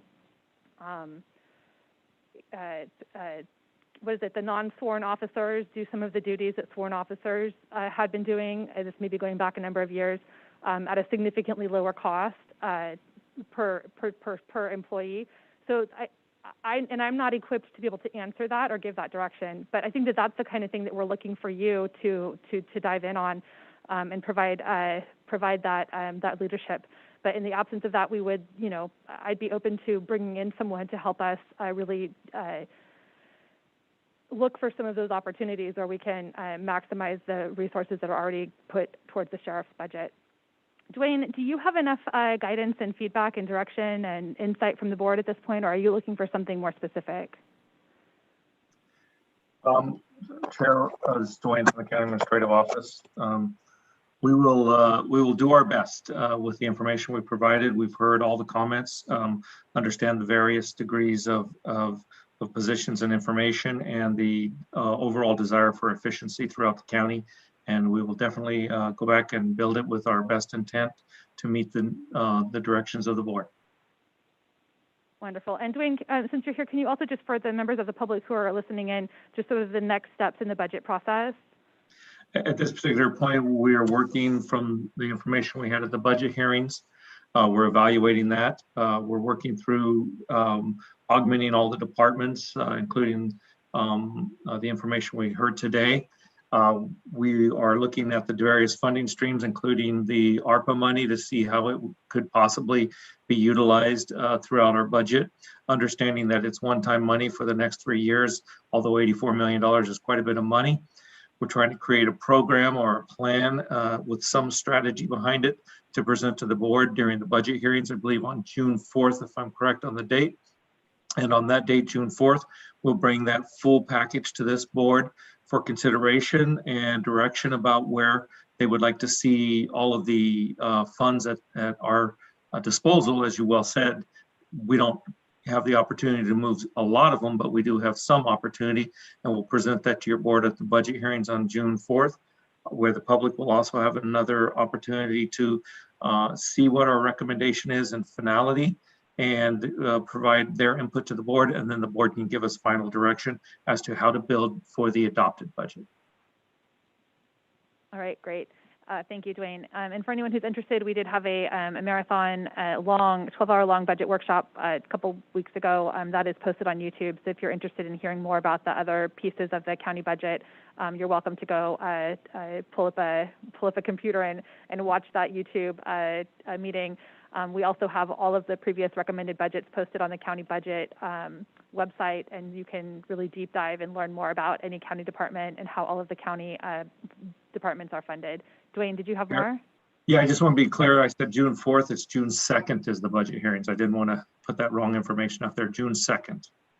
Okay, and that's when the entire $1.6 billion Monterey County budget recommendation from staff will be presented to the Board of Supervisors for action. Okay. That is correct, Chair. Okay, all right. So it sounds, Sheriff Bernal, I'll let you wrap us up. Do you have any final closing comments? And thank you again for joining us today. No final comments. Thank you for the opportunity. Great, yes, and we'll make sure you get a copy of the letters that were sent to the board as well, so that you can see the same feedback that we're seeing. All right, Okay, with that, we're going to move on to item number 29, which is a public hearing to consider a lot line adjustment between two legal lots, transferring approximately 70 acres from parcel 1 to parcel 2, resulting in 2 parcels of approximately 90 acres. It looks like we have staff is requesting a continuance of this item from April 20th to the next available Board of Supervisors hearing date of May 4th to allow additional time and preparation for necessary documents. We don't need to act on that. We can. Yes, you would need a motion to continue to the date certain. Okay, so I will move that we continue to May 4th, continue this hearing to May 4th, 2021. Lopez seconds. Thank you. So motion by Askew, second by Lopez. We'll have to go to public comment. Is there any public comment on item number 29, which is a lot line adjustment? Edwin Ramboski, we'll give you permission to speak. Thank you for joining us today, Edwin. thank you. Good afternoon. I actually represent the applicant, and I did get notice that this item may be continued, and I have been waiting patiently. And thank you for putting in a long day and finally getting to this item. I just want to impress upon the board that this is a really quite a simple lot line adjustment. And part of the delay was due to COVID, but my client has been working on this for about 2 years. I think part of it was staff issues as well. And the resulting smaller parcel has a residence on it, a family that is living there. They're under a contract to purchase it. The father works at the local military base. So I just want to ask, to the extent that the board and staff can accommodate us, that staff reach out to me, and if there's anything they need to make this go to hearing on May 4, that they ask me, and I will do everything possible to make that happen for them. All right, thank you for your comments, Edwin. And I would just encourage you, since we can't get your contact information over Zoom, if you would send an email to follow up and make sure that everyone's got your contact information so they can take you up on that offer. Okay, we have a motion, a second. We've done public comment. I'll close public comment and bring it back to the clerk for a roll call vote. Supervisor Alejo? Aye. Supervisor Phillips? Aye. Supervisor Lopez? Aye. Supervisor Adams? Aye. And Chair Supervisor Root Askew. Aye. With that, the motion carries to move this hearing to a date certain. Okay, our next item, number 30, is to authorize the Chair of the Board of Supervisors to sign an agricultural buffer easement deed establishing an agricultural buffer on lands owned by Montana Skies to protect agricultural lands surrounding the area annexed to the city of Greenfield, and direct the clerk of the board to record said deed with the county recorder's office, subject to the submittal of the applicable recording fees from the grantor. I believe we have Associate Planner Sonfam Galagaro on the line to present.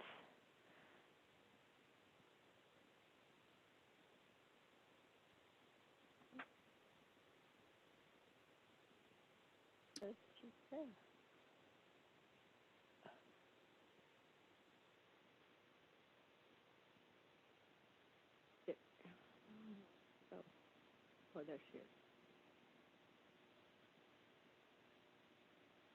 Right, we don't have any audio. We've got some presentations coming up, but we don't have any audio yet.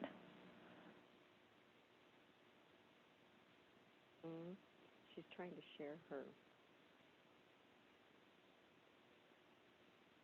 Or how she signed in. We can see your presentation, but we can't hear your audio.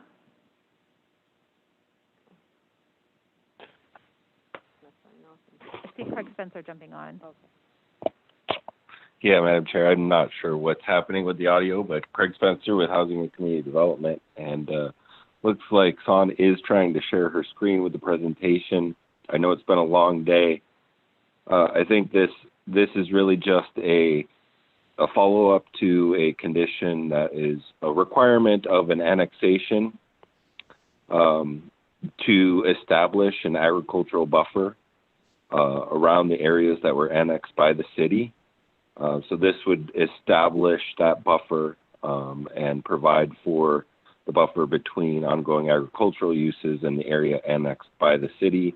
And staff is asking for the board to approve of the accept and approve the easement for recordation. All right, thank you for jumping in, Craig. Supervisors, are there any questions for staff about this agricultural buffer? I don't see any hands raised. We'll take it out to public comment. Members of the public, we are on item number 30, which is an agricultural buffer around the city of Greenfield. Any public comment on this item? I'm here. Can you hear me okay? Oh, we can. Okay, perfect. We're in public comment. I don't see any hands raised. I'll close public comment, bring it back to the board. We've got Sonfam Gallardo on the line in case there are any other questions or comments. Otherwise, I'd be happy to entertain a motion. Supervisor Phillips. Lopez will move approval. Second. Okay, we have a motion from Lopez, a second from Phillips. And Supervisor Phillips, did you have any other questions or comments? No, I know the project. No, I don't. Thank you. Okay, great. And Supervisor Alejo, do you have any other questions or comments? I wanted to ask staff if they could put that map up just to see where that buffer is going to be. Yep. Quick question. Got it. Off of Walnut. Thank you for that.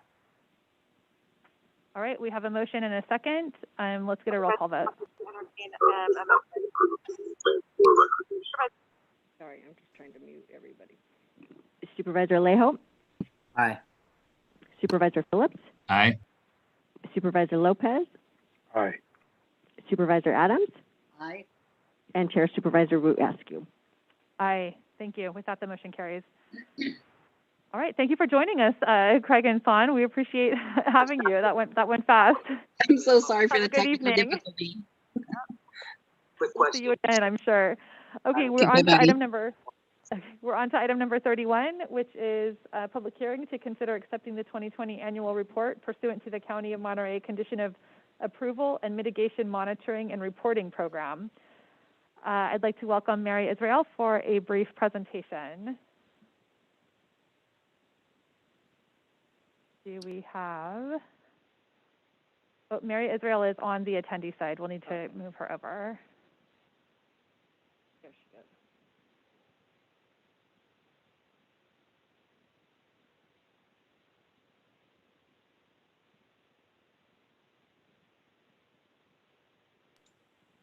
All right, can you hear me? We can. Thank you for joining us. You're ready. Great. You're good to go. Thank you.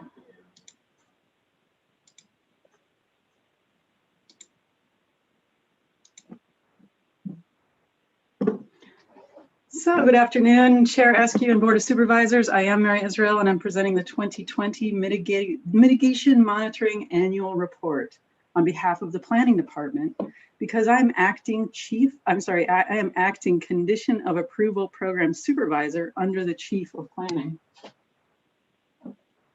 The purpose of this report is to capture a point in time representing the compliance status for permitted development projects mitigations.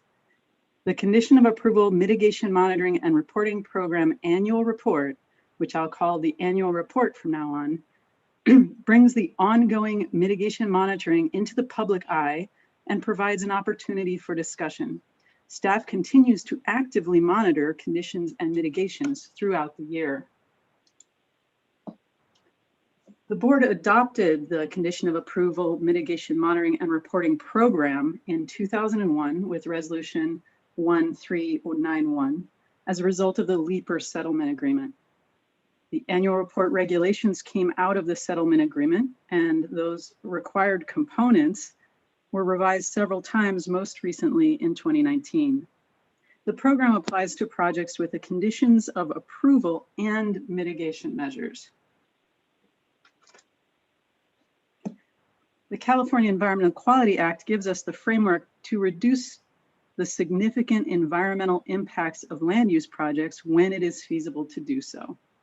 Lead agencies identify feasible measures or changes to projects to mitigate impacts and then adopt them with monitoring requirements through permit conditions, agreements, or other measures.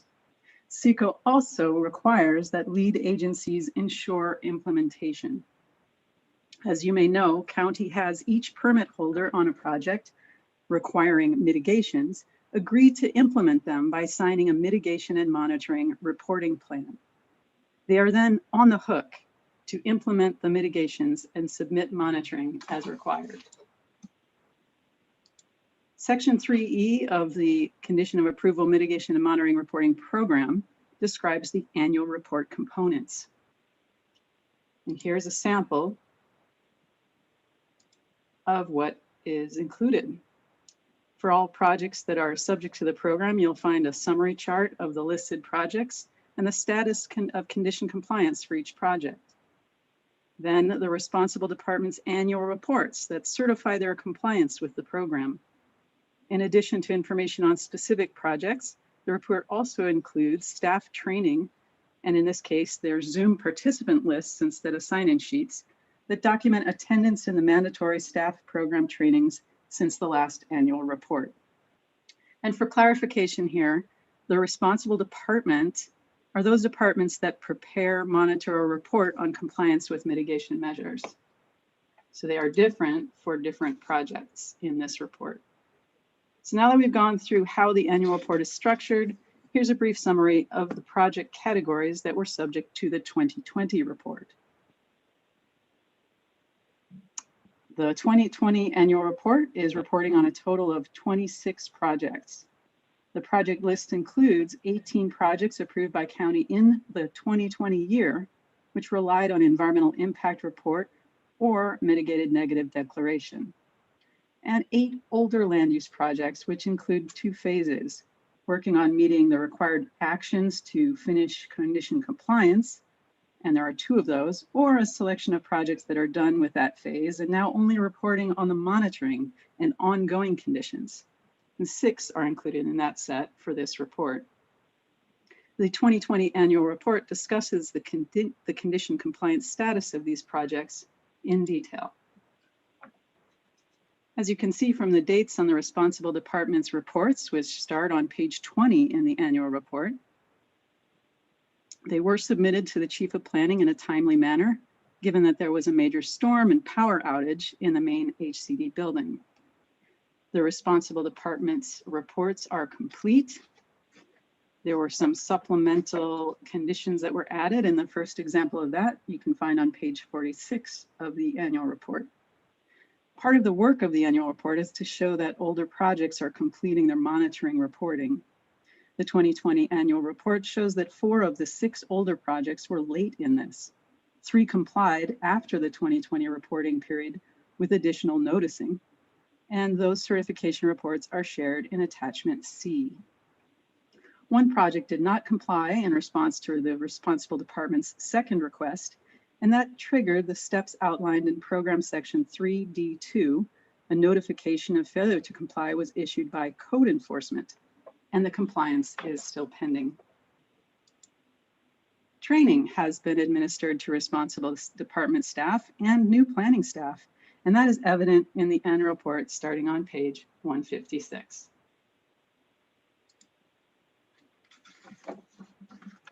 It is therefore staff's recommendation that the board adopt a resolution to accept the 2020 annual report on the status of mitigation monitoring. This concludes staff's presentation, and staff is available for any questions. Thank you. Thank you for the presentation, Mary. I'll bring it to my colleagues on the board. Are there any questions about this? Supervisor Adams. It's actually not a question, just a comment. If you're ready for comment, then I'll comment. Sure, we'll take it now. Thank you. Thanks. I know that this is really a lot of work to put this annual report together, and I just thank the staff very much for doing it. I feel like it's really important that we all go through this exercise to document that conditions of approval are being met. Applicants go through so much really extensive review process to get their permits, and I think it's crucial that the county follow up on its obligation to make sure that approved projects are implemented consistent with their permit requirements. And that's the whole purpose of the report that we're viewing today. I hope that as newer staff went through the preparation of this report, that they might identify opportunities to continue to improve and to streamline the internal reporting process that we have. But I just want to underscore how important this really is to all the people that have work that they have to do within the county. So thanks very much. Thank you, Supervisor Adams. Any other comments from the board? All right, any public comment? We'll take it out to public comment. Anyone on public comment want to chime in? We have one hand raised from Mike. Mike, we'll give you permission to unmute, and we've got 90 seconds on the clock for you today. Thank you for joining us at this late hour.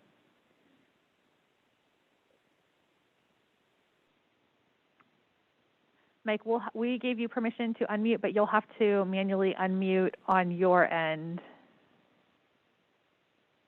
to allow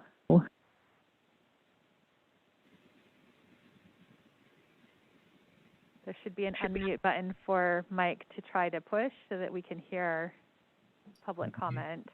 Can you hear me There now? we go. We can hear you now. Thank you for persevering. You Thank found you. us. Well, thank you for persevering. It's been a long, interesting afternoon. I have my camera covered because I took the liberty about 5 o'clock of changing into a sweatshirt. So, you know, it's a very important issue.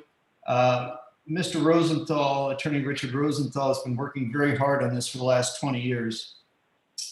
Requested a continuance on this item. He had another engagement today and there were some issues and the continuance was denied. It comes on the end of a very long day for you and it needs more attention than just a quick approval. He sent a letter. I don't know if you had a chance to read it. There was a typo. He was talking about condition number 45 on East Garrison, not condition number 40. Specifically the clear cutting that went on in the Eastern Bluff that needs attention. And then of course, with some encouragement, other things have come to light and are, I understand, are trying to be attended to. You have a lot of new people on board. We had an initial meeting. They're good people. We look forward to things getting better. You commissioned the expensive Citygate report that found problems. We asked a simple question. One of the problems on page 39, so there was a big backlog of conditions that hadn't been explored or gone through yet. We asked a question as to what's happening with the backlog. Is it getting any better? That wasn't part of this report.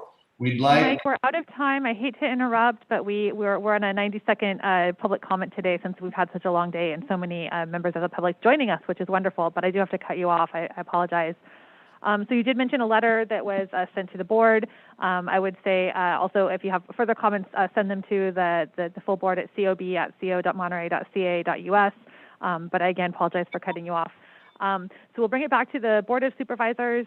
Any other final comments or questions? And I would just ask if Mary Israel or Craig Spencer, if you've seen the letter that was referenced and if you can speak to the concerns that were raised.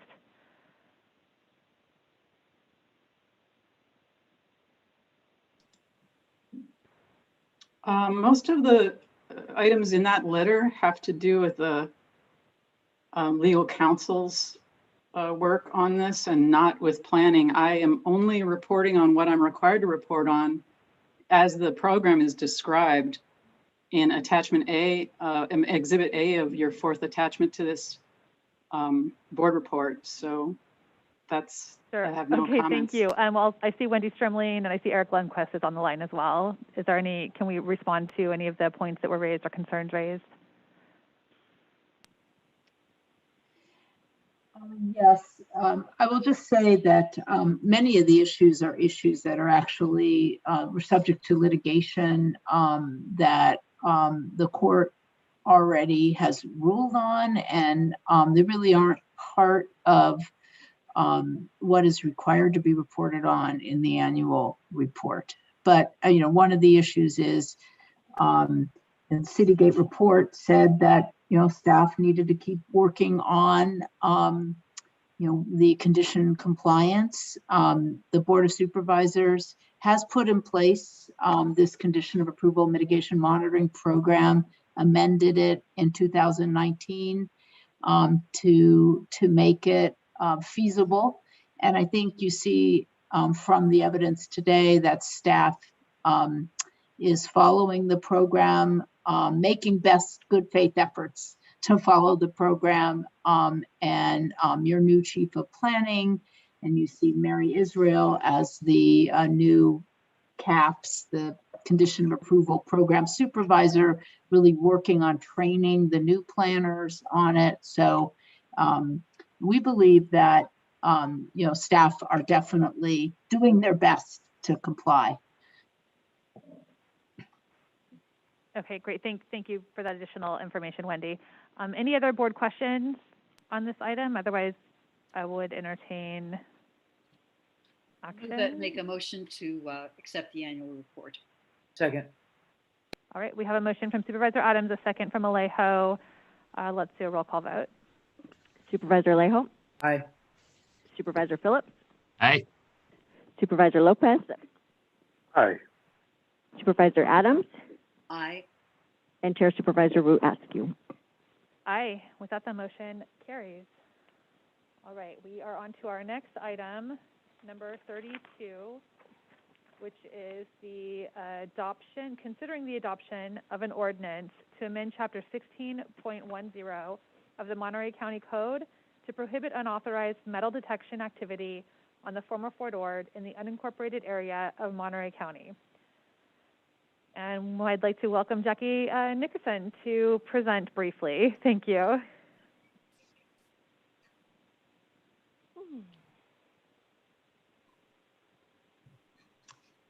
Okay. Good afternoon, Chair Askew and board members. My name is Jacqueline Nickerson, Management Analyst with the Housing and Community Development Department, presenting before you an ordinance to amend Chapter 1610 to prohibit any unauthorized metal detection activity on the former Fort Ord. The area in which the ordinance would cover are the unincorporated areas of Monterey County within the former Fort Ord, as highlighted within the green areas on this screen. On December 13th, 2005, the board adopted Ordinance 5012, which enacted Chapter 1610, which provides regulations for digging and excavation on the former Fort Ord. This is also Attachment B for your reference. Fort Ord area was used as the Army's military base, and from that, the parcels within the area contain what's called unexploded ordnance and explosives, also known as UXO. Now, when the Army was decommissioned, they were required to clean up the unexploded ordnance and explosives to the standard of the California Environmental Protection Agency and the Department of Toxic Substances Control. Now, DTSC can't 100% say that the unexploded ordnance and explosives are entirely cleaned up, therefore required the local jurisdictions to record what's called a land use covenant with the Monterey County Recorder's Office to provide additional controls and restrictions to protect the public health and safety. In 2010, the Housing and Community Development Department was informed of a trespasser within the former Fort Ord area, which was utilizing a metal detection device posing a public safety concern due to the potential remaining unexploded ordnance and explosives. From there, the Department of Toxic Substances Control and the U.S. Environmental Protection Agency recommended local code changes. Staff then drafted language and consulted with the Department of Toxic Substances Control. This language was brought before the board, introduced as a waive reading, and to set the public hearing on March 23rd of this year. The proposed changes would add section 16.10.042 to the existing chapter 1610 to prohibit any person from engaging in any unauthorized metal detection activity on property located within the former Fort Ord area of the Monterey County. The prohibition does not prevent any metal detection activity authorized by the county as part of a development project on county-owned land or state federal agency for remediation or similar purposes. The exception does recognize that there are special circumstances that would require such activity, as staff stated, by either a development project or for remediation, and that would be allowed in such case, and that governmental agency would go through the proper procedures to do such activity. The existing Monterey County Code section 1610.130 requires the county to provide written documentation to the Department of Toxic Substances Control, and staff did so on March 3rd, in which the department had supported the proposed language that's before the board today. Staff recommends that the board find the ordinance categorically exempt pursuant to the California Environmental Quality Act section 150308, which the ordinance would provide procedures for protecting the environment, and adopt the ordinance amending chapter 1610 to prohibit any unauthorized metal detection activity. This concludes staff's presentation, and I'm available for questions. Thank you very much. And thank you for hanging in with us in the late hour. Supervisors, are there any questions or comments for staff? I don't see any hands raised, so I'll take it out to public comment. Are there any members of the public who would like to comment on this item number 32, amending an ordinance to prohibit unauthorized metal detection activity on the former Fort Ord? Seeing no hands raised, I'll bring it back to the board and to entertain a motion. Move approval. Second. Okay, I heard Phillips with an approval, Adams with a second, and we can take a roll call vote. Thank you. Supervisor Leo? Aye. Supervisor Phillips? Aye. Supervisor Lopez? Aye. Supervisor Adams? Aye. And Chair Supervisor Root Askew. All right, aye. We thought the motion carries. I believe we've reached the end of our scheduled agenda items, so I'm going to invite Les Gerard to bring us back to item number 24, which is our hospitality right to recall ordinance update.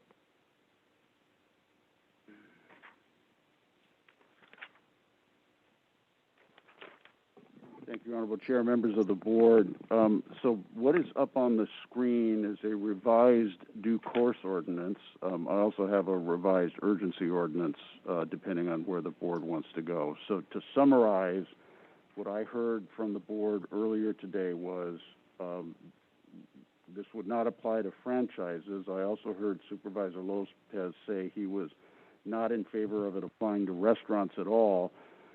And also that he would be opposed to the qualified by training provision, that punitive damages would not be allowed, and that the expiration would be January 1st of 2022 unless renewed or extended.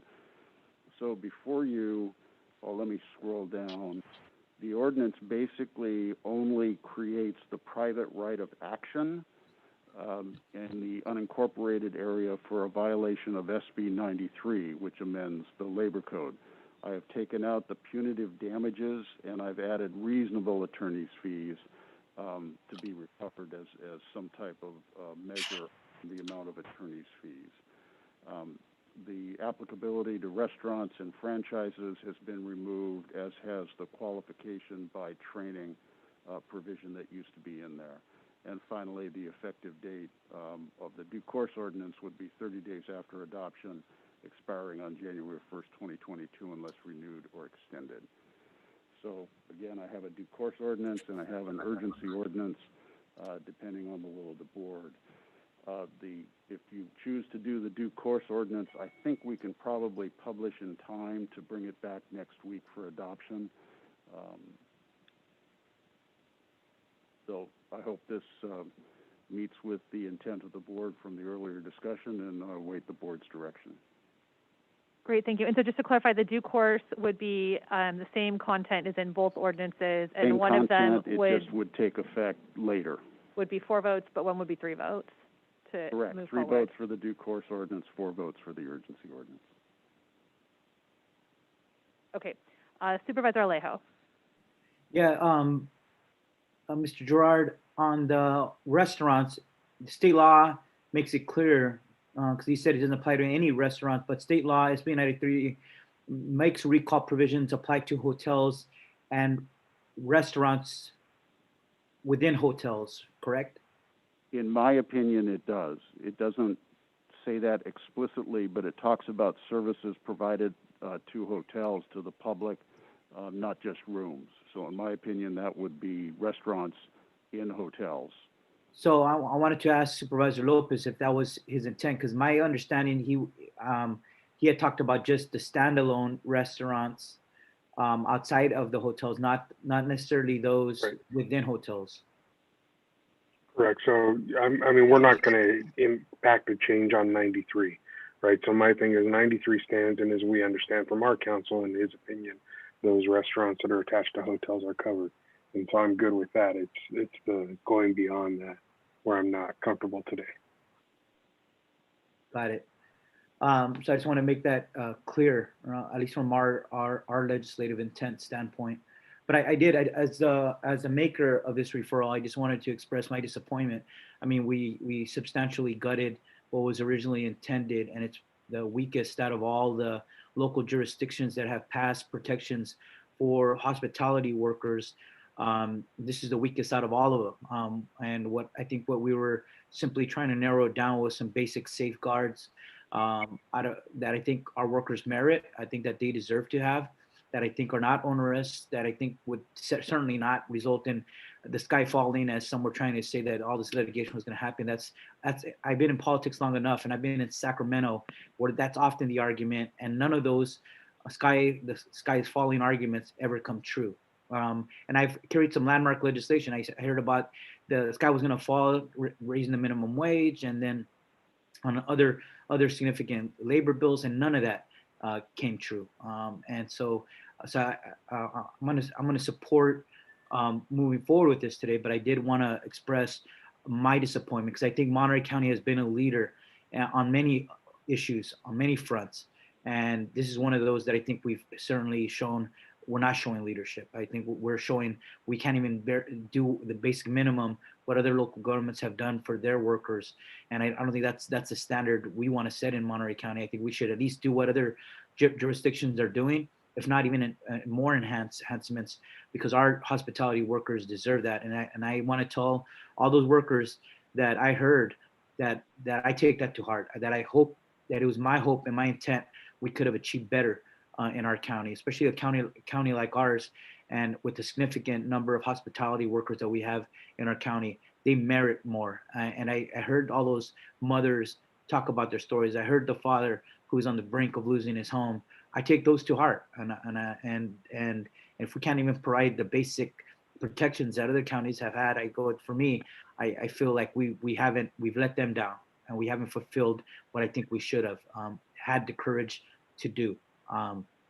And so I being able to provide that same provision to offer jobs where they could be easily retrained. We know there's going to be a lot of positions in hospitality where workers could easily be trained to do a lot of the tasks that happen in our hotels and restaurants. That's not improbable. That's not difficult at all. And then just to be able to provide the same enforcement mechanisms that we already have in state code, it's also not one of those things that are that is too hard to accomplish when we know it's standard in labor code. And my previous life, I worked as a wage and hour attorney. And when people make claims that government shouldn't be getting involved in how people do business, we get involved in everything, from the minimum wage, from rest and meal periods, from anti-discrimination laws in the workplace, to safe working conditions that are enforced by Cal OSHA. We get involved on every aspect of life, and not just in business. You could imagine, talk about every single profession. In California, government is involved, and we do take measures to protect workers. So for people to say government should get involved is not the reality certainly of California. It's not the reality of municipal and state and federal law, because there's a lot of rules that must be followed, and they're there for a reason. They were enacted many years ago to protect workers. And so when I hear those kind of statements, it's not even based on reality. And so I as a former labor law attorney, I think we should have done better here. But I understand where majority of my colleagues stood, and I'll stand with the partial victory today. But I wanted to express to all those hospitality workers that I certainly recognize what they were asking for, and I wish we could have done better today. Thanks. Thank you, Supervisor Adams. All I'm suggesting is that we put a firm number in section 3A3 rather than reasonable. Why don't we put in a ceiling of, say, $25,000? Ridiculous. We could do better here. I'm sorry. So Supervisor Adams, your question was to County Council is if it would be appropriate to put an amount there, or were you asking if there would be support from the board to include a limit there? Well, I think the first question is to Les. My expectation is the answer is we could put a specific number in. We could put that limitation in, but it's up to the board to direct that. Yeah, I wouldn't support that. I think, we've already taken away punitive damages, which is what is really the point of this enforcement mechanism.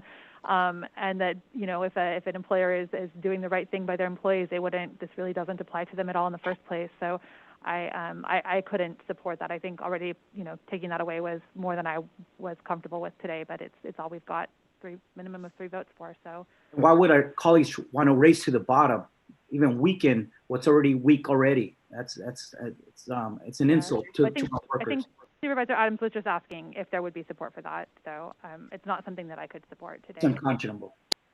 Okay. Supervisor Adams, did you have any other questions before I move to the next? Sorry, pardon my distraction here. Want to make sure you get a chance to get all your questions answered. I'm fine. Okay. Supervisor Phillips. No, well, at least you addressed the issues that put us crosswise with SB 93, the punitive damages, the standalone restaurants, and the training. I kind of agree with it, even though I got obviously outvoted. You're doing there. If we did put a cap at 25, I'd support it. Otherwise, I still can't. But thank you. All right. Thank you, Supervisor Phillips. I see 2 panelists have hands raised, but I'm not seeing the hands raised. If you're a supervisor and you have your hand raised, please speak up now. Just to clarify, we do not go back out to public comment on this? No. Okay, so we've already done public comment. So at this point, I think we can entertain a motion.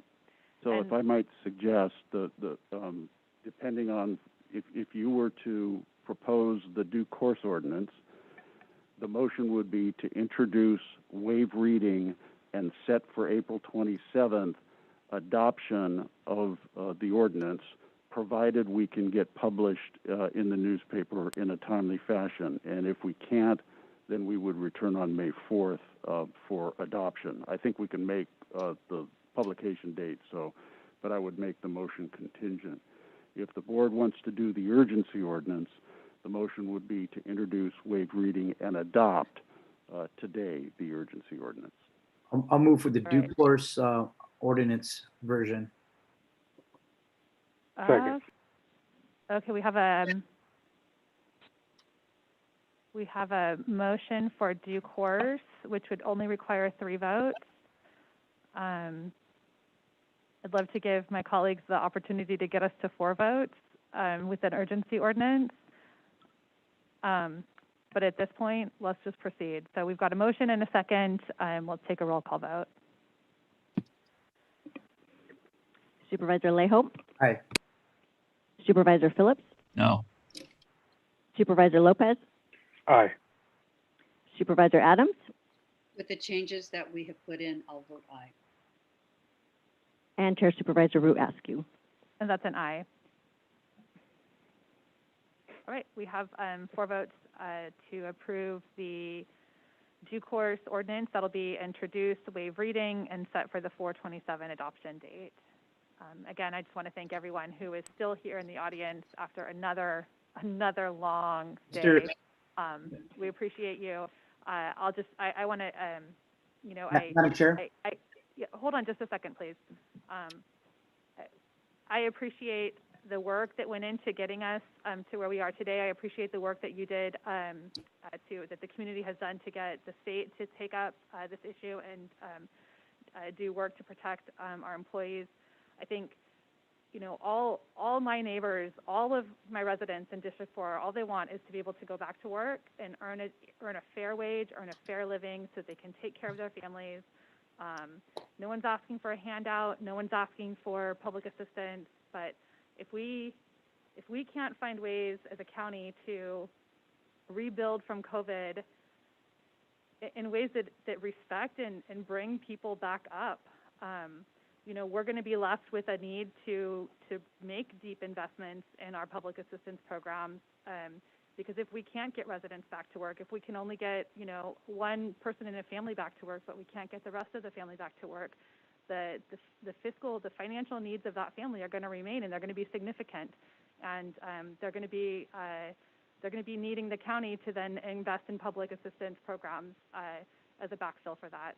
And you know, these are unprecedented times. I think that the accusation that the county, you know, that this is a slippery slope. We just had a once in a generation pandemic that we're recovering from, and I'm disappointed that we weren't able to do more for our neighbors, for our friends, for our family members.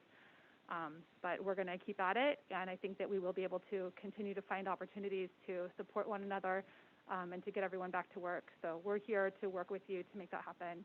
And I just want to say that I see you, and I appreciate everything that you've done to take care of each other this past year. So thank you. Supervisor Alejo. Yeah, it was a point of I guess a procedure.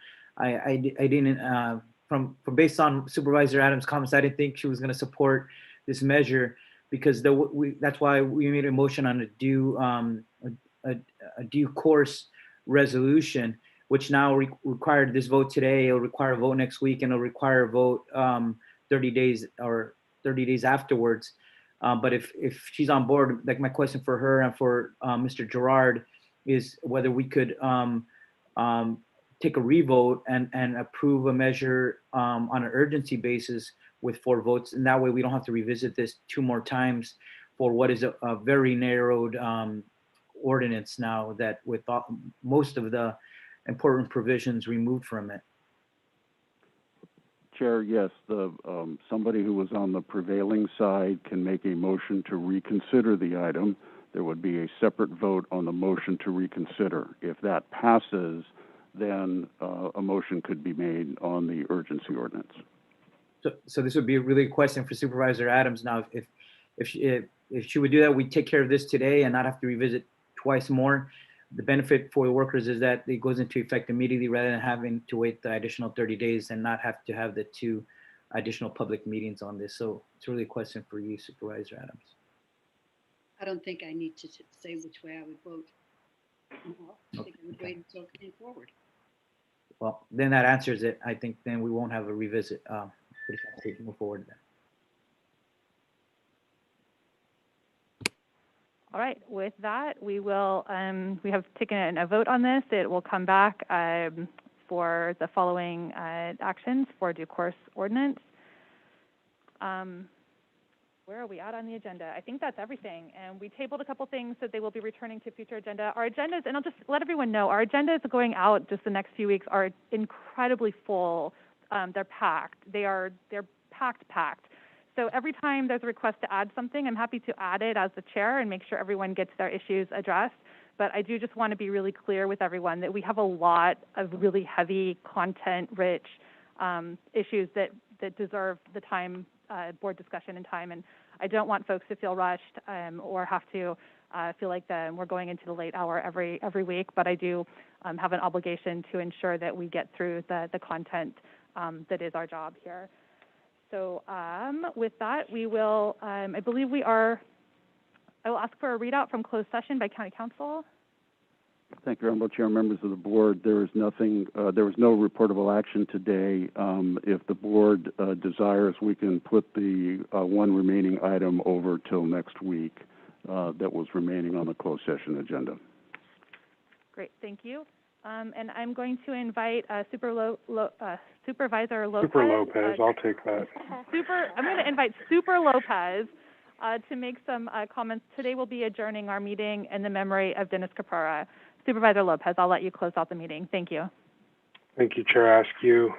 It's been hard. I don't think I've actually said the words. I've found other ways to share the news, but the Salinas Valley, he lost a giant last week in Dennis Caprara when he passed away suddenly. We talked as he was boarding a plane. We were talking and laughing and having a wonderful conversation. And I understand when that plane landed, he had a sudden condition and passed. I was called about 30 minutes later, and I thought the person was messing with me. It's just we've lost somebody who has done so much for the small community of Gonzales, and often in a way that is anonymous. He and his wife Janice gave to every organization. One of the first signs that went up after Dennis passed was a sign from the 4-H placed there at the giant photo of him kneeling along 101 with his dog and a box of Dole lettuce which is one of those monuments in the Salinas Valley that for many people means I'm almost home. Once you see Dennis sitting there on the side of the freeway, you know he's just one of those crucial mile markers within our valley that lets you know exactly where you stand.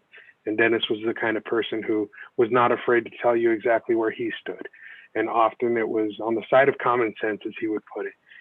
Dennis was probably the only person in the world who could call me a jackass, and I completely took it as a compliment. In Dennis's world, those words were a positive.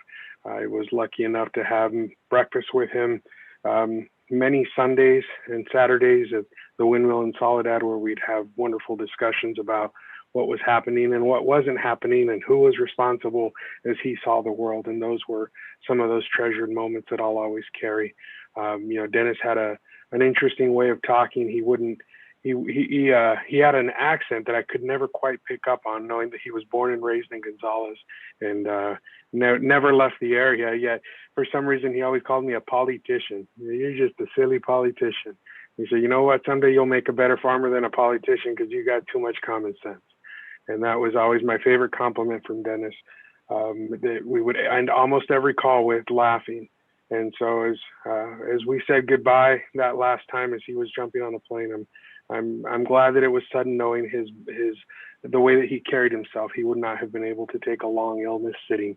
He was the type of person who was going to run till the end. So I know that Dennis is up in heaven looking down on us, and my heart goes out to Janice, to Leslie, to Brian, and the rest of the family. I know that they've been severely impacted by this loss, as have so many in this valley who saw Dennis as a mentor. And so today I just wanted to take this opportunity to close out the meeting with some memories of Dennis, knowing that this is going to be a loss that we feel for many, many years in the Salinas Valley. But thank you, Madam Chair. Thank you. It looks like Supervisor Alejo has some comments as well. Yeah, I just wanted to weigh in. Thank you for journey to memory in memory of Dennis Caprara, one of our giants in agriculture in the Salinas Valley, and one of the hardest working men I ever met in my life. So I wanted to express my condolences to his wife and his family, and a true champion of this community of Gonzales. I mean, when he met with the elected officials, he always brought him there to his favorite little Mexican restaurant. And Dennis had worked around Mexican workers long enough that he spoke Spanish pretty fluently, at least the keywords that were important in the industry. But I remember fondly, I was out doing some visits in the state assembly out in the Harris Ranch area, and I just happened to run into him having lunch there at the Harris Ranch restaurant, and there was Dennis Caprara saying that he was there doing the corridas, which means the migratory routes with workers. He was there along with them doing that same work. Even though he had been doing it for a lifetime, he could assign those duties to somebody else, but he thought it was important as a businessman to be out there making sure everything was running smooth in his company. So I just wanted to really express my respects to him. And I know that there's a big loss in the agriculture community in Monterey County with this loss. He provided a lot of jobs. He was one of the biggest growers in the Salinas Valley. And so I think I just wanted to just appreciate him reaching out. And we did work on some projects together, cleaning up the Rondo and acquiring working with the state agencies to get the permits to be able to do that work. And then the millions of dollars. He was one of those leaders really pushing to get that work resolved when I was in the legislature. So we got it done because people were willing to step up and do that work together. And despite working through a lot of bureaucracy that he wasn't too fond of, but nonetheless, we got it done the right way. Thank you very much, Supervisor Lopez. And again, my condolences to his family and friends. And with that, we stand adjourned.